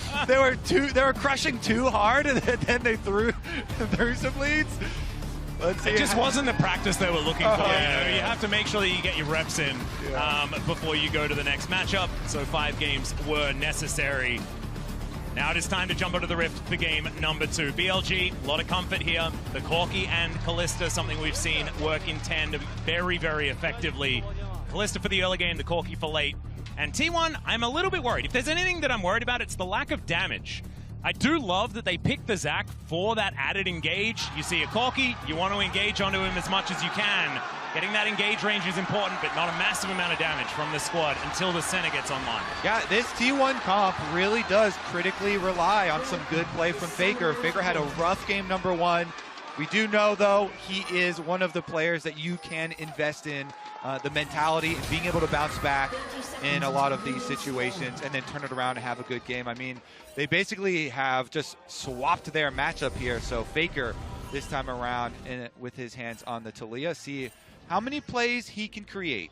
And I do like the addition of the Zac in the top lane as well. One of the things we pointed at was a lack of engage for T1. So you had to TP Zeus in behind on a Cassante to try and make a play. There had to be some creativity to their action. This time around, though, you just get to send the big old blob in.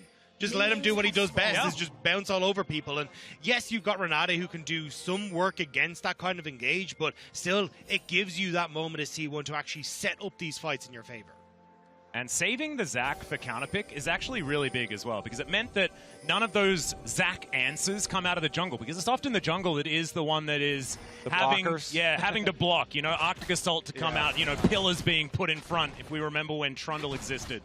You know, there are a lot of these options that you can have, and of course, the Wukong doesn't have as many of those. Yeah. Little tip from Meteos, you know, one of the original Zac aficionados. But, you know, he's obviously been in a lot of those situations, and he really recommended, if you're playing Zac into one of those blocker jungles that's going to knock you out of your slingshot, try and start the team fight with the Q instead and see if you can get, you know, one of those slappy hands Stretch plays. Armstrong. Instead. Don't always rely so heavily on the E. See whether that is something they decide to do. Having a look at this bottom lane to your right there, as you can see. A little bit of Biffo going down, but not too much. As Knight already taking a little bit of a beating here in the counter matchup. I love that. When a player just has that level of confidence to take the other side of the matchup, face up as well as Handshake here towards the bottom side carrier. Not as tanky as he was towards the end of the last game. And the Senatom Kench not having as much early game presence as a Kalista Renato. Who would have thought? Yep, getting their push in, and their jungler also pathing down towards their side.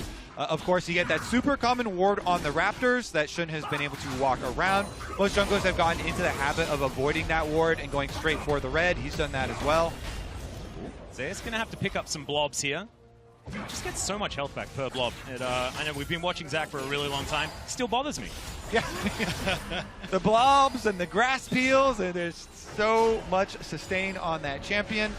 Obviously emerging as one of these really high prio tanks that can transition into the later stages of the game. And alarmingly large burst damage for the backside as well. I'm just glad we got rid of Rek'Sai, because that was the biggest problem I had. Yes, that's true. That is very true.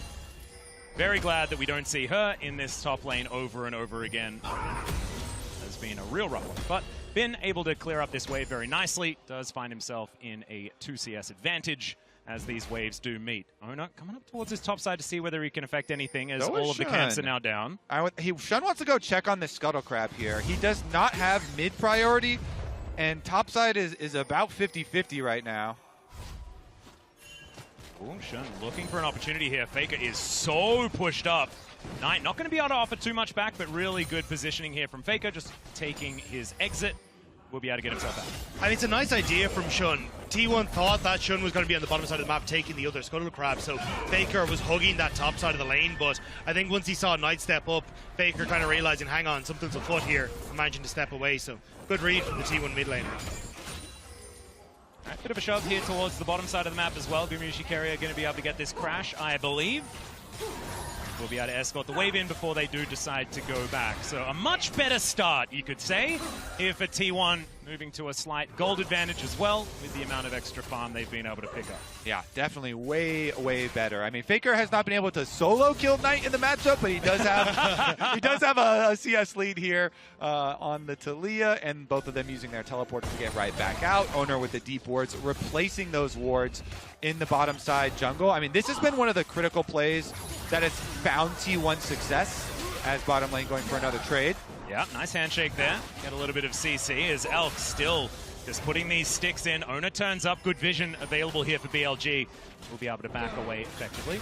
This is something that we saw in their previous series too there, where T1, around the 4.5 minute like reset timer, they'd get that second layer of wards in your jungle to spot out plays, and they've done a lot with that extra information. Shun, though, is on the opposite side of the map, and has been able to actually avoid them. I just want to point out the ward that was on blue plus Gromp now just expires for T1, but they'll know the respawn timer there, and Shun is going to be able to steal away Raptors and possibly make another visit at Mr. Faker. Yep. If at first you don't succeed, try again. Level 5, though, doesn't have the Cyclone to lock Faker down, and will instead just take a volley threaded into the back of his noggin. That is a nice double seismic shove from Faker there, who really did not like how game 1 went, I don't think. Yank me again! Yeah, exactly. There's going aggressive, and I almost thought that this was going to be a consequential fight on the top side of the map. Sorry, Kobe, I shouldn't have done that. Wet noodles aplenty. Nicely done, though, by Faker to actually get some pressure there, because again, this opens up Owner to start to move in towards the Rift Child. Shundo going to try and respond by diving bot side, and Gumayushi's very low. He really is. In fact, they don't even need him. There's the flash forward. First blood going over to On. He will be answered as Carrier locks down that kill, and now he's going aggressive. Faker moving down towards his bottom side as well. The wall comes in. Seismic shove pulls him back, and there is the answer. The 2-for-1 trade for T1. Faker's back. He's so back on the Talia. Makes the roam play down bottom side. They get the extra kill. It still started out with like that classic BLG bottom lane domination, looking for the dive and getting that first blood, but really big punishes for T1. And it also allows Owner, since they saw the Wukong down there, they saw Shun, he gets to steal away the blue buff here. Let's take another look at it. Yeah, you can see the poke coming through from BLG. They immediately get onto Gumayushi with the handshake as well, but a bit of a mistake from On. Actually hand shook the Senna away from them, so BLG had to flash, which meant that when this comes through now with the ult from Faker, Elk doesn't have any sort of flash, so cleanses the stun, but still gets hit by the flick back, and there's no way that he can get out. Yeah, Elk and On are so... Oh, never mind. Bin looking like he's in a little bit of trouble here towards the top side of the map. Both of these champions can tank pretty nicely. There's the flash just to make sure he can get it. Wait a sec. Can he? The all-out comes on through as Zeus was taking the turret for around 16 years, and there is the kill back in the end. Bin going to be able to go 1-for-1. Oh, Binny boy. I kind of wanted him to live there for the Cassante memes, but he's good for one, though. Bin is always good for one kill, at least in the side lanes. You saw it last time around with the Vayne in the 1v4. This time around, Cassante in the 1v2. Bottom side's a party, though, and Shun is finally level 6. Wukong, level 6 ultimate is available. Xin Zhao's on the way here, though, so Owner, got to respect the timing. Yeah, Owner moving on in. Probably should see that this Gromp is being taken. There is the smite, as we saw off screen, as Carrier moving on in. Does find the Warrior Trickster. There's the Abyssal dive, though, to get him forward. Handshake just to disengage there from On. They want nothing to do with this. Faker had the move on mid, so they didn't want to overextend. Already got caught out by the Faker roam once. Didn't want to let it happen twice. Knight going to reset there and start to move in towards mid as well, as he's picked up the Hex Drinker, so we'll give him a little bit of easier trading. But with T1 having this much pressure mid, objectives have just been theirs. But Kobe, this play from Bin is just sick. Yeah, I mean, this thing being unstoppable is so crazy. It's a really nice double dash into ultimate from Bin. He uses those like mini moments of CC, and then on the reset from his W, almost is able to get out of there. Kill, of course, is finished off there by T1, and they're able to go 1-for-1. Faker now visited. Yeah, if 2 didn't work, then let's bring 3. Dawning Shadow comes in. Fantastic handshake once again from On.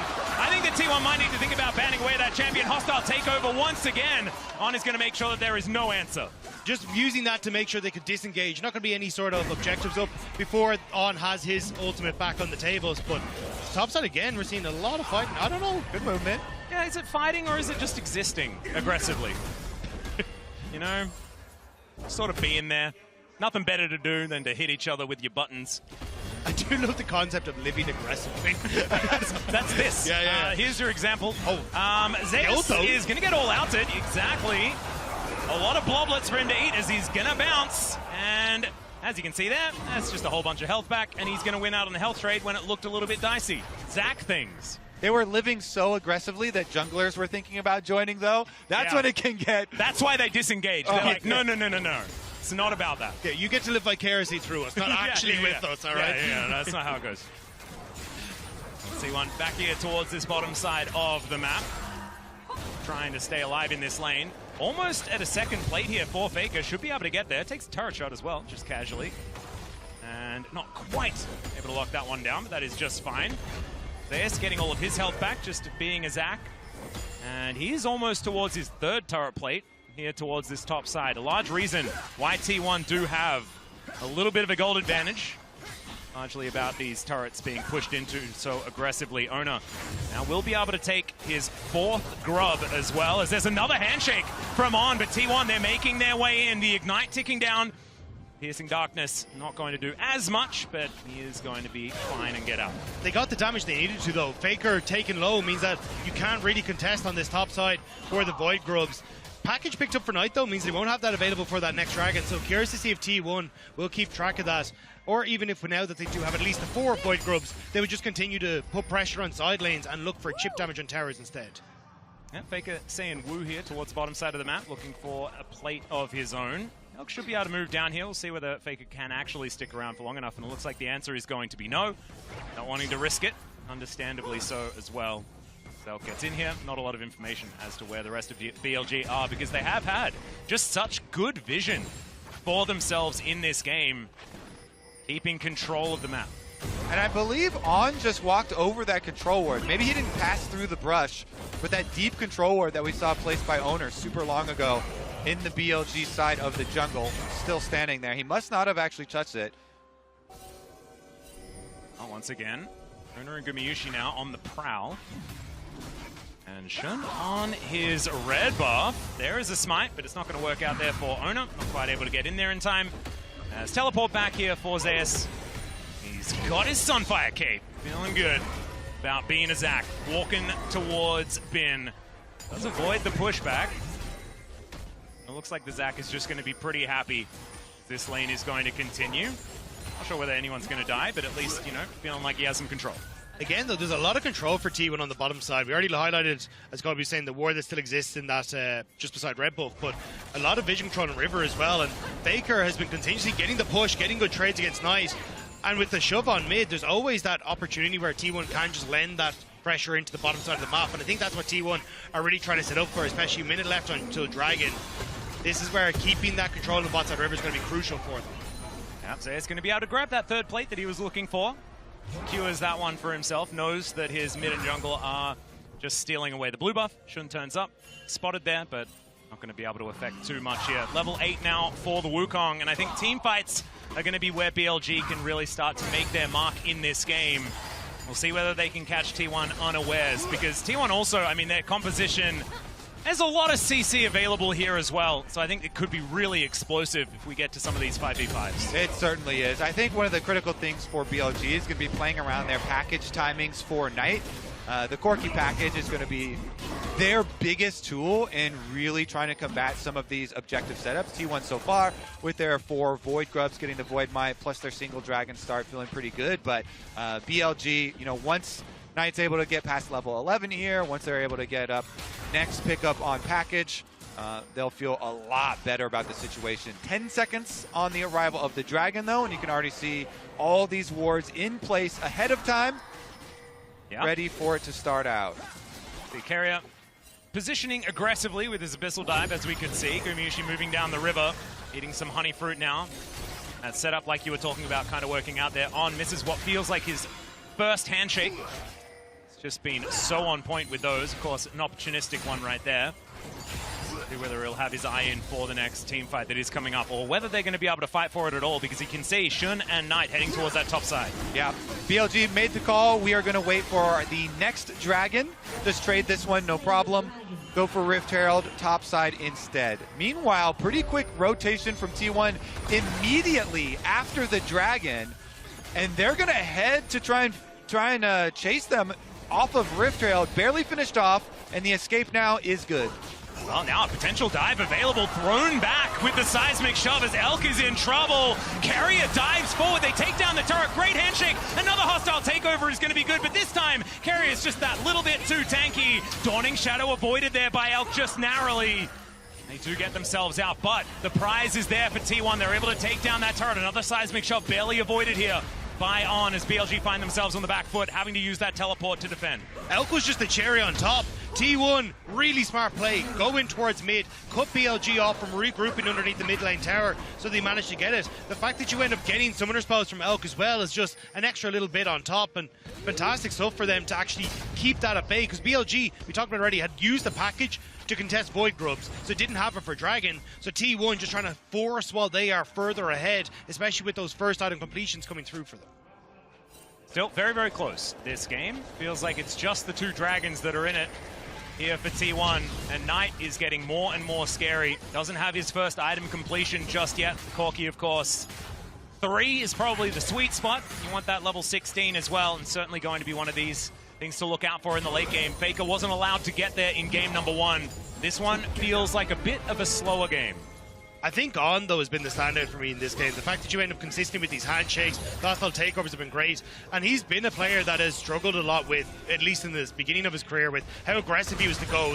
He had a great mechanical style to him, but lacked the macro understanding of where he needed to be and what he needed to be doing at all points of time. But now he needs to use it again, because Knight's in trouble topside. He certainly is. Yeah, this is a rough one. There's a seismic shove. It's going to miss, but it gets the flash. Knight now in trouble. He's surviving for a long time. The Gumayushi, he'll have the range. Bailout not quite going to be there. Arizona locks down that kill. Knock up after the cleanse. It's a disaster for Elk.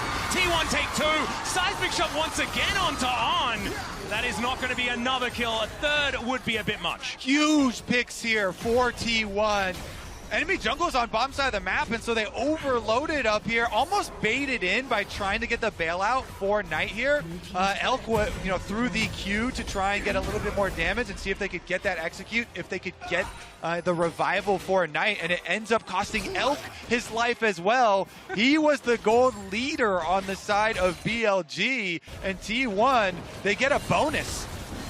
And I'm thinking he can just finish off the wave. He's got so much wave clear, but not able to do so with the amount of members that T1 are here. And as Kobe alluded to, Elk goes forward trying to kill Gumayushi, but Carrier with the tongue lash over the wall means that you can't get back out of there for Elk, and he ends up going down alongside his comrade in the mid lane. That's a big gold swing. Means a lot for this game too, because it's still pretty early on here. So T1, they get 2 kills plus the outer tower, and they get that extra mobility from the top side. You see the wards that they left behind. Feels like, once again, a risk was taken. Red side selected here by T1. This time for them, it is working out. As at the moment, it's looking like we're heading towards a 1-to-1, but this could be a pick here for BLG. Carrier having to flash to get himself out of the way. Knight there backing up. BLG not going to lose anyone just yet. T1 with control of the river. Ona goes in. Not sure about that one. As now a flank angle here for Carrier. Wants to get that tongue lash out, find an opportunity. As Knight not going to get hit by that one. There's the Fate's call. Dawning Shadow flies forward once again as this bottom lane is in so much trouble. The hostile takeover again is phenomenal, but used very defensively here. As T1, they own this jungle. And now they own the mid lane as well. T1 forcing BLG into that top side means they can get that tier 2 tower that they already set very low. Knight alone under the tower. Faker considered using the Weaver's Wall, but T1 are just going to march their way down the mid instead. Really good job keeping up the pressure here, defending the vision that they have placed. T1 always one step ahead, placing these deep wards, then continually attacking BLG. On the bottom side too, they were hoping that Bin was going to be able to answer on that tower, but it's still too healthy. He cannot afford to stick around, so BLG do not get anything back cross map. And now BLG are going to be forced to fight T1. Dragon in 20 seconds, a third Dragon for T1. You can see Knight can reset and look for the package. Going to try and shove out topside first, but this is where T1, if they win this fight, they can basically guarantee themselves the game off of how much they can take off the back of this. Yeah, so much map pressure just inherently by being able to pick up that soul point. Now that Dragon has spawned, teleport into the mid lane for BLG to make sure they keep some semblance of control, and it's alongside a package here as well for Knight. Rift Herald, they're throwing the kitchen sink at making sure this soul point does not go over to T1. they have control of the river. Yeah, Carrier's going to have a really good Devour in this team fight because you really have to worry about rank 2 ultimate from Wukong, who's got the level 6, or who has the package on Knight. Is he going to go? Weaver's all going to try and split this fight up. There's a seismic shot. Knight, he hasn't used the package. He tries to use it defensively, but it's cut off. And now there's Stretch Armstrong. He dives into the pit. The Drake is secured here for BLG, but T1 are just rolling over the top. He can't Cassante his way out of that one, and it is an ace almost, as On is the only one that survives. And Baron, T1 just absolutely wiped them. Knight chokes it. Faker goes in on the Talia, and it is a clean sweep.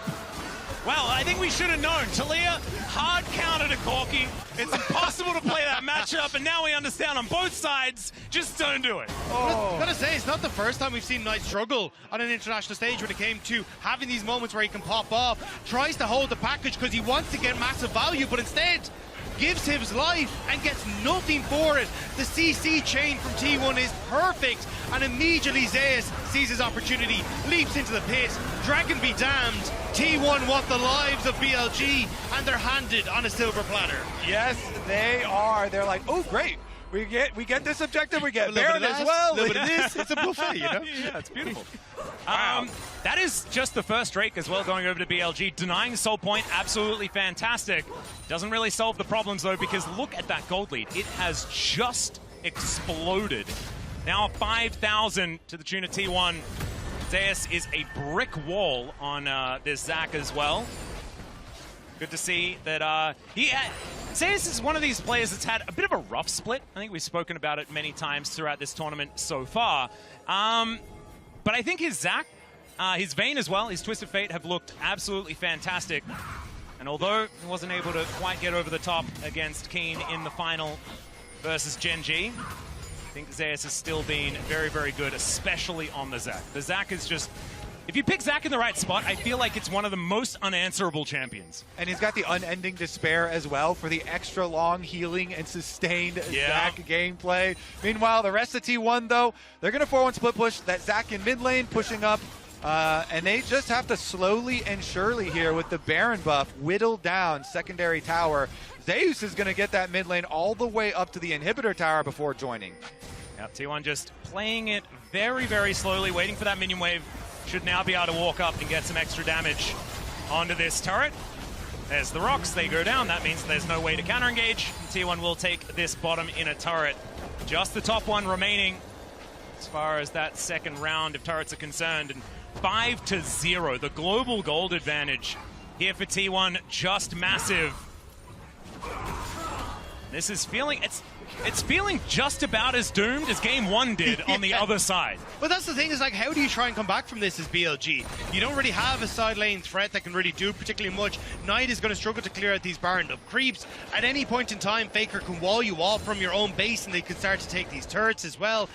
All that T1 are doing is playing with their food. They're moving to topside to take this last outer turret, and as soon as you're in your base as BLG, you don't get access to any more fun in this game. Not quite working out. There's now BLG. They're looking to try and defend here with 3. Elk moving on up. You can see Knight making his way forward as well. Unstoppable used here by Bin to absorb some of that CC, but there's another Weaver's Wall that will guarantee this inner turret. I thought Faker was going to go a little bit further on that one, but instead he is going to take the safer route. And they do just guarantee that the turret is going to be taken. That is 6 just inhibitor turrets left up and standing here for BLG. Yeah, and then they will pillage the jungle as well. Blue buff stolen, Gromp stolen, T1. Really taking away any of the opportunity here for BLG as Bin is still on Cassante. Yeah, he does have a long walk in order to get back to that inhibitor turret, but yes, like you said, relatively durable and should be able to clear out this wave quite nicely. Ghost Burn just before Dragon, though, was a nice little victory for a T1 that they didn't really have to invest too much to get, so they'll be very happy with just blowing the Summoner spell. And already you can see Shun trying to get in onto this bottom side to get some sort of vision control as BLG are pushing out this bot wave as well. But I think at this stage, with T1, how strong they are, it's so difficult for BLG to really have a hope in this fight. Knight will have the package available, so maybe he can get some sort of action with that, but Faker's flicks and Faker on this Talia has been so good at shutting down BLG at every opportunity. And you mentioned how hard this Zac is going to be to take down, Atlas. I mean, Zeus has a 2-level lead over Bin on the Cassante. 3 items completed. This Zac is going to be immortal with the extra healing amp from the Spirit Visage as well. And it feels so bad to, like, need to press the ignite button on the tank, you know? But I think they might have to if they ever want a chance of killing him. Or you just accept that you can't and then try and kill the damage dealers. Because Gumayusi, Faker, they are less mobile, especially after that Weaver's Wall does come down. BLG, some opportunities, especially with that package available. Knight could be dangerous, and we'll see whether T1 can do it once again. Another flick back immediately. Has to use the Fate's Call as On is going to be saved. Carrier just standing in that front line. Zeus on the flank angle. The Zac looking for that opportunity. There is the Weaver's Wall to go through. Dawning Shadow to make sure that T1 are all absolutely fine. And in goes Zeus. Doesn't find the stretching strike, but he just doesn't take damage. Knight gets a decent package this time around, but the Cyclone does absolutely nothing. Ona tries to go aggressive. Knight gets at least one there as the bailout comes in, and T1, they're just a brick wall. They're not going to be taken down. Their health bar still above 50% on, having to get out of there. And Knight, there is just nothing left in the tank. Carrier just chasing after him, tongue at the ready, and Faker will throw the rocks at the Renata to finish off the support. Zeus, yeah, this might take some time, but I think he might be able to get it. And there it goes, just lands the slingshot, and down goes the Corki. The fight lasts so long. The fact they cannot get through the T1 health bars with Gumayusi heals, with Carrier shields, with Zeus just being unkillable in these fights. T1 just walk over BLG.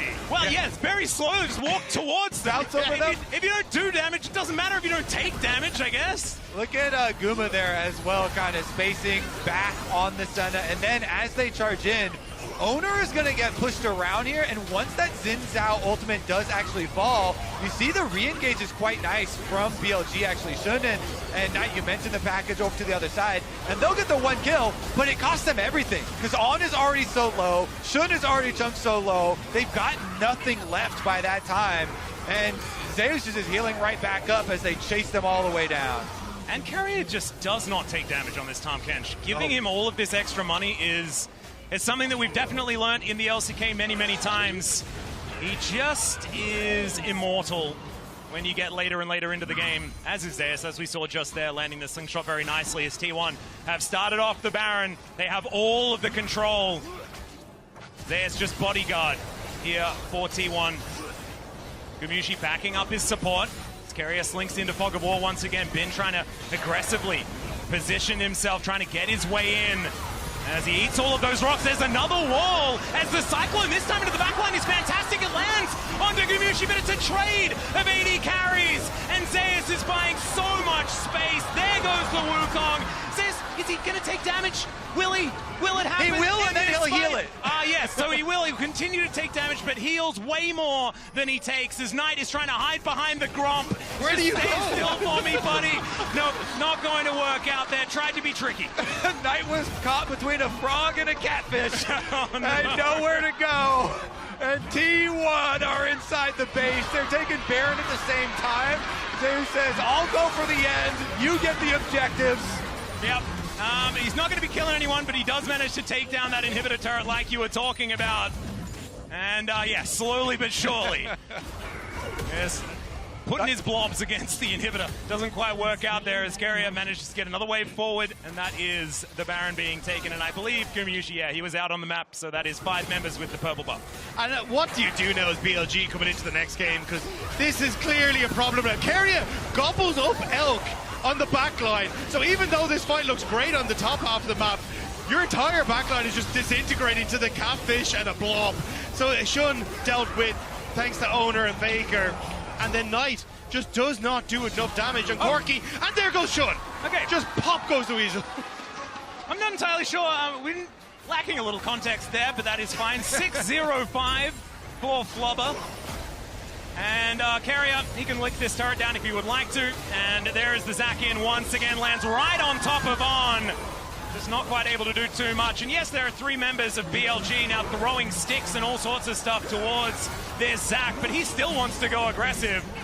Bin moving forward, and he is very, very tanky, but T1 just looks undeterred. They will be able to take the inhibitor towards the bottom side of the map. Just one inhibitor remaining, and Faker, he's ushering a minion wave towards that one as we speak. There's just no stopping them. T1 will get to take everything that they want. Top wave collected, now going to start to move in. And Zeus can engage from so far away that the second BLG shows, Zeus can go in. He's rooted. Is Zeus going to go for it? He wants the Q instead. Honor killed the creep. Come on. Well, T1 now have a minion wave towards this turret. Still looking for a dive attempt. Weaver's Wall does come down. That will guarantee this one. Very textbook here for T1. They'll lock that one down. Now they go aggressive. In goes Zeus. Does get Elk out of there, but now they might have an opportunity. The blob is finally going relatively low. Still has cell division. I'm pretty sure that we haven't seen it so far this game. Flash out as Shun has to avoid the seismic shove. The inhibitor does go down now, and BLG, they just can't get any lethal blows onto T1. Yeah, they jumped the front line pretty low, but they're going back in.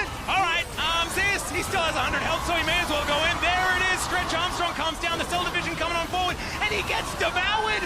Never you mind. Zeus still has the passive up and available. Oh my God. This is just absurd. Bin going down very low. The Nexus turret's not going to last, and T1, they will even out the series against BLG. T1 bounce back. Faker gets his turn with the Talia, and the unkillable frontline steamrolls BLG. And then you have to go back to the drawing board as BLG, because this was what you left open. This is what you thought coming into game 2. We can make this look very similar to the first game of this series, but T1, they bounced back and they looked fantastic in game number 2. Man, this was a much better look. And you mentioned back to the drawing board. That's where T1 just came from, right? And so now, a much more even series. Exactly what we wanted, and going to be my first, not 3-0. Let's go! I'm absolutely psyched about that, but let's head back over to the analyst desk to break that one down. We totally agree, of course. Let's bounce, I guess, from the side of T1. We talked about how much would they run back for the bottom lane. It was the same, but maybe more crucially was the Talia on the other side this time around, Jat. Yeah, it was. Still alive. He's just happy his predictions being saved here. It's wild, right? It was a salty run back for the first 3 bans and the first pick and the second pick for both teams. Yeah. But then the takeaway of the Talia right away, and Kobe even mentioned it, was just such a big adaptation, and the right adaptation with everything else staying stable, because not only did Faker, not get solo killed, he then also decided the bot lane, much like Knight decided the bot lane in game 1. I was surprised because, we even see the Corki pick go to 4-5, because that was a lot of bans. Even BLG had banned a few mid picks of their own, and then once you go to 4-5, it's like T1's okay, we'll ban Nico and we'll ban Tristana and make the matchup a little easier. They forced the matchup there, and even though Corki got out of lane better off than Faker, that was still behind. And Talia was able to do exactly what you said. So, suddenly, Faker's awake, T1's dreams are awake, we're even, and you got to see what T1 could do with a lead. Yeah, what Keria can do on that Tom when it's going a little bit better. We, of course, had the crucial dive in the top lane to start things off really for T1. And so many of these mid-game team fights, you can see they're only up 400 gold, but they had so much control of the game where even Keria doesn't have to jump over the wall and they'll still finish it off. But and then here, right, 3,000 gold up. But because of the power spikes they're hitting with Keria's Tom Kench being able to finish his Frozen Art very early, and then also their ability to just target out Knight. I'd say Knight had a really bad Corki game on top of being a little bit behind, made these fights not even close. Just holding on for his package for too long, just being really greedy here, because you just saw his team taking the Drake, and he thought he could probably hold him off, but no matter what, just use your package there. That one was a tough one, because that's when the gold really started to spiral, and T1 just sieged mid from that point forward, was able to get a tier 2 turret really early on this game, and made it really difficult for BLG to breathe. Yeah, Keria loves it, so he picked it again, John. Yeah, he does. Yeah, and I guess that BLG will, probably stay blue side again and have one small tweak. I think they can probably switch one of their bans up, because this was so crucial for T1. When you're going to run back Senna Tom against the Kalista Renata, and Senna is basically a pick that's been banned against Guma this entire MSI. Yeah. Doubling down and proving that they're willing to pick it and willing to win with it is very important because it will keep their flexibility throughout the rest of the tournament. And one point that I want to make that could evolve throughout the tournament is the matchup between Cassante and Zach. Because we've been talking about how much Cassante has been winning, but people have been playing Zach into it not only because you have a better laning phase, but you are just actually such a demon in team fights. It's really difficult for the enemy carries to be able to peel off of you. Generally, you just are much more influential if you're not throwing away your lead. So, like, I think if we're getting better and better Zach play, then people will start to want to change the matchup up. I love Zach. I love this champion. I think it's a really great champion. Also, you know, you got the long range engages. Yeah. You can go in. You can even die. We saw it at the end there, of course. And if you have the Devourer, of course, of the Tahm Kench as well, there's an extra layer to it. I got really excited by the blob. Also, Cassante lost again. Are the tides changing? Yes, So- at least from the draft perspective. But I don't. Depending on who plays what, I guess. Yeah, I mean, for me, yes, Cassante has some really stupid outcomes when you're watching him play the game. Yeah. I always kind of felt like it was more correlation than causation for how it's winning and losing. When it had the 11-1 win rate. Yeah. Poppy beats it in lane. Zach, I think. But it's not about the lane. That's the problem, right? Often. Well, I think Zach's a better team fighter. Yeah. And then also, like, if you're able to play something like Zach against him, he has to build an MR item, so he's not as tanky running your AD carry. I even think if you lane swap against Cassante and he falls far enough behind, then he's also useless. But this is not about a Cassante. This is what I want to talk about with these two drafts. It's rare that you get game 1 and 2 on the same side, so this was the example of what the adaptation was. First 3 bans are the same. You can see BLG is choosing in the first 2 games to target ban Faker with the Azir and Orianna bans, and that's why the Senna Tom is being given over.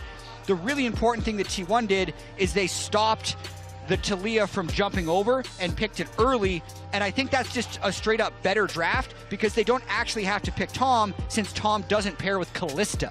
So if BLG were to go the same way, I actually think T1 would actually run back their first 3 picks exactly the same, which is why I think BLG is probably either dropping the Ashe or dropping one of the Faker bans, or even both of the Faker bans, and they get more flexibility to ban towards bot lane. And the one thing that I would want to be seeing changed, if you're going for those same Orianna and Azir bans, don't drop your mid lane pick to 4-5. Because you are already seeing Taliyah in 1-2. What's the purpose behind doing that other than just losing more picks? And I think you're giving up a lot of pressure mid when that's something that you actually thrive off of. Yeah, they might, if they don't change bans, instead of picking Cassante on 3, they might pick Trist on 3. I like that. That would be the one adaptation I'd see. Well, we can show our graphic again after next segment because BLG is staying on the blue side. We just get to keep building it out. That's kind of cool. I think from like both it. sides of kind of seeing the approaches, right? Because then for BLG, as you said, with those adaptations, but also the knowledge that you have in terms of if our bot lane does get a little bit more agency, and I don't mean necessarily in draft, but in the way we can set them up in game, we definitely want to bet on that as well. And if you're in Kalista perspective and you're still first picking that champion and you see a Taliyah on the other side, so you can't really get dashes off in larger team fights, the Zac, the Tahm Kench with Frozen Heart, the Senna that's outranging you at a certain point of the game, like it's not fun. It's not fun, and you're not getting the early game leads that you want. Sure, they got the dive off bot lane that got that 1 pick, but then that comes to is like, okay, well, our mid doesn't have first push, so we're always under a timer in these fights. Lane swap. Well, I don't want that. I'm not Emily Rand on that one. I'm anti-lane swap, but at this point, I'm becoming anti-Kalista. Yeah, on the other end of the coin, like a few of those early fights go differently. They don't fall behind, and maybe they just win the fight. So, like, there's a chance. These teams are so confident, they're so good. They're always willing to just want to try it one more time. TLDR, we don't know anything for certain. That's why we watch the games. We're going to take a quick break, and we'll be right back with Game 3 between T1. All right, welcome back, ladies and gentlemen. We are here diving straight into the draft for game number 1. Game number 1. Who game gets number to? 3? I mean, since we're even, you can game just number take 1 of the best of 3. Yes. Yeah, there we go. There we go. Question LCK is, has infected my mind. Who is gonna get Taliyah this time around? And who is picking Corki into it? Because Corki has not looked. Okay, there we go. We have evolved to the Insta Slam Blue first side Taliyah, and I 100% agree with it. That's crazy. I actually thought we'd see a mix-up in the bans. It's the exact same all 3 games so far to get rid of Senna, Tahm Kench, because even with the Taliyah gone, I still think the amount of healing that was coming through for the Zac, for the Xin Zhao, and the protection the carry offered was actually the real problem for BLG, so I'm surprised to see the Taliyah first pick. And now you can just pick up your Kalista in Aftermath if you still want to go that way. Yeah. Because you know T1 are going to go for this Senna Tahm Kench every time, right? The priority is there. So switching your priority and grabbing your Talia first is already paying dividends here for BLG. But do they want to change it further? Some discussion going on. Caden looks. Okay.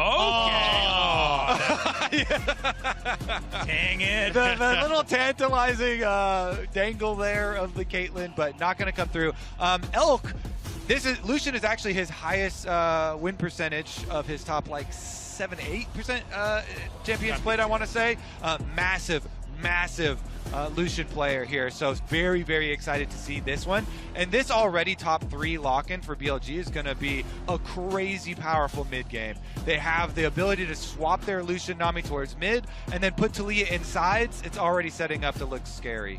Surprised by the TF lock-in, though. Immediately you'd imagine towards Ace has been one of his incredibly strong picks, but you can still go for some counters in that top side that can work out relatively well, or even opt in towards the lane swap, which we've seen a huge amount. So T1 kind of showing their hand a little bit early here.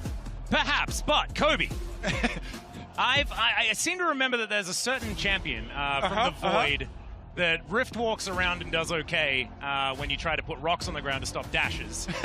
Is this a 1-3-1 opportunity now for T1 if there is a lurking Kassadin? That's what I want. I was exactly looking at the wars of globals, trying to retain control because you don't want to get split push apart. And so Twisted Fate ultimate is going to go a long way in that arms race of globals. You already have the Senna ultimate, of course, as well. So I kind of like that angle. Plus, as you were mentioning, Zeus was such a fan this season of the range tops, the Twisted Fate, the Vayne.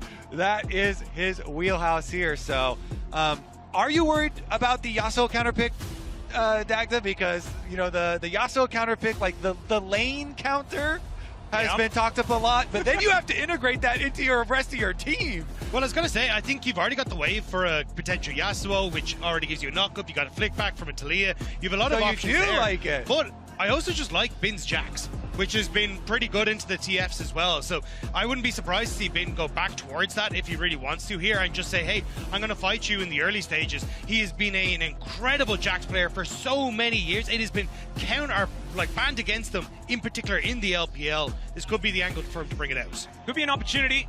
The Aurelion Soul ban is an odd one for me. We did see Faker debut that one for his very first time earlier on, and it didn't quite work out. But there is the Jax that you were talking about, Dagda, being hovered now at least. Of course, a flex pick as well. We'll see whether it is going to go to Shun or to Bin, I would it say is going to be locked in. In the current League of Legends, probably the most legendary Jax player that we have. Bin definitely a master of the champion. So let's see. Zeus Twisted Fate versus Bin Jax. Yeah, Bin's Jax, he's pretty good at this champion. He's played at what, 76 games, second most played? Over 70% win rate on the champion as well. That's a tree. Okay, so the jungler for Shun is going to be that Maokai. Fair bit of dive potential. Maokais have been paired with these Lucians quite a lot, just in general. That's going to finish up the team composition. And now, Faker. Okay, it is a purple champion. I'm okay with that. Thinking about a Viger, and he will lock that one in. That's going to be the answer to the Talia this time around. I actually like it. You get the ability to just safely farm up in the lane phase. You are going to get pushed in, but realistically, when you look at what BLG want to operate with, it's a very short-range composition that wants to jump in on top of you, and that's where Veigar thrives. He can put down the cage, control the space against BLG, and when you've got the long range on the TF as well, when you get to these objective fights, you can basically pick and choose your targets while keeping BLG at arm's length and not giving them any sort of in to the fight. Fellas, I think we might be getting a BLG favored game this time around. At least for me. I think it is bold to pick two stacking champions versus BLG. This team, I feel like they're not going to let you stack at all. Even from the get-go, Elkin on, the Lucian Nami pickups here for them, kind of iconic. Then Bin's Jax, very iconic.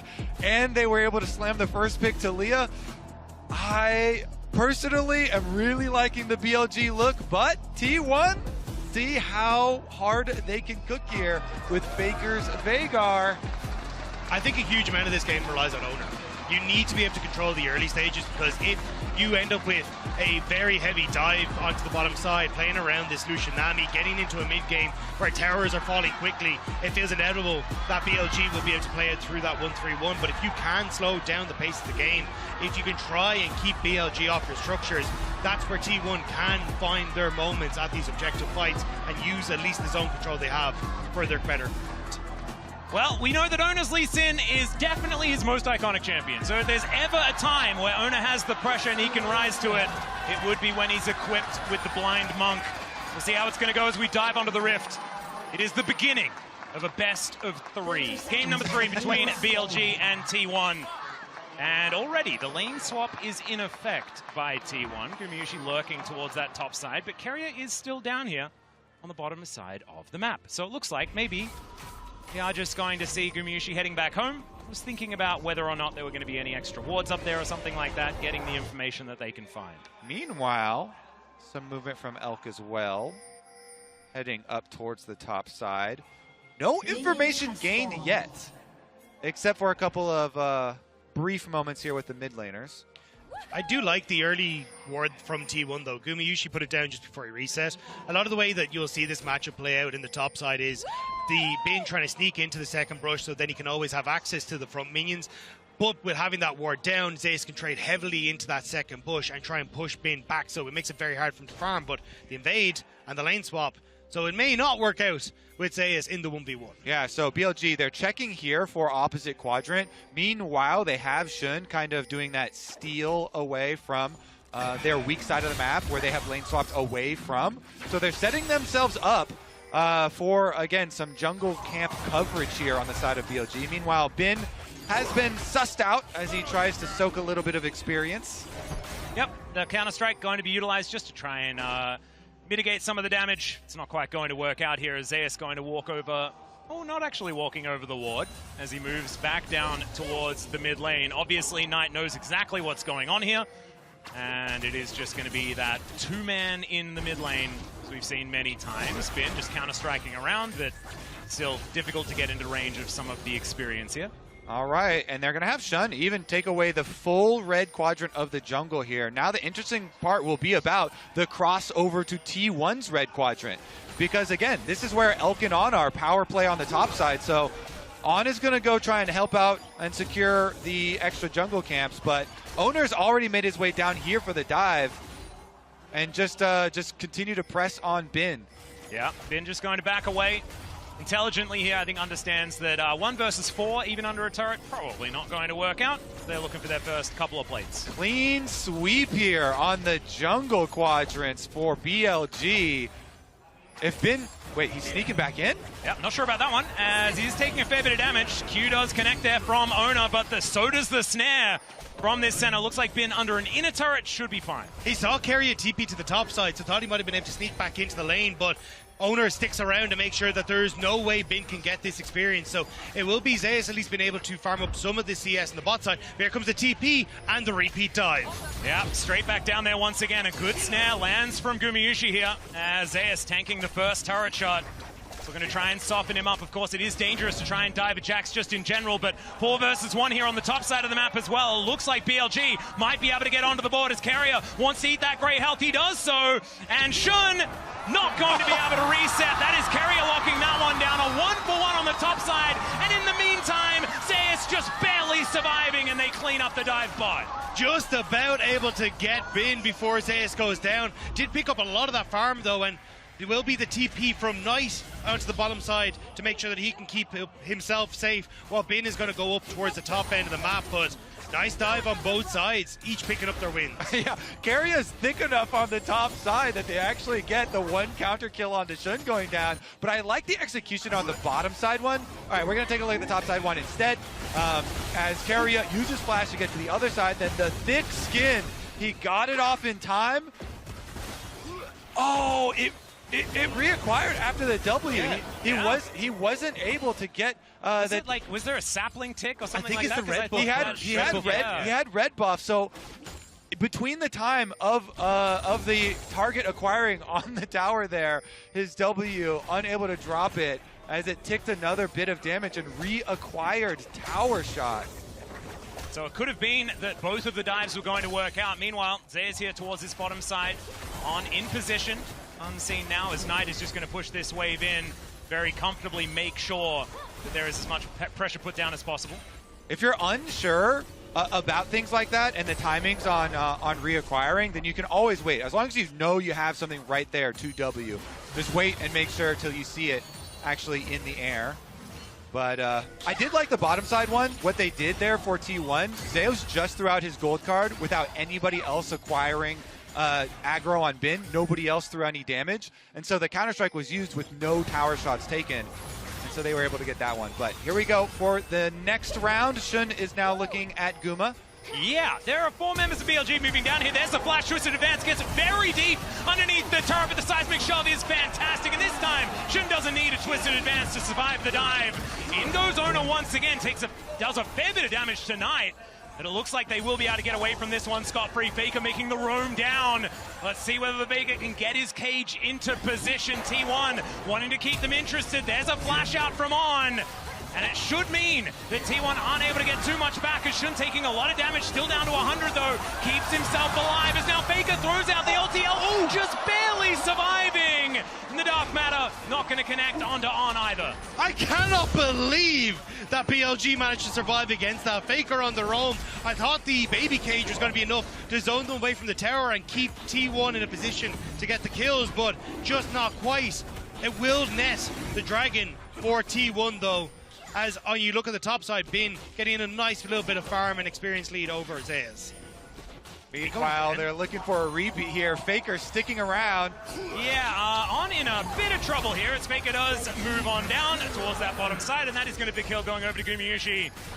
Just a little bit greedy for the experience. Yeah, nicely done there. Karia's like, don't worry, Faker, I can tank the tower. So On, even though he throws the bubble towards Faker, Karia is able to tank it up. T1 get another dive kill. It's been really weird lane assignments from BLG, though. Then usually you'd think, oh, Elka and On want to play together, so they have the Lucian Nami as a duo, but they've actually been using the Nami a lot with the Talia, with Elk actually free farming the mid lane to get a little bit more of an experience lead for himself to match Keria, getting some of that solo XP on the top side. And now you can see as well, Nami starting to move up towards that top side, but she was stuck in the bot lane when it looked like they were already planning to move Bin into the bottom side. So On been a little bit late on some of these rotations as a result, and T1 have been punishing well with it. Well, Zeus should be able to move down with his Destiny Gate towards that bottom side of the map, as that wave is going to be pushed in by Bin. And Keria Gumayushi going to catch this wave as 2v2 will finally come on in, even though it's a little bit upside down. It's still going to happen as Keria... Did he get culled? Not sure. Didn't really take very much damage there, as it's a nice little cage, as Knight putting his Merc Treads to good use. All right, keeping track so far, Faker on 70 stacks and Guma on his first 20 right there. Grabbing that first little break point. Meanwhile, Shun again, ultimate towards Faker. Yeah, Faker who does have flash. Yeah, should be able to get himself pretty far away. Seismic Shove going to connect though, puts down the cage, but it doesn't really do anything. Dark Matter flies down and Faker is just dead. No flash going to even be invested. Just knew that he had nowhere to go.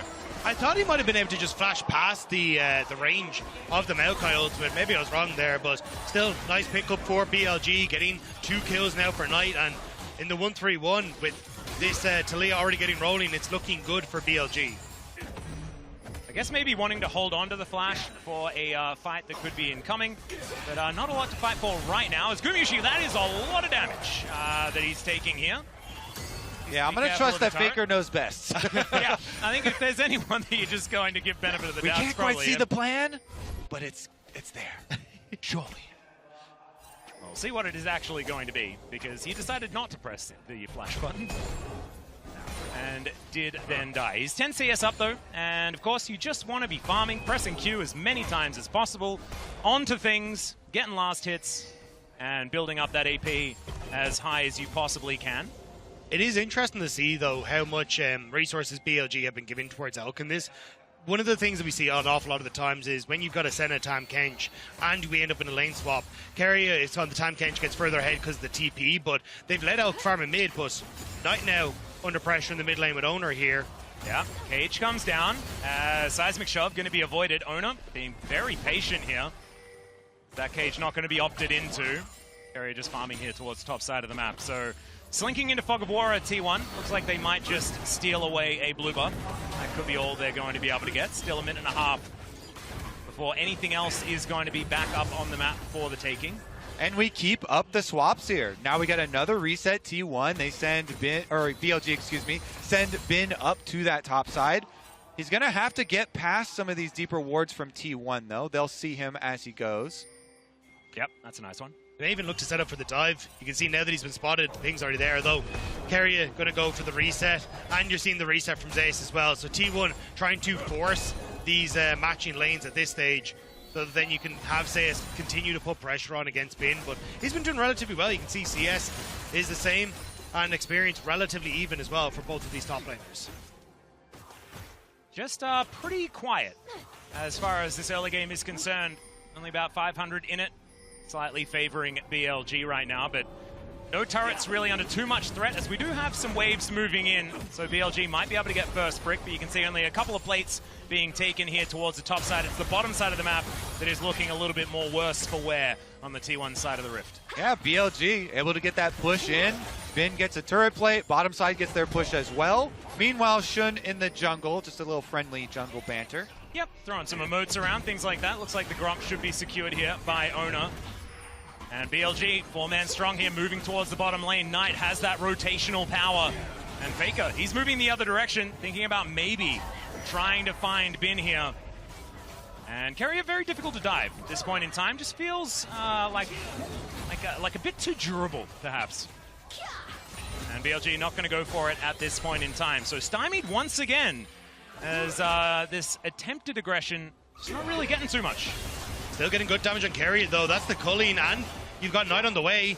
Yeah, taken down to below 50% here, as he's just going to flash preemptively. Doesn't want Shun to be able to flash Twisted Advance, and it looks to be the turret to go down as well. So in the end, BLG will get what they came for. Turret and Dragon more than likely going to be taken for them. You will get the Void Grove trade, but watch Bin. Will he stick around under tower? Will T1 look for the dive? Because there's the teleport. Yeah, that's a very deep one. That's that ward that we were looking at before, as Keria is going to make his way in. Bin already down to about 50%, and he does have the counter-strike up and available. That means not going to be able to find too much, especially with Knight teleporting in. Beautifully played here by BLG to just get what they can from the rift. Ona going to be able to secure himself a few of these Void Grubs, but that is only going to even out those that take. Yep, exactly. Splitting Dragons, splitting Void Grubs here, splitting tower plates as well. And BLG will retain that very small gold lead. Knight, of course, quite happy with those kills on the Talia. Roaming around right now, looking to maybe use his ultimates?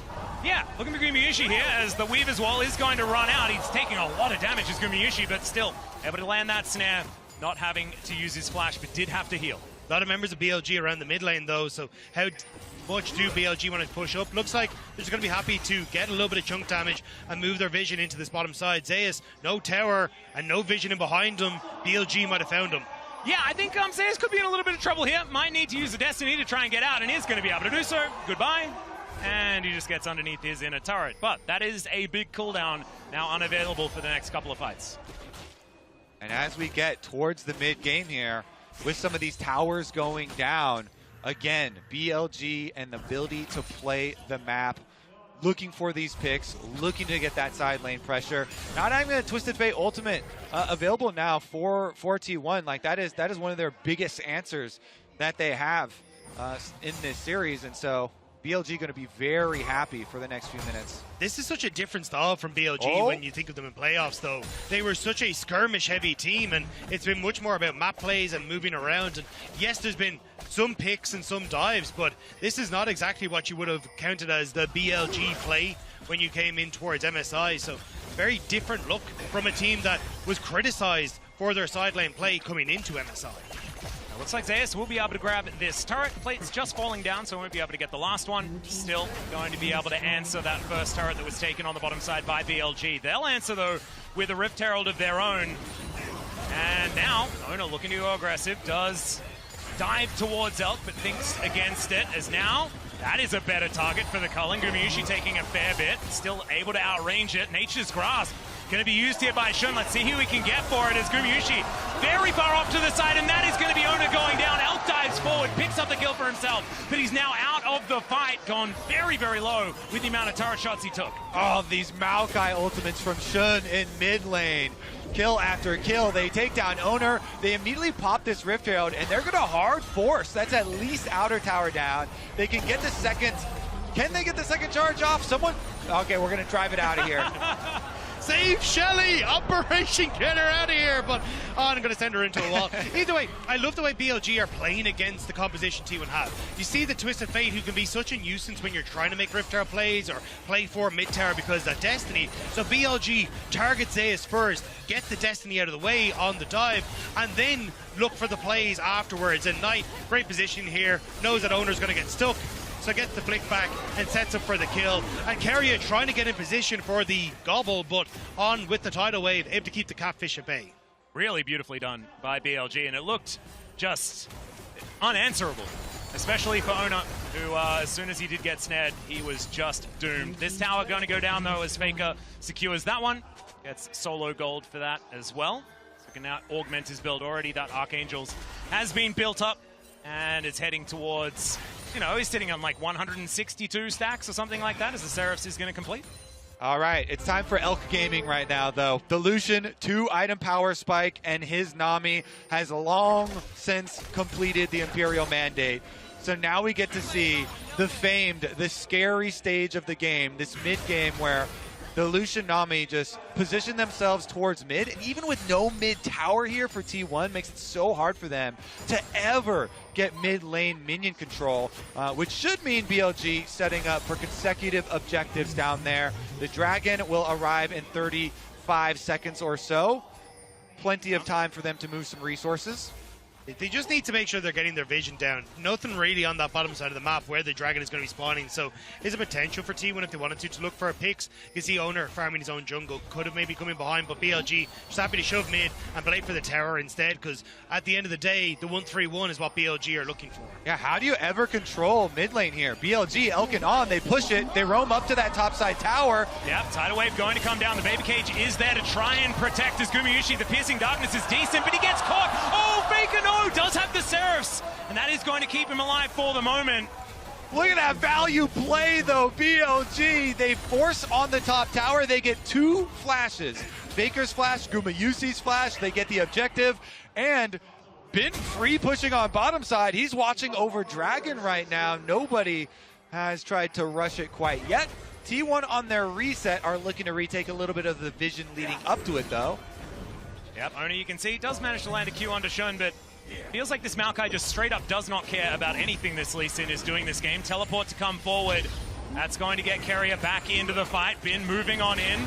Blue buff going to be secured there, I believe, by Owner. And yes, that is going to be the lockdown for the jungler.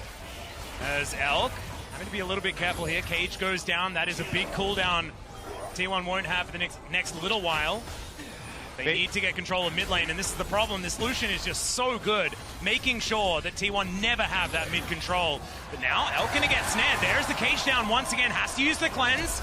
As Seismic Shove needs to be flashed there by Keria. Nature's Grasp avoided now by T1, and so now that is a cooldown that they don't have to think about for the next few moments. An honest 5v5 perhaps, and we'll see whether they can stand their ground.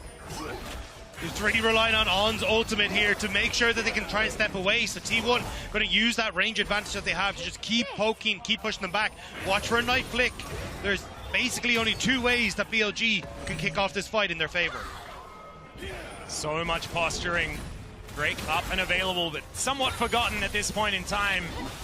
Both teams want to have a little bit more to get themselves into that river, and it looks like BLG may have found it. As soon as Zay shows himself on top wave, that's going to be their trigger to go for it and rush down. Oh, Culling is going to fly out. Not a lot of value there. Is going to be picked up until the very end, and now the snare comes down. Tidal wave finds absolutely nothing. As the Destiny going to be utilized. That gives vision of this Drake, but I don't think they're going to be able to get there, so that's the Dragon being secured by BLG. And T1 slink back to the mid lane. Teleporting on Zeus! All right, yeah, Bin.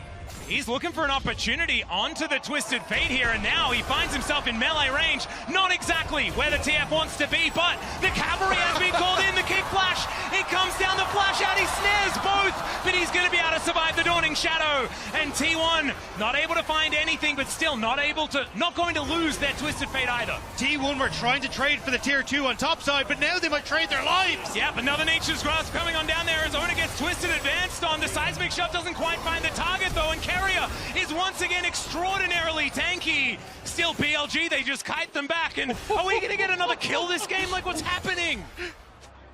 I mean, we're making it exciting. Finn goes for the teleport play there, and they get a lot of cooldowns used at the very least. Now we're more likely to get some kills with everything used here. Here's another look at it. Since he does use his Counter-Strike very early on to get the stun onto Zeus, he's got nothing left once the rest of T1 arrive, but then right immediately over to the rest of the team, lands the snare, not enough damage to finish him off. And we're back to live. Yep, back to mid control, gentlemen. With few summoner spells on Elk, so Elk not going to be able to play as aggressive as he would like to on this mid wave, so this will buy a little bit of space for T1 to try and get their waves in order on sides. You can already see Zeus stepping up towards that top side, but Elk doesn't care apparently, as he rinses through Gumayushi's health bar. Ona thought that was like their bait, but instead his Zeta Carrier just lost his entire health bar. So yes, the mid-game power of this Lucian is going to feel even worse once that Infinity Edge does come on through. Already with the first couple of items picked up, Rapid Fire Cannon and the Static Shiv, definitely the core for this Lucian build.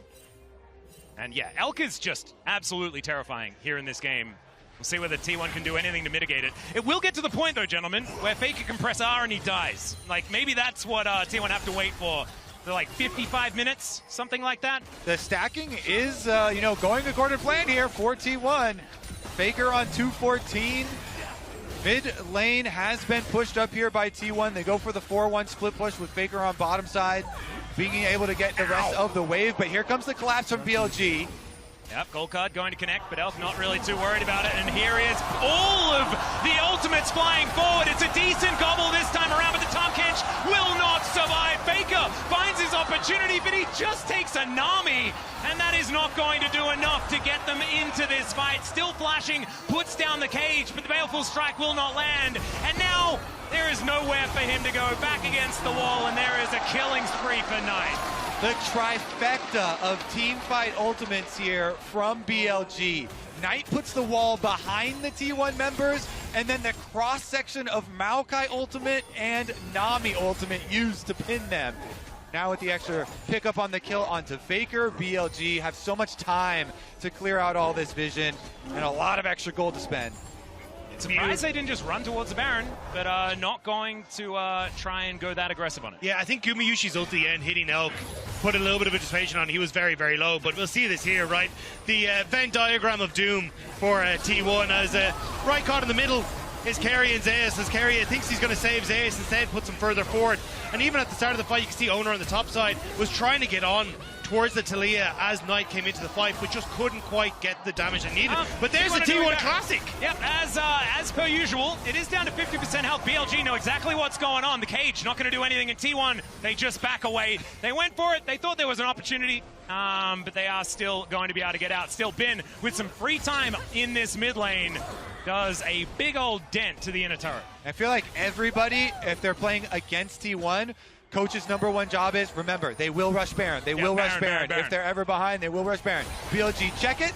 They got a little bit of extra damage on mid turret as well. Cage goes down, but nobody going to get caught. Yeah, there's the Nature's Grasp once again. That's going to guarantee the turret. Very nicely done here for BLG.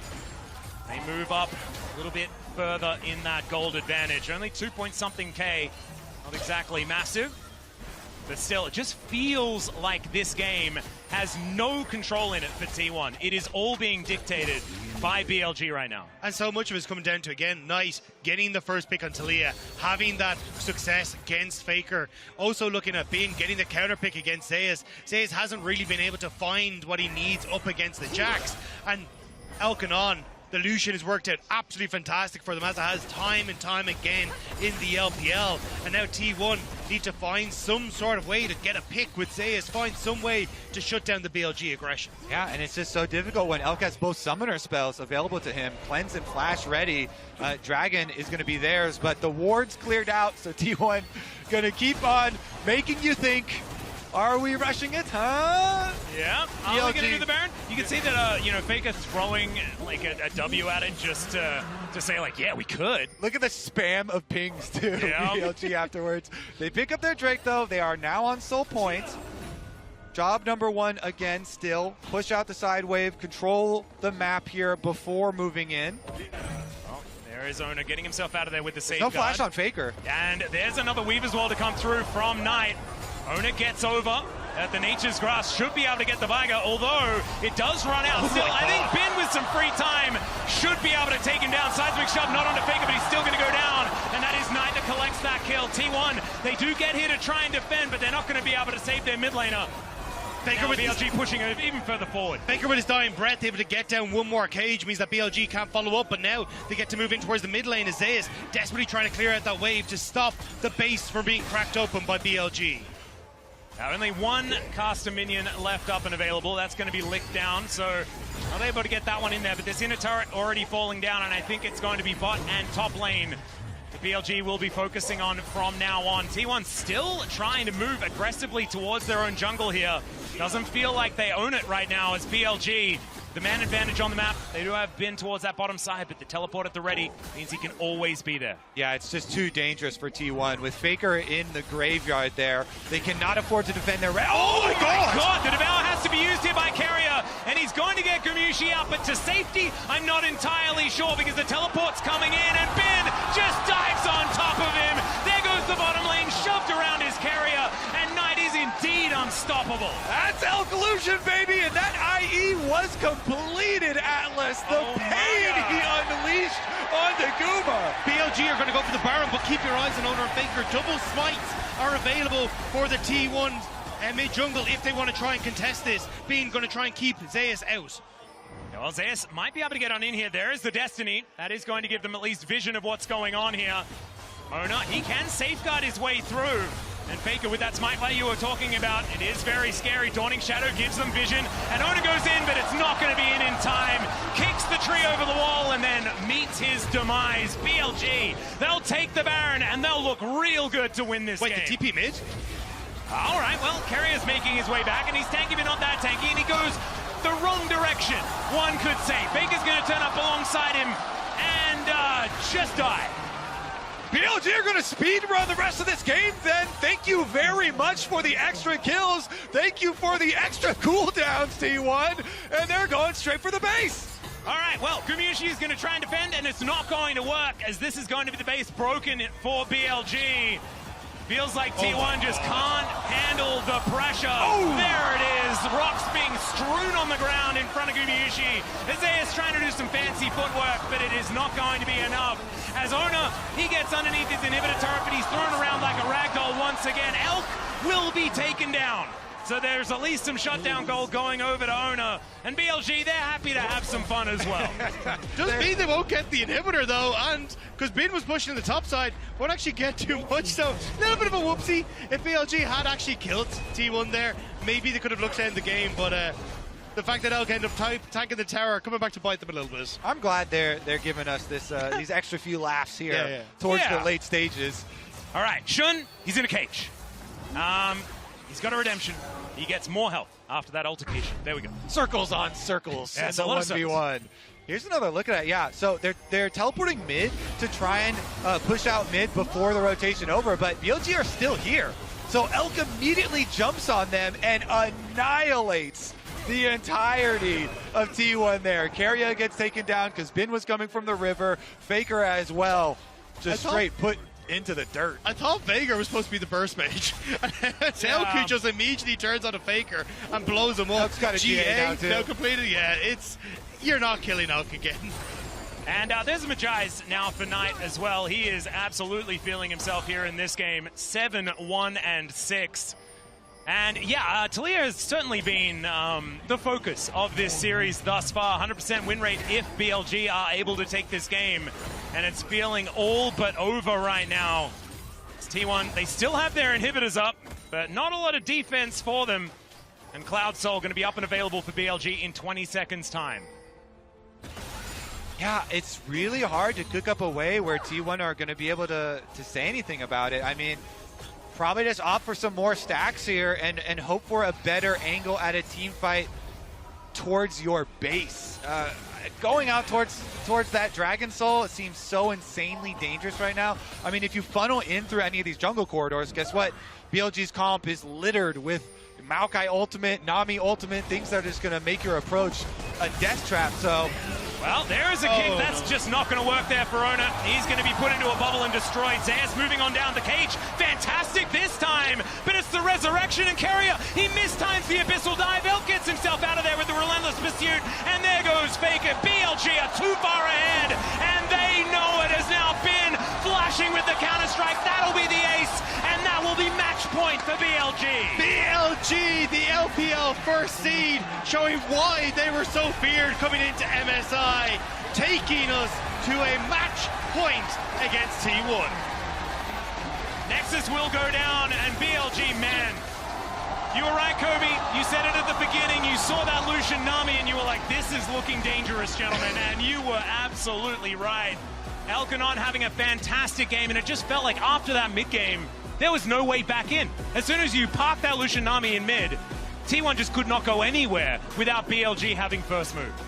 For Science, I still want to know if that Maokai ultimate, if Faker had kept going bottom, would he have been able to outrange it or not? Someone test it for us. We can like jump into the practice tool and figure it out or something like that. But let's head on over to the analyst desk to break that one down. Thank you so much. And is it London or are we in Chengdu? Because in the same vein, BLG moves on to match point where they closed it out last year 3-1. The job is not done yet, but okay, interesting. What do you have on your? It's a game. Bantalia? Can we continue Easy game. this also? Oh, I like that. That's also these work really well in combination with each other. And also just confirming that it's a Night Kingdom. Knight has just been playing so damn well off this one. But yes, ban Talia, please. Talia has actually just been massive. The whole game. It's been rising series. in priority throughout the series, but what did you see this game?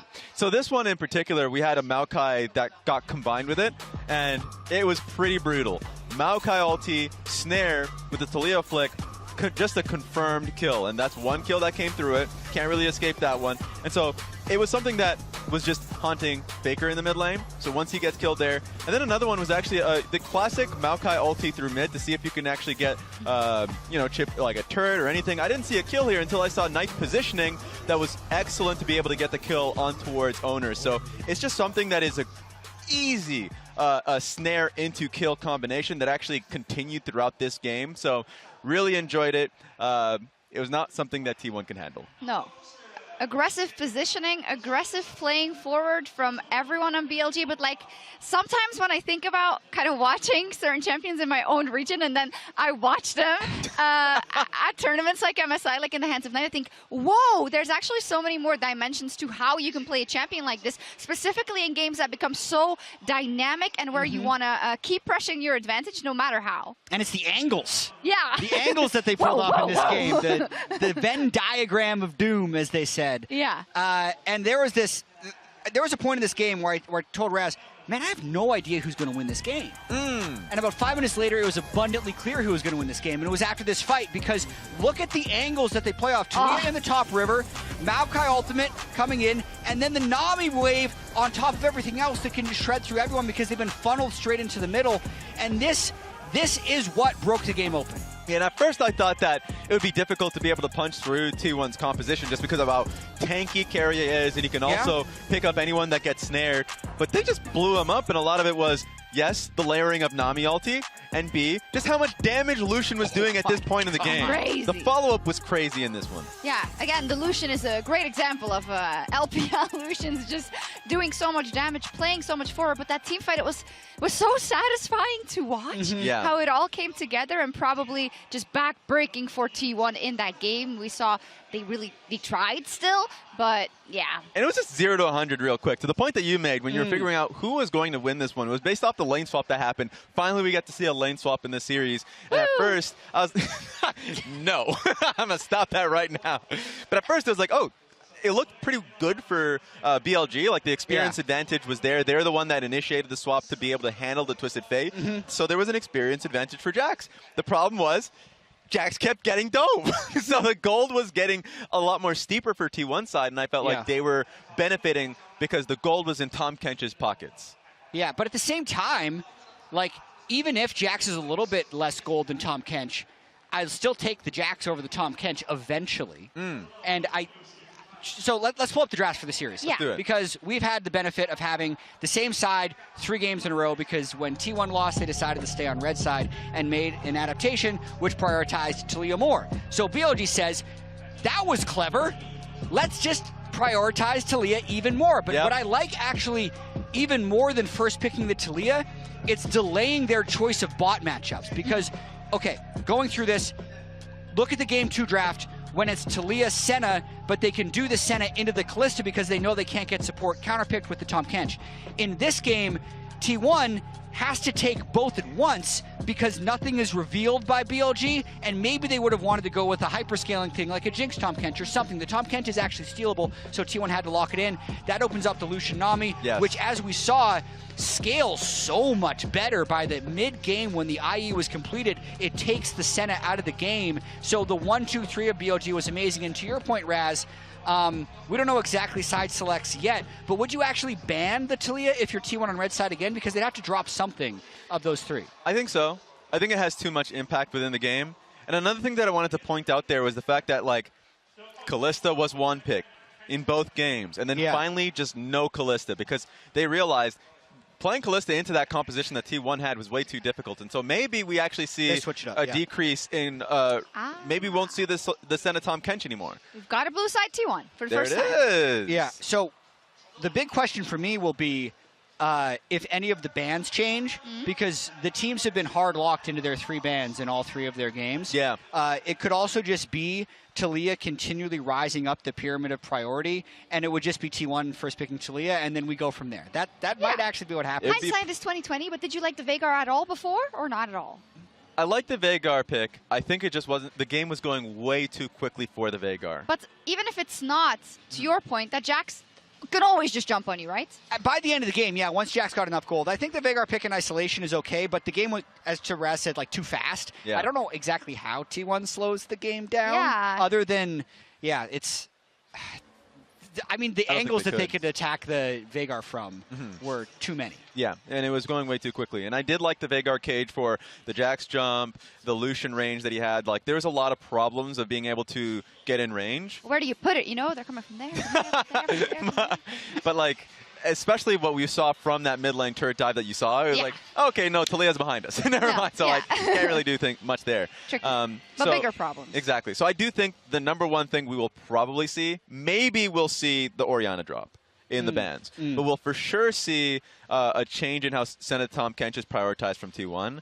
I think that's for sure. And we'll just see a Kalista ban, a Taliyah ban from T1 on, or BLG on red side. What were our predictions? I had 3-2 T1, so I'm technically still in the race. I'm not flip-flopping. Yeah. I'm not flip-flopping. I had BLG 3-2, so I'm sticking to that. Yeah. I had T1 3-1. I'm going to stick with it. Yeah. Yeah? Yeah. Okay. I'd rather stick with it than flip-flop, Raz. I think they can pull it out. I think they can pull out 2 of the next 1. That is just as wrong as you possibly can be. Hey. That is insane. But I like it. You're sticking to your guns even if it's wrong. Let's go. Exactly my character. All right, I'm just saying, like, it's hard to stick to your guns and you've already drowned. So. Anyways, we're going to take a quick break. I do personally hope, not only for the sake of my prediction, but also for the streak that we're on in terms of Game 5s, that we get another Game 5 here. But we're going to head over to a quick break, and when we come back, we'll see if BLG can close it out. Welcome back, ladies and gentlemen. It is do or die time for T1 as BLG are on the verge of moving to the winners' final. We'll see what's going to happen. A bit of a side switch-up, gentlemen. Is it going to be enough? It is going to be enough to slam a Taliyah first pick. Hey, true. T1 on blue side now, and this I really think that's coming. The Taliyah slam honestly, too, bottom lane, like, what do you do? Elkanon looks so good here. Are T1 going to budge from the Senna Tom Kench? I don't think they will, but I'm curious if any of these bans budge, because there is always the opportunity now, if you're on BLG side, to say, hey, look, we're actually just going to leave open some more of these mid lane picks, so then we're less targeted when it comes towards the mid lane champion pool. But at the moment, doesn't seem like anything is different. No, it's looking very, very similar. As the Orianna, there is the Azir, and we'll see what the final ban is going to be, but I have an inkling as to what it might be. Yeah, I think BLG, no reason to drop the Ashe ban. I don't think you want to see Keria on that. I think that will be just pain. So it's from the side of T1, and we'll see if they follow up similarly from last game as well. Yeah, and of course, with a switch of sides, you'd think that maybe things would be adjusted, and so the Varus is going to be banned away this time around. That Ashe... I'm not going to let it through, right? Yeah, I mean, okay, wow. so the Talia ban... Now it could be an Ashe first pick in theory. With the Varus banned away, I mean, you don't have as many of those matchups that you really like, but of course we know that Keria plays it with anything. But also on the opposite side, Elkanon have been more than happy to take something like the Caitlyn Lux into these double AD carry lanes, so maybe it is a little bit of a bait to see if they will go for the Ashe first pick. Looks like T1 are going to maybe go for it. Maybe. I mean, just maybe. Just look at the evolution of this series, though. Now we've got triple Faker bans here with putting so much pressure onto the GOATS champion pool. Yeah. This guy has played 82 out of 168 available champions in League of Legends in professional play. But with the way that the series has gone, I actually agree with it. The Talia priority here overtaking. And T1, they opt for the Kalista side. Yeah, They actually, let the Ashe pass. Yeah, I actually really like still picking up the Kalista. It is a little bit harder to pick the Lucian into it, a little bit too much early game pressure, but it is now Elkanon that are going to start off with this Senna. Could it be the Tom Kench picked alongside it? Because with a Nautilus now available, because that Varus took the spot of the Nautilus that has been permanently banned throughout this series, they could decide to take that one away as Shun is playing with their hearts a little bit. He's having some fun. Just a couple of shout-outs there. And this is the best Senna lane. Yeah, I think this is a great opportunity as well to just shut down the Kalista. That point-and-click CC from the Nautilus is so good against that Kalista, but we'll have to see how it's going to start to pan out, because realistically, I think we're going to see the mid lane more than likely locked in for Faker. Could just go for the Corki. Has been very, very strong, and has been something that he's fallen back to, as alongside the Renata, which is the other side of the good matchup into the Nautilus. Yeah, and this is something that Keria has found a lot of success on in the past, and the good old Kalista Renata has been very, very powerful. So they will lock that one in. We'll see whether it's going to be Faker's pick or whether it's just going to be a jungler for Ona. Try and round out this first round of picks. I wouldn't even mind some Maokai attention here from T1, because it just was so devastating from Shun in the last game. Maybe they want to have that power themselves. See where their minds are going to go as far as this final pick for our first round. Yeah, what is... I honestly want to grab some jungle. Okay, yeah, they grabbed the Xin. All right. They grabbed the Xin here for Owner. So much power in this champion. With that, plus the Kalista Renata, T1 showing we are going to do something about this bottom side of the map, and we are going to do it quick. Is Shun going to do it? I mean, Knight is having a good old giggle right now, so I would imagine that this is just a bit of a hover. We've had a lot of hover shout-outs so far. Well, we also have already had an Italy, so I'm a little bit worried. I was going to say, I think you can take the Tristana here. Very, very strong, and it gives you the opportunity to try and play heavily through mid lane and get that push, which denies the opportunity for Xin Zhao to go for a lot of these invades, because we've seen over the course of the series how important that mid priority has been for both sides of the coin. And now with Knight going back towards the Tristana, it feels like you have a great setup for BLG when it comes to these team fights. So then T1 banned the Maokai because you don't want to deal with that Tristana, pairing Maokai, with the yeah. Tristana, kind of the classic. Going through other like AP junglers right now, I mean, the Nidalee is one, Karthus is one. We haven't seen a lot of the AP jungles. What about the Lilia? Yike did the we Lilia. saw that earlier, yeah. But I don't like the Lilia with that setup. No. But it was AP. That was the only thing that I really Maokai's for sure. And then maybe they split a ban toward like top lane or something. Maybe they just go for the Sejuani and the Zac, so you still get at least a little bit of that AP damage coming through from the Zac. Could be just enough to fill that hole, but more than likely you're going to see Zeus going towards something like the Cassandra on the opposite side, so it could be the angle here for Bin. We'll see. That is 5 Faker bans. Technically 6, because they banned the Ahri themselves. So Faker's going to have to dig a bit deep Of course, you have mentioned the amount of champions he's played professionally, but how many is he practiced on for this tournament right now? That is the question. We saw already that the Aurelian Soul didn't look all that great. As the Nidalee is going to be locked in. Yeah, the other AP source. All right, Canyon did it. Everybody's allowed. Should also is one of the mega Nidalee players, so he is definitely allowed to do it. I'm very excited. I hope that he doesn't start out also with 2 deaths of invading for the Nidalee, and we can see the Nidalee once again. I'm a little bit nervous because I think it was at Worlds last year we hyped up Shun Nidalee, and then it fell apart a little bit. But the Akali coming through on the opposite side. Faker wants to go toe-to-toe against Nice. Oh, baby. This is a spicy draft from T1. I like the firepower that we are seeing in it already. And we're going to get top lane classic matchup. Yep. That's not exactly the most set up either. Rest of the map, though, is banging. This is not too bad, although it is double AP as far as that top 2v2 is concerned. So Cassante, a little bit more of that stable pickup. And we do know that Zeus very, very happy on the Zac. That was how they picked up their only win in this series thus far. Oh, man. Could this be the adaptation that T1 required as the Cassante is indeed locked in? I was going to say, I'd be very surprised to see Rumble for Bin. Yes, we saw a little bit of Worlds. That was the first time he ever played it in his professional career, and has only played it a handful of times even this year and hasn't looked great on it. So instead, they're just going to go back towards the Cassante. This is insane. Shun going to have to perform just like we saw from Canyon yesterday in the Nidalee, but are T1 ready for the Cougar in the jungle? I was kind of thinking that maybe Bin would go down the Renekton route, because Renekton Nidalee has been such incredible setup. It might have been that they saw the Zac and they're like, it's going to take us about 3 years to get through it, and we don't want to waste that kind of time. Yeah, that is not worth it. That would be a waste. I am so excited for this one. We get a Faker Akali. Remember coming to this patch for MSI, there was the 30 extra HP added. Hey, there we go. Tantalizing. Akali buffs, ridiculous. We'll see if Faker ever lives by that health margin. But let's get right into it, Dagda. I'm a little nervous because we saw Kareem on the Akali yesterday, and once we got to the Mega Tanks later on, it was just kind of like, oh, Kareem doesn't really get to play particularly much. So I think a huge amount of this is going to be on Faker, seeing if he can get on towards a much squishier backline in the likes of the Nidalee and that, but we'll have to keep our eyes on him to see if he can find that early lead, those early skirmishes that propel Akali to unstoppable heights. Yeah, I know Guma loves the lethality Kalista, but maybe he goes on hit Kalista this time around to be able to solve that Cassante problem.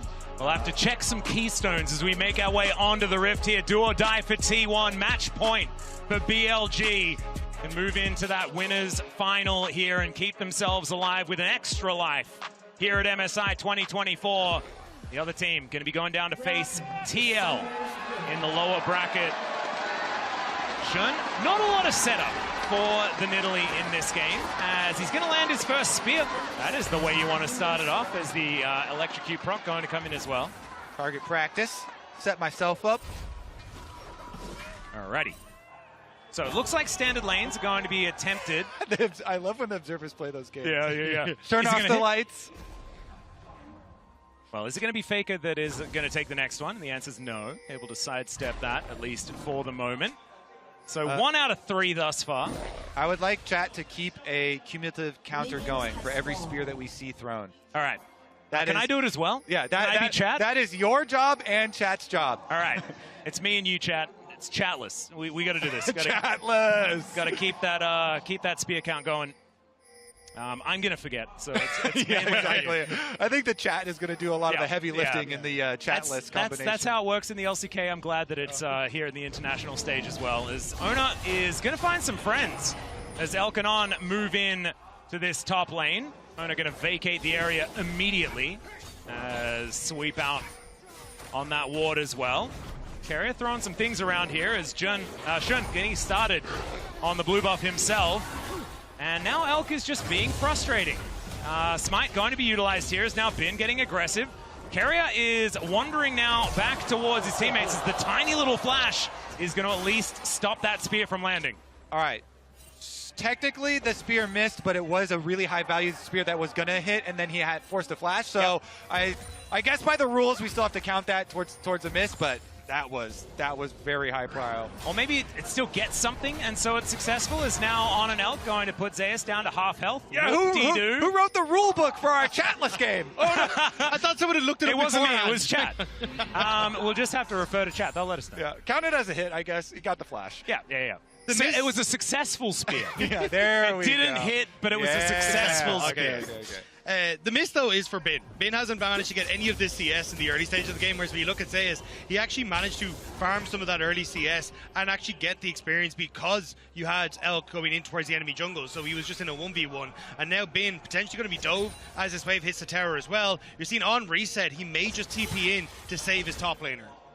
Tell you what, this is a good look for T1 though, because what they haven't had is an aggressive bottom lane throughout this entire tournament. Elk, okay, doesn't really want to be doing battle with Zeus here, who does have flash available. So does Elk, of course, has to use the heal first. Has now teleport to get the Nautilus towards the bottom side, try and defend Bin and make sure that he can pick up this experience. Meanwhile, guess what? Owner's going to be the sad one again. Shun on the Nidalee, a champion really built to take over jungle camps, gets a dream start where he takes away his quadrant on the blue side and then gets to pass by his own Raptors into your... That's another miss. That one was for sure a miss. Scuttle Crabs, though, I mean, everybody... 2 and 5, I think. I don't know. Everyone's been juked by Scuttle Crab sometime or another. But regardless, it's still going to be dream start. You know, Shun on Nidalee power farming ahead here with the extra camps available due to the lane swap. Especially when you have the setup as well coming through from on, you can start to play pretty heavily around Elk and on this bottom side and try and look for an initial kill or at least some of these spears to hit off of your first reset. So Shun, I'm going to be keeping my eyes on to see if he does try and link up with the BLG bot lane, especially as Gumayusi and Kerry are going to enter into that 2v2. So Kerry more than likely going to be the person they're going to aim for. Well, Zeus picking up blobs and stuff like that here towards the top side as Shun in position. Let's see whether he can find some sort of engage opportunity. Bin pins him against the wall. There is a spear connecting, but the elastic slingshot, it comes out. The flashes both going to come on through here as that spear is going to miss. So 3 and 6 is my count, I guess. Okay, I'll go with that. It's going to be a flash, so a successful game. Incredibly close there. Shun almost able to chase down. Meanwhile, mid lane, Elk's going to pay a visit here to try and punish this Akali even more. Yeah, Piercing Darkness coming on through there as Faker backflips, collects himself the minion as well with the return. Will have gotten through to level 6 though, essentially. Will be fine to just reset here, TP back in off of his first purchase and be relatively fine. So Faker kind of making it through the worst part of the laning phase, is even going to stick around now to pick up this wave with Kerry's help. Oh, actually finding a little bit of damage here on Tonight, not wanting to go aggressive with Elk in the area. As it's going to be snared once again, and there is the plate going on over for both of the AD carries here on BLG's side. Bin is behind a turret. As Zeus did make his way back. Great handshake there from Carrier as Elk going to be burning down. Shun turns up. And now in goes Ona, finding the opportunity. Wind becomes lightning, connects on to Elk as now Faker looking for that opportunity. Dives on in. He's going to have to move back. Does connect with the minion that he'd already set up to make his exit. Yeah, Elk blowing his flash too. Shun is... Yeah, speaking of flashes, Ona has to use his to get himself out of the way as well, as Knight, unable to get into range for any of these autos, needs to draw more beads, I believe. Maybe the red buff could have been the slow, but not quite able to get an inch there. Shun has to back away, but a massive amount of aggression around this mid lane. Elk even have to burn his flash again. It has not looked too good for him on this Senna thus far. Getting jumped on by Zeus on the top side, now burning flash again. This Senna definitely needs to find a home where she can get some souls and get a little bit of experience for herself. And that home better be far away from Faker. A level 6 Akali, and a level 3 Senna with no flash is definitely a death sentence there. So we'll return to top side though with Zeus with level 6 advantage on Bin, is trying to press it.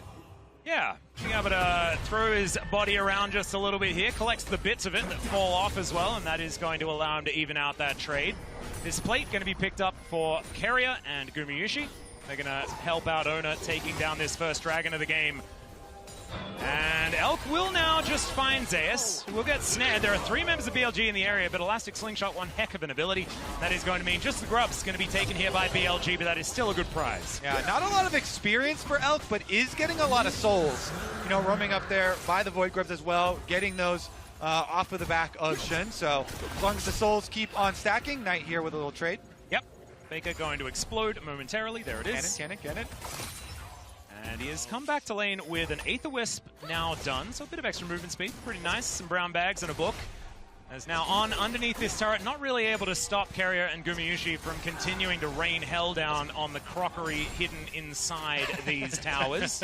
I think that's the problem here as well, is that because you got Elk roaming around, you're not getting the experience. Yes, you're getting some souls, but you're kind of just giving Gumayusi and Carrier what they want. It is an on-hit Callista as well, so the longer she can kind of stay ahead of Bin and stay relevant is kind of where T1 are comfortable. Otherwise, Bin just becomes an absolute menace that no one can deal with. So I am curious as to if BLG are going to be able to find success with Elk at some stage, or if T1 kind of just get to keep pushing their leads through the laning phase.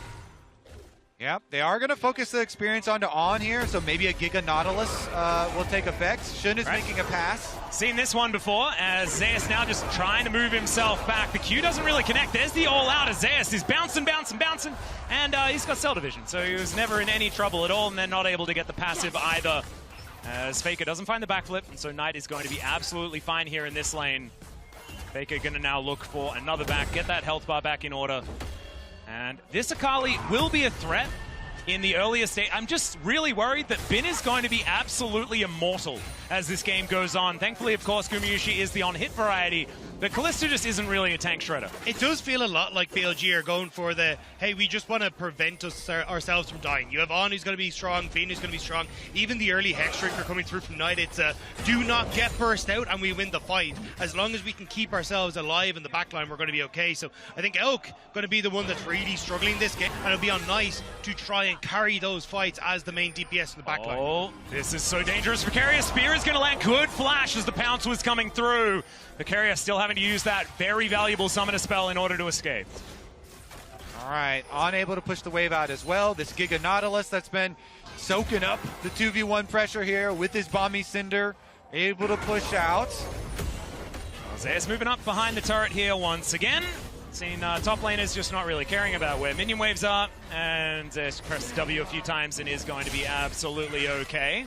I think next play too, T1 and Faker especially, gonna look to use his ultimate and look to try and execute one of these bot side members, namely Elk, searching for either Elk or Shun, because as you mentioned, the Hex Drinker rush from Knight makes that a lot more difficult. So look for one of these other squishier targets around to try and go for those combos. Owner here, moving in with him, multiple control wards around mid lane, used to get some vision, and used to try and invade and see if they can find those targets. This is the smallest Elk I've ever seen. Like, there are some that are as big as cars or trucks, and then I look at this one, I'm like, you are 2 levels behind the enemy support. You have no access to an ultimate. You're kind of just wandering around and dawdling, hoping that you can get some sort of experience. 32 souls, though. Yeah, I mean, look, he needs to get some grass. That's all I'm saying. There has to be something that he can give this Elk to speed He's along. grazing in bottom lane now. A little bit of grazing. Catch back up. At least get his level 5. Okay. What's the grass equivalent of steroids? How do we get them to Elk in the bottom lane?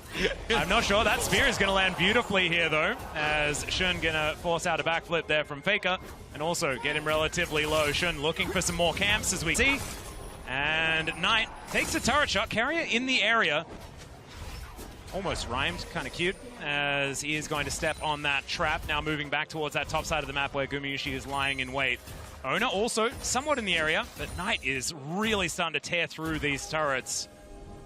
And with these grubs coming up once again, it's going to be BLG looking for an opportunity there to be able to really lock down these turrets. Faker finding the 5-point strike as Owner moves on in. Shun still lurking, and the spear not going to quite connect there. Don't have the count anymore. Hopefully chat's going to be there for me. These should go to T1 because, actually we're seeing a walk-up from Zeus in the river right now, but they should go to T1. On does not have teleport.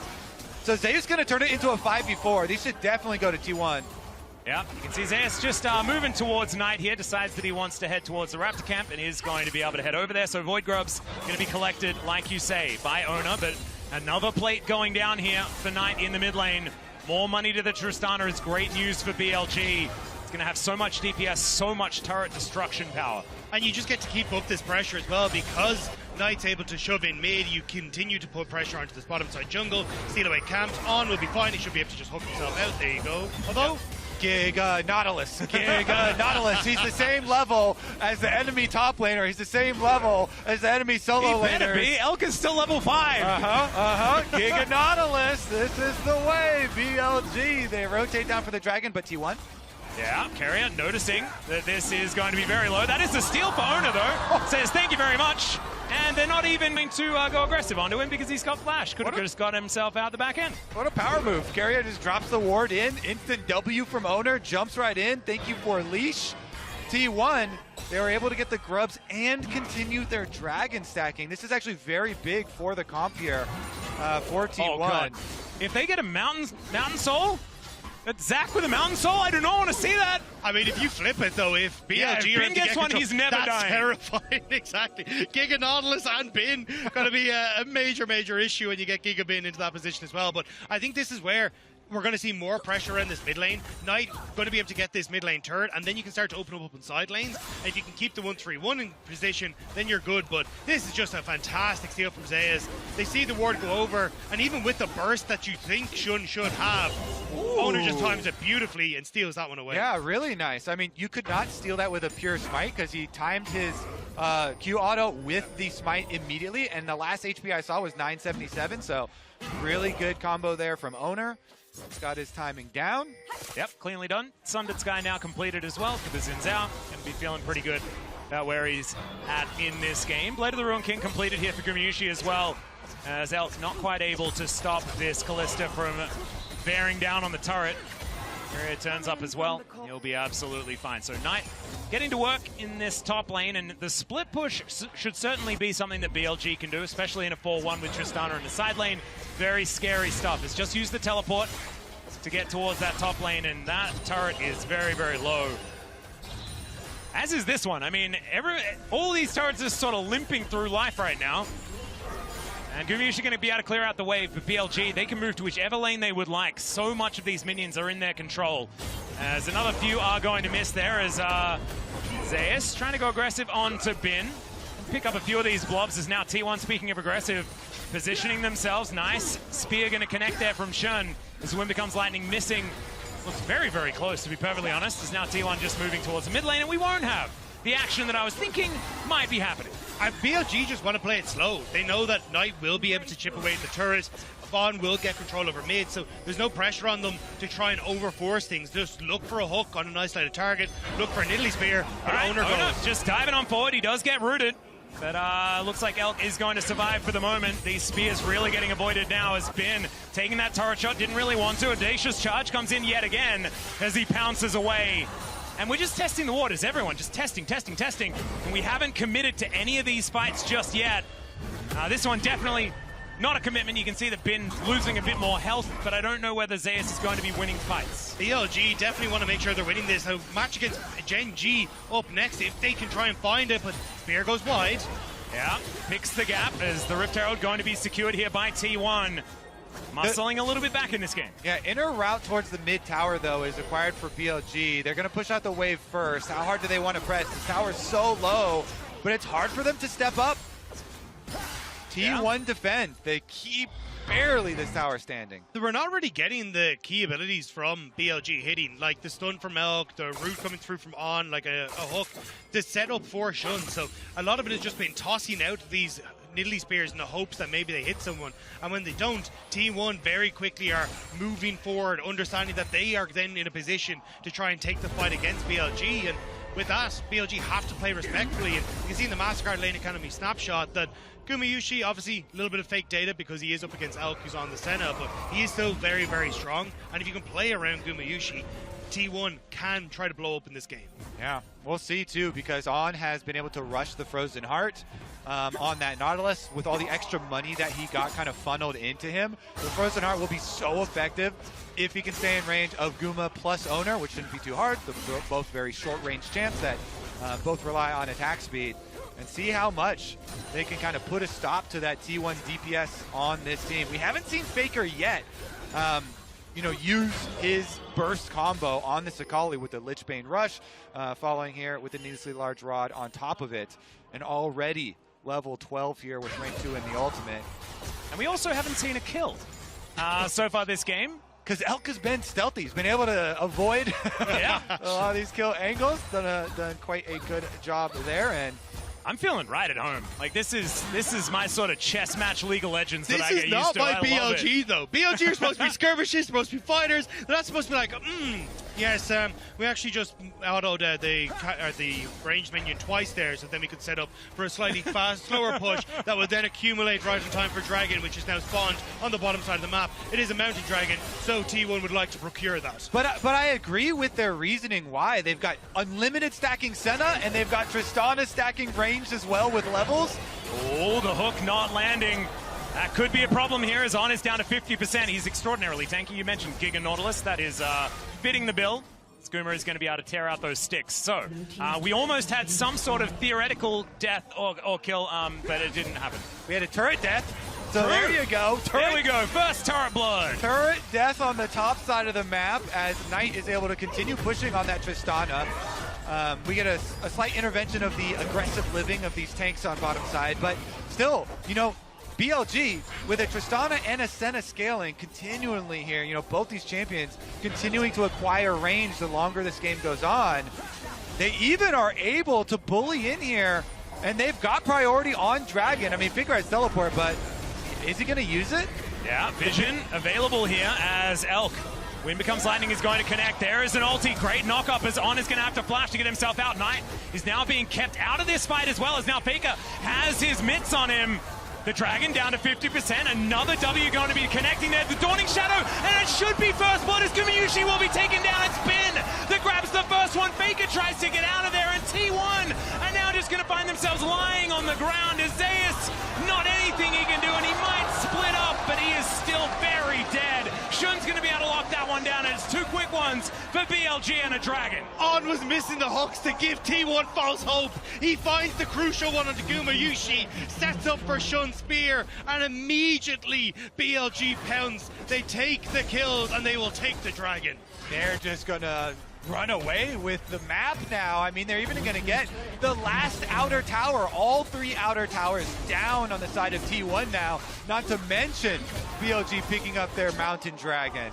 Let's take another look at it, because Giga Nautilus is the Giga Star here once again. On goes right at Guma, full length on the Nautilus ultimate, and good night, buddy.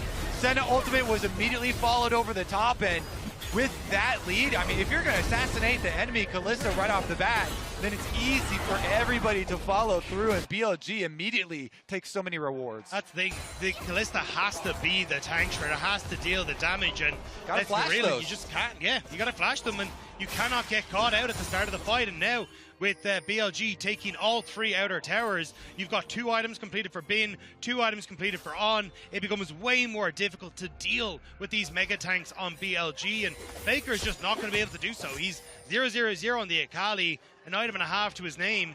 There's little that you can do on T1 unless you can find isolated picks.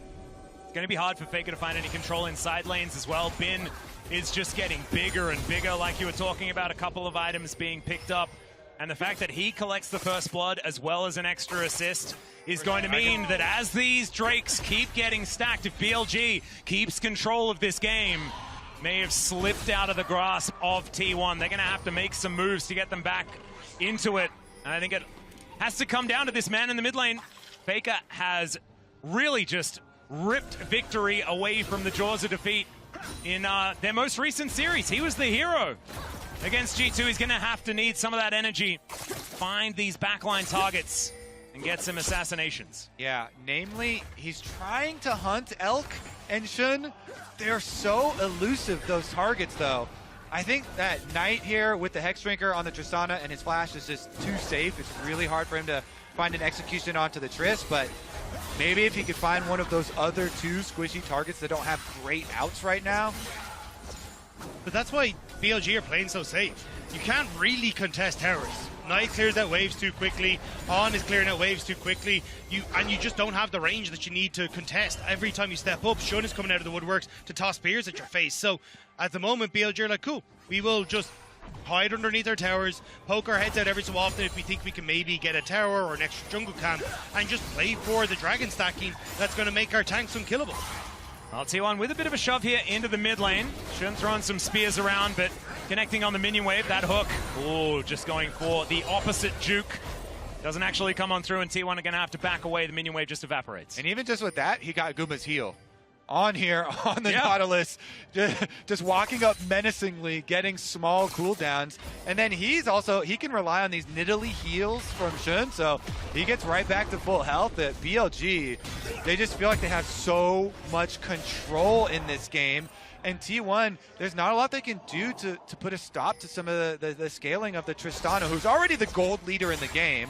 And Elkir is almost at 80 souls, looks like 75 or so. Of course, every 20 you get your nice range bonus, so it's really going smoothly for BLG, and it's up to T1. Yeah, they have to find something. The course of this series, of this game right now, must-win game. And it has to be a pick, or it has to be some way to force BLG out of their comfort zone, which is underneath these structures. Maybe you can try and hyper-force a Baron that draws BLG out, but in a straight-up front-to-back, I favor BLG. They have a significantly stronger front line in the tanks, so it kind of falls back to find a pick. But with mid-tower still standing, the two side lane towers still standing, how do you even get the deep vision you need to look for picks onto BLG? Right now, at least, T1 have vision on the Baron. There's that. Control Ward is now in that pit as Gumayushi moving on in. Carrier looked like he was slightly overextended, but he is going to be A-OK. Spear just narrowly going to be avoided. It's BLG trying to make the map as dark as possible. Nice Spear connects onto Faker. He'll be okay. Shadow Flame now done, so second item in for the Akali is now Shun. Aggressive once again. Gumayushi throws one auto at him.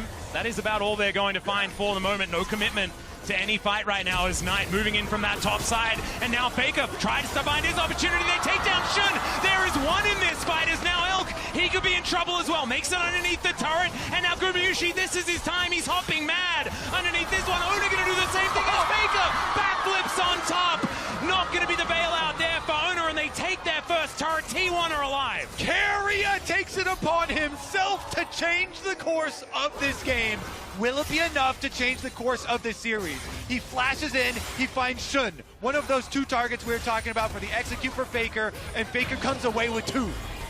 Gumayushi gets caught, though. I don't know if they'll be able to do much about it. Dragon is up and available, and T1 immediately looking for the big objective. This is the biggest part, the fact that they can now get themselves soul point. They can stop these mountains from being stacked up. Wow. And T1 will be able to lock that one down. It is still feeling so narrow here for T1 to try and tightrope walk their way towards silver scrapes. But there is a possibility. So crazy there. Carrier, the timing, they know. Dragon coming up. They got to make the play now. He sees the angle, flashes on him immediately, and Faker is here for the follow-through. These two. Great ward from Carrier there. Spots him out and immediately goes over. Uses the ultimate. He doesn't go the way I think he was hoping to, but still gets the play that he wants to. And then Gumayushi able to play forward on is tanky, but when he's tanking 4 members of T1 right now, just isn't enough. Owner, though, going a little bit deep to set up the play for Faker, but ends up giving his life in the cross. Yeah, it's another hero setup for Faker. Owner's like, Faker, sir, you landed the shuriken, I will go in. Sir, yes, sir. Yes, sir, yes, sir. I'll go get you another kill. Oh, you need another kill? Okay, here we are. The shuriken lands, you got to take that flip. Them's the rules. And that got them the objective. It got them both objectives, the tower and the dragon. So the hope here for T1, just prying their way right back into this game. And they may have just pried open opportunities to get into the jungle of BLG as well. That mid tower being down means you can start to push that vision line a little bit further forward into BLG's jungle. Look for some of the plays off of Faker as he continues to get control over the side lane. And having that Shadow Flame completed as well is huge for Faker if he wants to try and assassinate people. He desperately needed to start to get that gold into the assassin.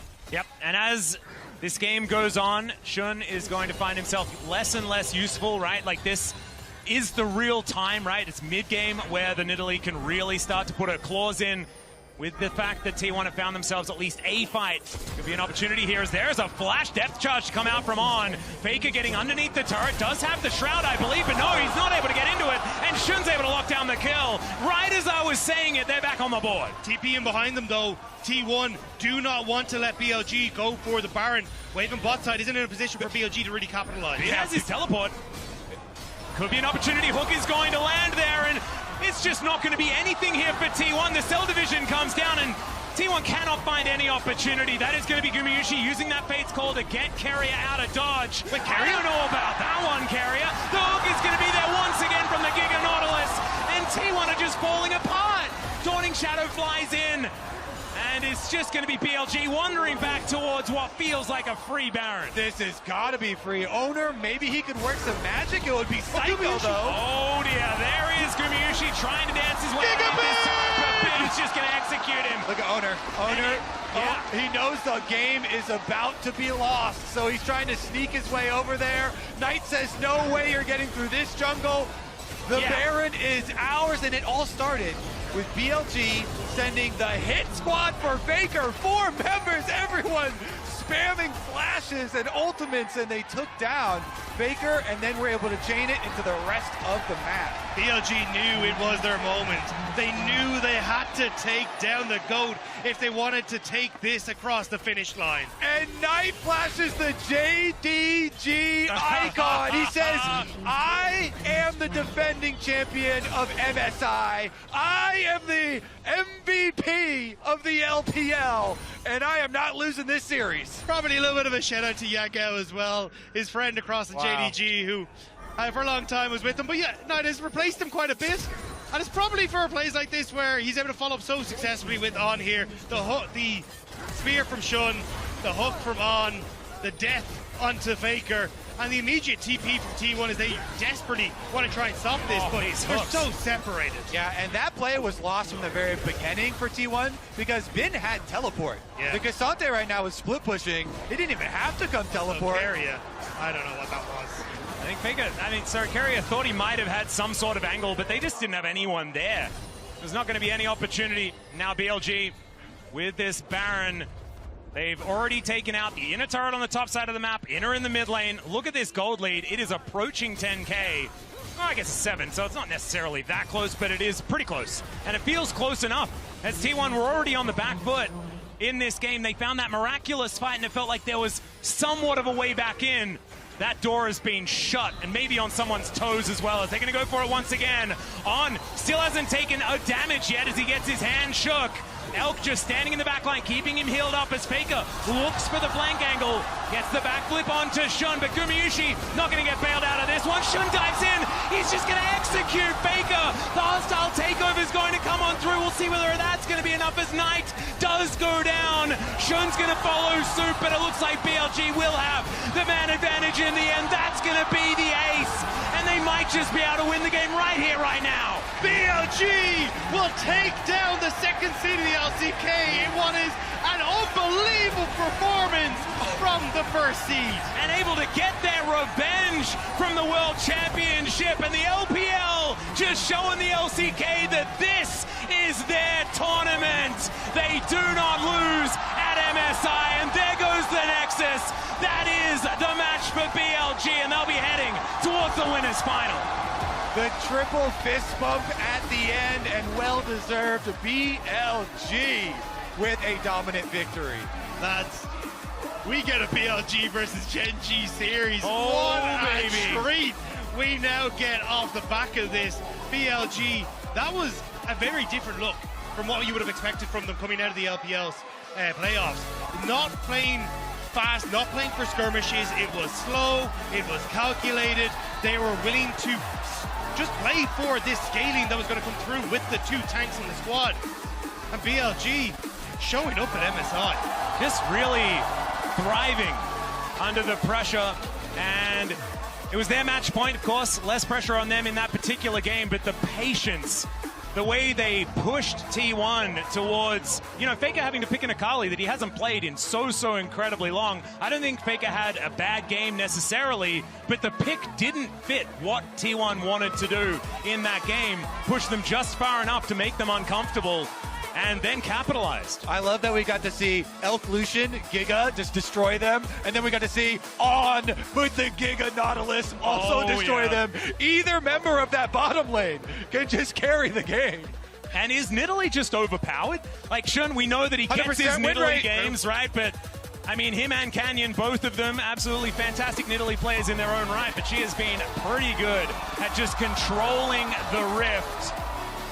And BLG moving forward, of course, the favorites for most people. But after that PSG series, we thought that maybe not in the form that we were expecting. Wasn't the case. But we're heading over to the analyst desk. Stick around for the Verizon post-game interview with Shun. Just a few minutes. Thank you so much. Well, these two gents hate Nidalee, but how can you argue with her proficiency and her importance in match points at MSI between the best teams in the world? What do you have to say for yourself?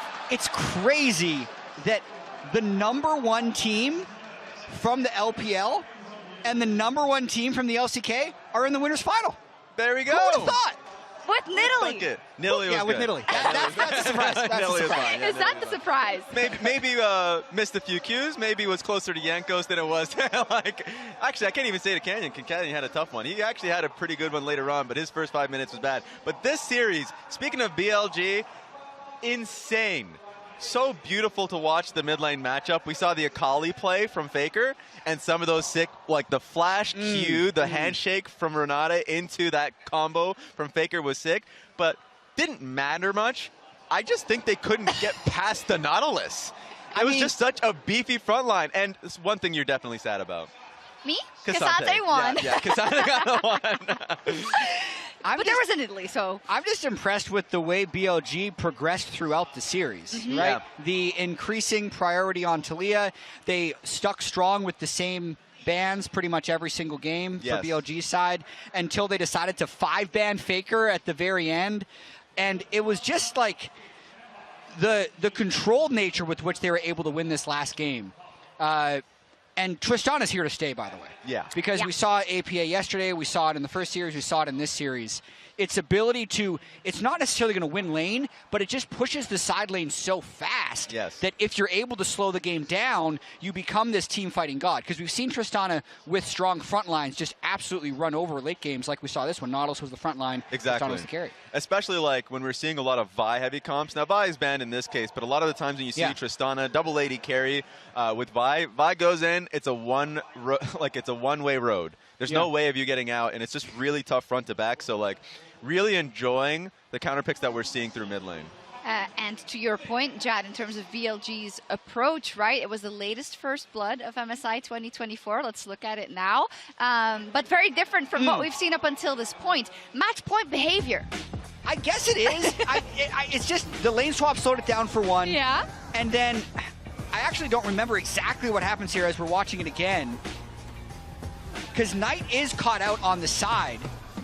It was just another hook on towards, I think it was. The hook god? Oh, yeah, there it is. So like another hook with another combination coming through. And what I enjoyed from this, to the point that you had made, much more slow, calculated. The first hook was a bit of an end because it pulled him out of the Nidalee queue, but they just stuck to their position because they had actually fully cleared out the ward there, and it was tough for T1 to walk into them. Now they're posing. This is their victory pose. You have to feel happy about this. This is just a completely different side of BLG where, yes, they're incredibly talented, and they can show you the first 3 games of just how quick-paced they are. But they can also pose. Exactly. Is that No, they can play a much more slow, methodical game, and that's something that you'll love to see. So, and now we're going into a winner's final of BLG versus Gen G. Wow. Where we had seen this in MSI last year with a BLG 3-0, and of course Chovy wants that rematch. It's so cool how some of the storylines are repeating themselves, even if some of them got erased at Worlds. I'm thinking back to how everything happened at MSI and how that kind of made the dominoes fall into Worlds. But it's cool. I mean, not so cool if you're a T1 fan, because again, you're losing 3-1 to BLG, but you're not out of the tournament yet. So you until they play TL, in which case. And and the thing that's different is, and you saw the kind of icon that was flashing there, the JDG icon that was flashing for Knight, was Knight. Knight was different for BLG. And Knight's why they have a different expectation of why BLG is going to be that one that gets to the finals and wins this time. Because they were really close last time. They made that lower bracket run. But throughout this series, Knight was the better man. He actually just completely played out, outplayed Faker. There were some times where the Talia was different, but in this case, he came out with a clutch counter pick and performed. And it's interesting for Knight as well, because I feel like we all know how phenomenal he is, but because it took him a long time to arrive at international stages, not like always by a fault of its own. There's not that many to start with. Then he started by winning MSI, of course, last year and really being there. But still, we're like, is this going to keep going? Is he going to become this like a faker type that's going to keep winning and keep matching up well against everybody? And that's a really cool arc that I think we're following here. And that's definitely a statement best of 5 from him. Exactly. If you tracked just Knight, he would have won 3 LPL titles in a row, plus the MSI title, plus in winners bracket final here, and only losing to Faker in the World semifinal. It's a pretty good year-and-a-half stretch. It's pretty good. We're going to talk to the jungler, though. Shun, Wendy, and Laura are standing by in the Verizon post-game interview. BLG advances to the next round here and will face off against Gen.G in their next match. Shun, thank you so much for joining me after this series. I want to talk about the strategy you had here, especially in that last game. 5 mid lane bans, a lot of attention and ganks on Faker. Why did you think it was the lane that you should gank and approach? 那首先恭喜你们在今天的比赛3比1获得了比赛的胜利。也首先想问一下，最后来到决胜局第4局的时候，你们的一些战术，其实从 BP 的地方开始，你们就是5班了中单，并且在实际的游戏内容当中，也是围绕着针对对面的中路选手、Faker 选手有进行了非常多的尝试。所以说也想问一下，为什么你们觉得可能针对中路会是打开第4局局面比较好的一个方式呢？因为首先 Faker 这名选手特别强嘛，然后想的是他玩那种因为我们班的都是一些在就是大河像沙皇或者是那种游走岩雀这2个，因为在当前版本都比较强，然后他也玩得特别好，所以想的就搬掉，然后让我们的整体玩游戏会简单很多。就是搬掉之后，我们整体运营或者是在一些角色上吧，因为主要是我们针对中路的话，中路他是他们最大的那个就是最核心吧，因为他玩的不输的话，他们整体指挥会比较烂一点。So it really feels like, yeah, definitely Faker is a great player. So we like to just use more ban card on his champions. For example, we like to ban out the carrier champions like Azir and also the champions who can really roam the lot through the whole map like Talia. And after that, it feels like this could be an easier game for us in order to open the situation from BLG. And we feels like if we just open those champions to Faker, he can really do a very good short calls and help the team in so many terms. So in that aspect, we just like to ban out this champion. So it'll be an easier game for us. Looks like it was the best strategy here. Moving forward, as I said, you're going to face off against Gen.G. We know that Canyon played Nidalee as well, so I assume that you think you're the best Nidalee player. I want to know why. What makes you better than him? 那其实来到下一轮的话，你们也将面对到 Gen.G， 你也将面对到 Canyon 选手嘛。其实他也是一个非常好的豹女玩家，所以说你觉得为什么你可能是最好的一个豹女？为什么？为什么？没有为什么吧，因为大话就是也没那么想说，明天就下场比赛我会教训他的。To be honest, I don't want to like say trash talks before the games, but on the stage, on the game, I like to punish him maybe. You will prove it, of course. A bit more about Canyon and what you think of him as a jungler, stylistically, specifically. 那其实下一场比赛你们也将面对到 Canyon 选手嘛，所以说你觉得他会是一个怎样的一个打野选手？你对他有什么样的一些看法吗？看勇，他在就是在野合或者是一些跟队友支援配合的英雄，其实这方面都做得很好。然后打他的话，我觉得其实这个因为怎么说呢，大家都是非常棒的选手，需要看当前状态谁发挥得更好吧。Definitely, Canyon is also a great player. He can perform so good with all the carry junglers and be able to have a really good synergy with other teammates as well. But I believe all of us are the great players, so who's be able to perform better, it really depends on the form or the momentum on that day. So we'll see. It is going to be an exciting matchup for sure. Last question here. What is your take on your run so far at MSI? Do you feel like you're progressing as fast as you want? And any improvements on your side that you would like to see? 那也想问一下，可能到目前为止，你们怎么评价你们现在 MSI 的一个旅程呢？或许你觉得你们现在在哪些部分有一些比较长足的一些进步或者提升，又在哪些部分在未来还可以继续做得更好呢？首先就我们第一场打 PSG， 其实我们在换线运营处理特别烂，然后今天打 T1， 我觉得我们在这点上做的比上场的比赛做得好特别多，因为我们这换线的效果在今天来看的话是特别棒的，打 T1 作用也特别大。然后下场比赛的话，我觉得我们会拿出最好的状态去打的。So first of all, I do think like for the previous best of 5, the best of 5 against PSG, we really didn't manage to showcase a very high level of performance in terms of the lane swap and also the macro. So we somehow like threw some games, and we feels like coming into the best of 5 against T1, we made some improvements, and also we feels like in terms of the lane swap, it's really helped us a lot to open the whole situation, to snowboard the game, and we just made so many improvements on this kind of strategies. And definitely in the upcoming best of 5s, we were going to try our best to showcase a higher level of performance. Looking forward to seeing how strong BLG and you can get. Shashir, thank you so much for the interview. Wendy, thank you so much for the help, as always.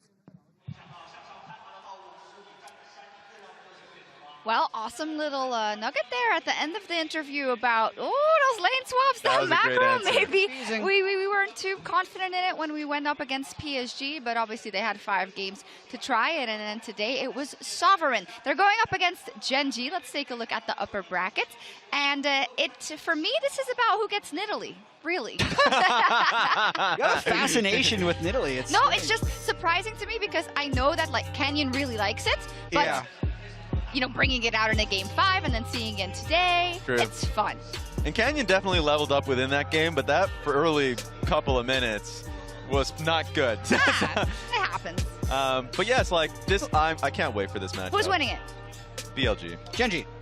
Oh. Yeah, why not? Yeah. Yeah, why not? None of our predictions matter. I was 3 of 4 this weekend with the double best of 5 days, missing that last one with T1. Yeah. Damn you, Faker, and getting banned out while all your good champions. I would have got all my predictions right. I didn't get the TL one correct initially, pretty sure. So you wouldn't have? No, wait, no, I didn't. No. I didn't get the games correctly, but I got all the series correct. But then there's the one that I flip-flopped, so that one technically does not count. Yes, and then this lower bracket, it's looking difficult for EUNNA. Not impossible. Not impossible. Isn't it cool? You're huffing. How many players, like, if we were just to ignore the upper bracket and say this was an MSI semifinal, isn't it cool how many players are in these 2 matchups that were in that 2019 MSI when G2 won? What are you saying? I like what you're saying. I'm just saying where you're going. What's happened before can happen again. Hey, no, what about this is canon? This is just our bracket. We don't care. Just kidding. Lower bracket. So we'll take a day off. And then the first one we're going to see is G2 versus TES in the lower bracket immediately. They don't get time to rest, even though they only played today. And from G2 side, a little bit of revenge for Fnatic because in the play-ins final series in the best of 3, that one was, TES came out ahead on that one. For the Team Liquid side, I wish there was a graphic with. Is there? Probably isn't. Sorry, I don't want to throw anyone. That is a bit of a rematch. That is a rematch from Worlds. And which days? Well, it'll be that one. And then the day after is going to be Team Liquid. TL. And then it's going to be Genji versus... Exactly. That makes sense. Yeah. But the reason why I was interested in the Team Liquid versus Team 1 was because we saw at Worlds, that was when Piosik was on stage for that one, and he had a hell of a Lee Sin game and could have picked it up, but that was still a best of 1. This one's a best of 5, so... I know got Piosik. Yeah, but hey, we got Humpty, General Humpty. Did you say I believe Humpty? in you. No, I didn't, but now I'm saying it. He could, though. Go for it. T1, TL should just ban all the mid laners. I like it. I really like it. Big fan of that. That's your best strat. It's your best chance. No, but... Because APA doesn't even play all those champions that well. No, but do you see the timeline? Tell me the timeline. The Yappa timeline versus Faker. Okay. Like the rematch, right? Okay, yeah. But now he's taken the scalp, of course, already of Fnatic. Yeah. He's feeling it. He's really getting in their heads. Like, okay, just indulge me. Like for you, I haven't seen NA fans. I haven't seen the timeline. I'm just drinking it but in. Yappa just absolutely Yappa's all over him. Okay. And maybe during this event he's been learning some Korean, so the all chat's gonna be spicy. Yep. He needs to have so many keyboard settings depending on who he plays. He's got to switch into Chinese. He's got to switch into Korean. Exactly. That man that's a supercomputer. Last thoughts though. Wow, what a bracket stage so far of MSI. I think we started slow, but I've been so incredibly happy as a fan seeing all the best of 5s play out, and we got a little bit of everything. Yes. We loved the format last year because of the number of international best of 5s. The one thing we didn't like was that we just got all the regional finals again. Yes. They made a rule change that prevented that, and we've seen 2 incredible Korea versus China series. We saw half of an amazing NA versus EU series because it was amazing for one half. But it's fine. And then we also got to see G2 have a matchup against PSG, Rip FlyQuest in that lower bracket. Could have had another NA versus EU, but it's just that's what we want to see. That's the type of international play we want. This is just my favorite format because we have had as many Game 5s in this run than we did just best of 5s pre-2023 in main stage. Oh gosh! Like remember in main stage of pre-2023, we just had 3 best of 5s. I'm just putting it out there. This is an incredible format, and we need more of this. Thank you. Still 6 days of best of 5s to go before we crown our MSI champion. We're going to take a breather just for a day, though, and then we'll be back the day after tomorrow. That's Tuesday, May 14th at 11 a.m. Central European and 5 a.m. Eastern U.S. Bye-bye. Take it easy, guys. See ya. Bye. Welcome back, everyone, to MSI 2024 live from Chengdu, China. We had one day off, and I don't know about you, but I'm already in withdrawal. Too many. I wanted Too more many days League off. of Legends. Too many days off. Why aren't we playing both these best of 5s today? I want to see TL versus T1 right away as well. Okay, I like it, but we're not gonna. We're gonna start with G2 versus Top Esports, the hometown heroes, of course, and G2 looking to quite literally become the unknown because for G2, beating the LPL is the unknown because it never happens. Is that a right way to set the tone? No, it's not. Where's this negativity, Shox? It's not negative. I'm going to set it up for you. My name is Shox. I'm here with Chronicler and with Jad. It's been since 2018 that G2 has beaten an LPL team in a best-of. So it's been a while. That's realism. But it's happened. And there's only been 3 best-ofs since then and now. So they haven't even had many chances. So it isn't that bad. Yeah. You're like cherry picking to make it sound worse. They got a great chance. Yeah, but I don't want to jinx anything. I would never do that. However, let's take a look at the bracket. I've had so much fun watching this MSI. It's been absolutely incredible, really. It really has been. And there have been a lot of matchups that have delivered the way that I think if coming into the tournament, people would have told you that you expect. Gen G TES was a really close series, but there have been so many matches that were way closer than expected. I didn't expect T1 G2 to go the distance. That series was incredible. And I do think that, Jad, even NA got a win with TL taking the win over Fnatic. Even NA? Even NA!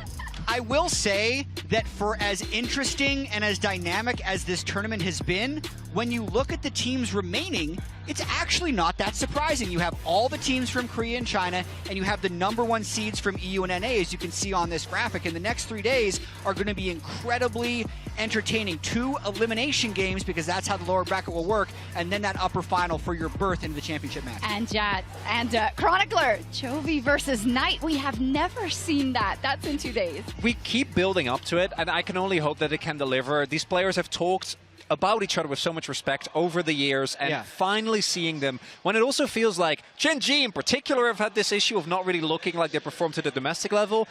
This far at MSI, I am remaining cautious, but they have looked like they've been able to at least step above what they did before with beating TES in a best of 5. Cautious optimism, for sure. But today it's G2 versus TES, and since I have 2 non-EU analysts with me, I want to see how much they know about G2 and about this matchup. So we asked G2 themselves to send us in some questions, and we'll be starting with our first question, and it is coming from Caps. My question to the analysts. How many kills did I have in our best of 5 against PSG?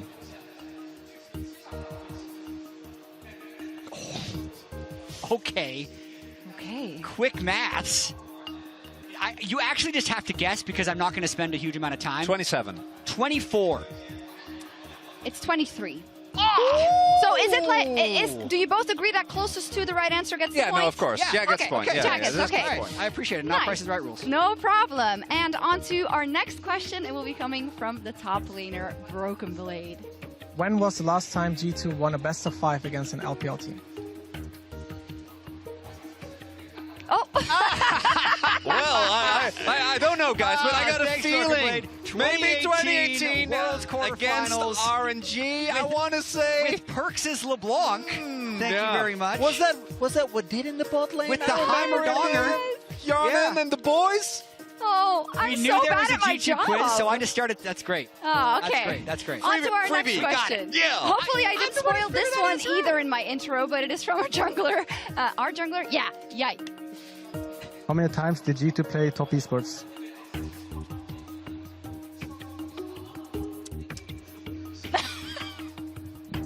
is so funny. Zero times.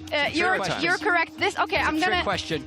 I'm gonna spill the beans a little bit. So basically, Jat and Vedi were talking, and Jat said, Vedi just asked me a bunch of questions about G2, and this was one of them. So I get the point, and he doesn't. I'm like a G2 historian, actually. I get the point, and Jet doesn't. Ask me anything about G2. I feel like I know it. Okay, are they gonna win today? Oh, no. I'm sorry. I think Jat wins. I have to be wrong. I have to be right for all the questions. It's true. Now, from that little warm-up, let's get into it. We've touched on it a little, but G2 historically has not done so well against the LPL, as if we want to use that as our entry point into the matchup. So listen, I've heard, everybody talking about this, how they can't beat the LPL. 12-26 is actually incredible. Games, yeah. That's still amazing. 31 versus 39%. I'll take any of those win rates any day.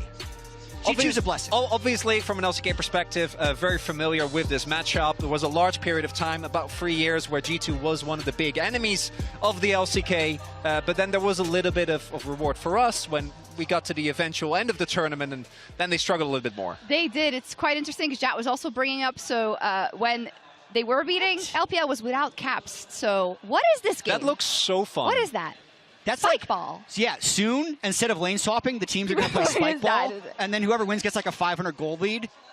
I'm down. Subscribe. I'm going to bring us down a little bit to earth in terms of this is still elimination, right? And I think we should hone in on that. It is also kind of for both those teams so much to do here. The hometown heroes in top esports, it would be absolutely heartbreaking for them to lose. And for G2, is all this work going to pay off? Because I used T1 as kind of the denominator, but that left me inconclusive. It's this one. Absolutely. Because of the inconsistency of T1, I think if we're thinking about who has more pressure on them, I know there's a lot of nervousness in terms of how G2 would perform, but I feel like if TES loses, it's a disaster. Whereas if G2 loses, it's just a little disappointing. It is. Let's take a look at some lane matchups. Top lane, 369 up versus Broken Blade. I want to say this is the first time in a very long time that we feel okay about it. Well, particularly with LPL top laners who have been, particularly at MSI, just insanely strong, right? People like Bin, people like 369 last year, people like Xiaohu that 1 year was also still incredible. But this, I agree with you. Broken Blade to me currently is sitting at, I think, third place when it comes to top laners. I'd still take BLG and Gen G over him, but both Zeus and 369 have really struggled. And 369 in particular, the space he created last year was so pivotal to JDG being as good as they were, and we haven't seen it this time around. And the standout for me with Broken Blade is his Zac.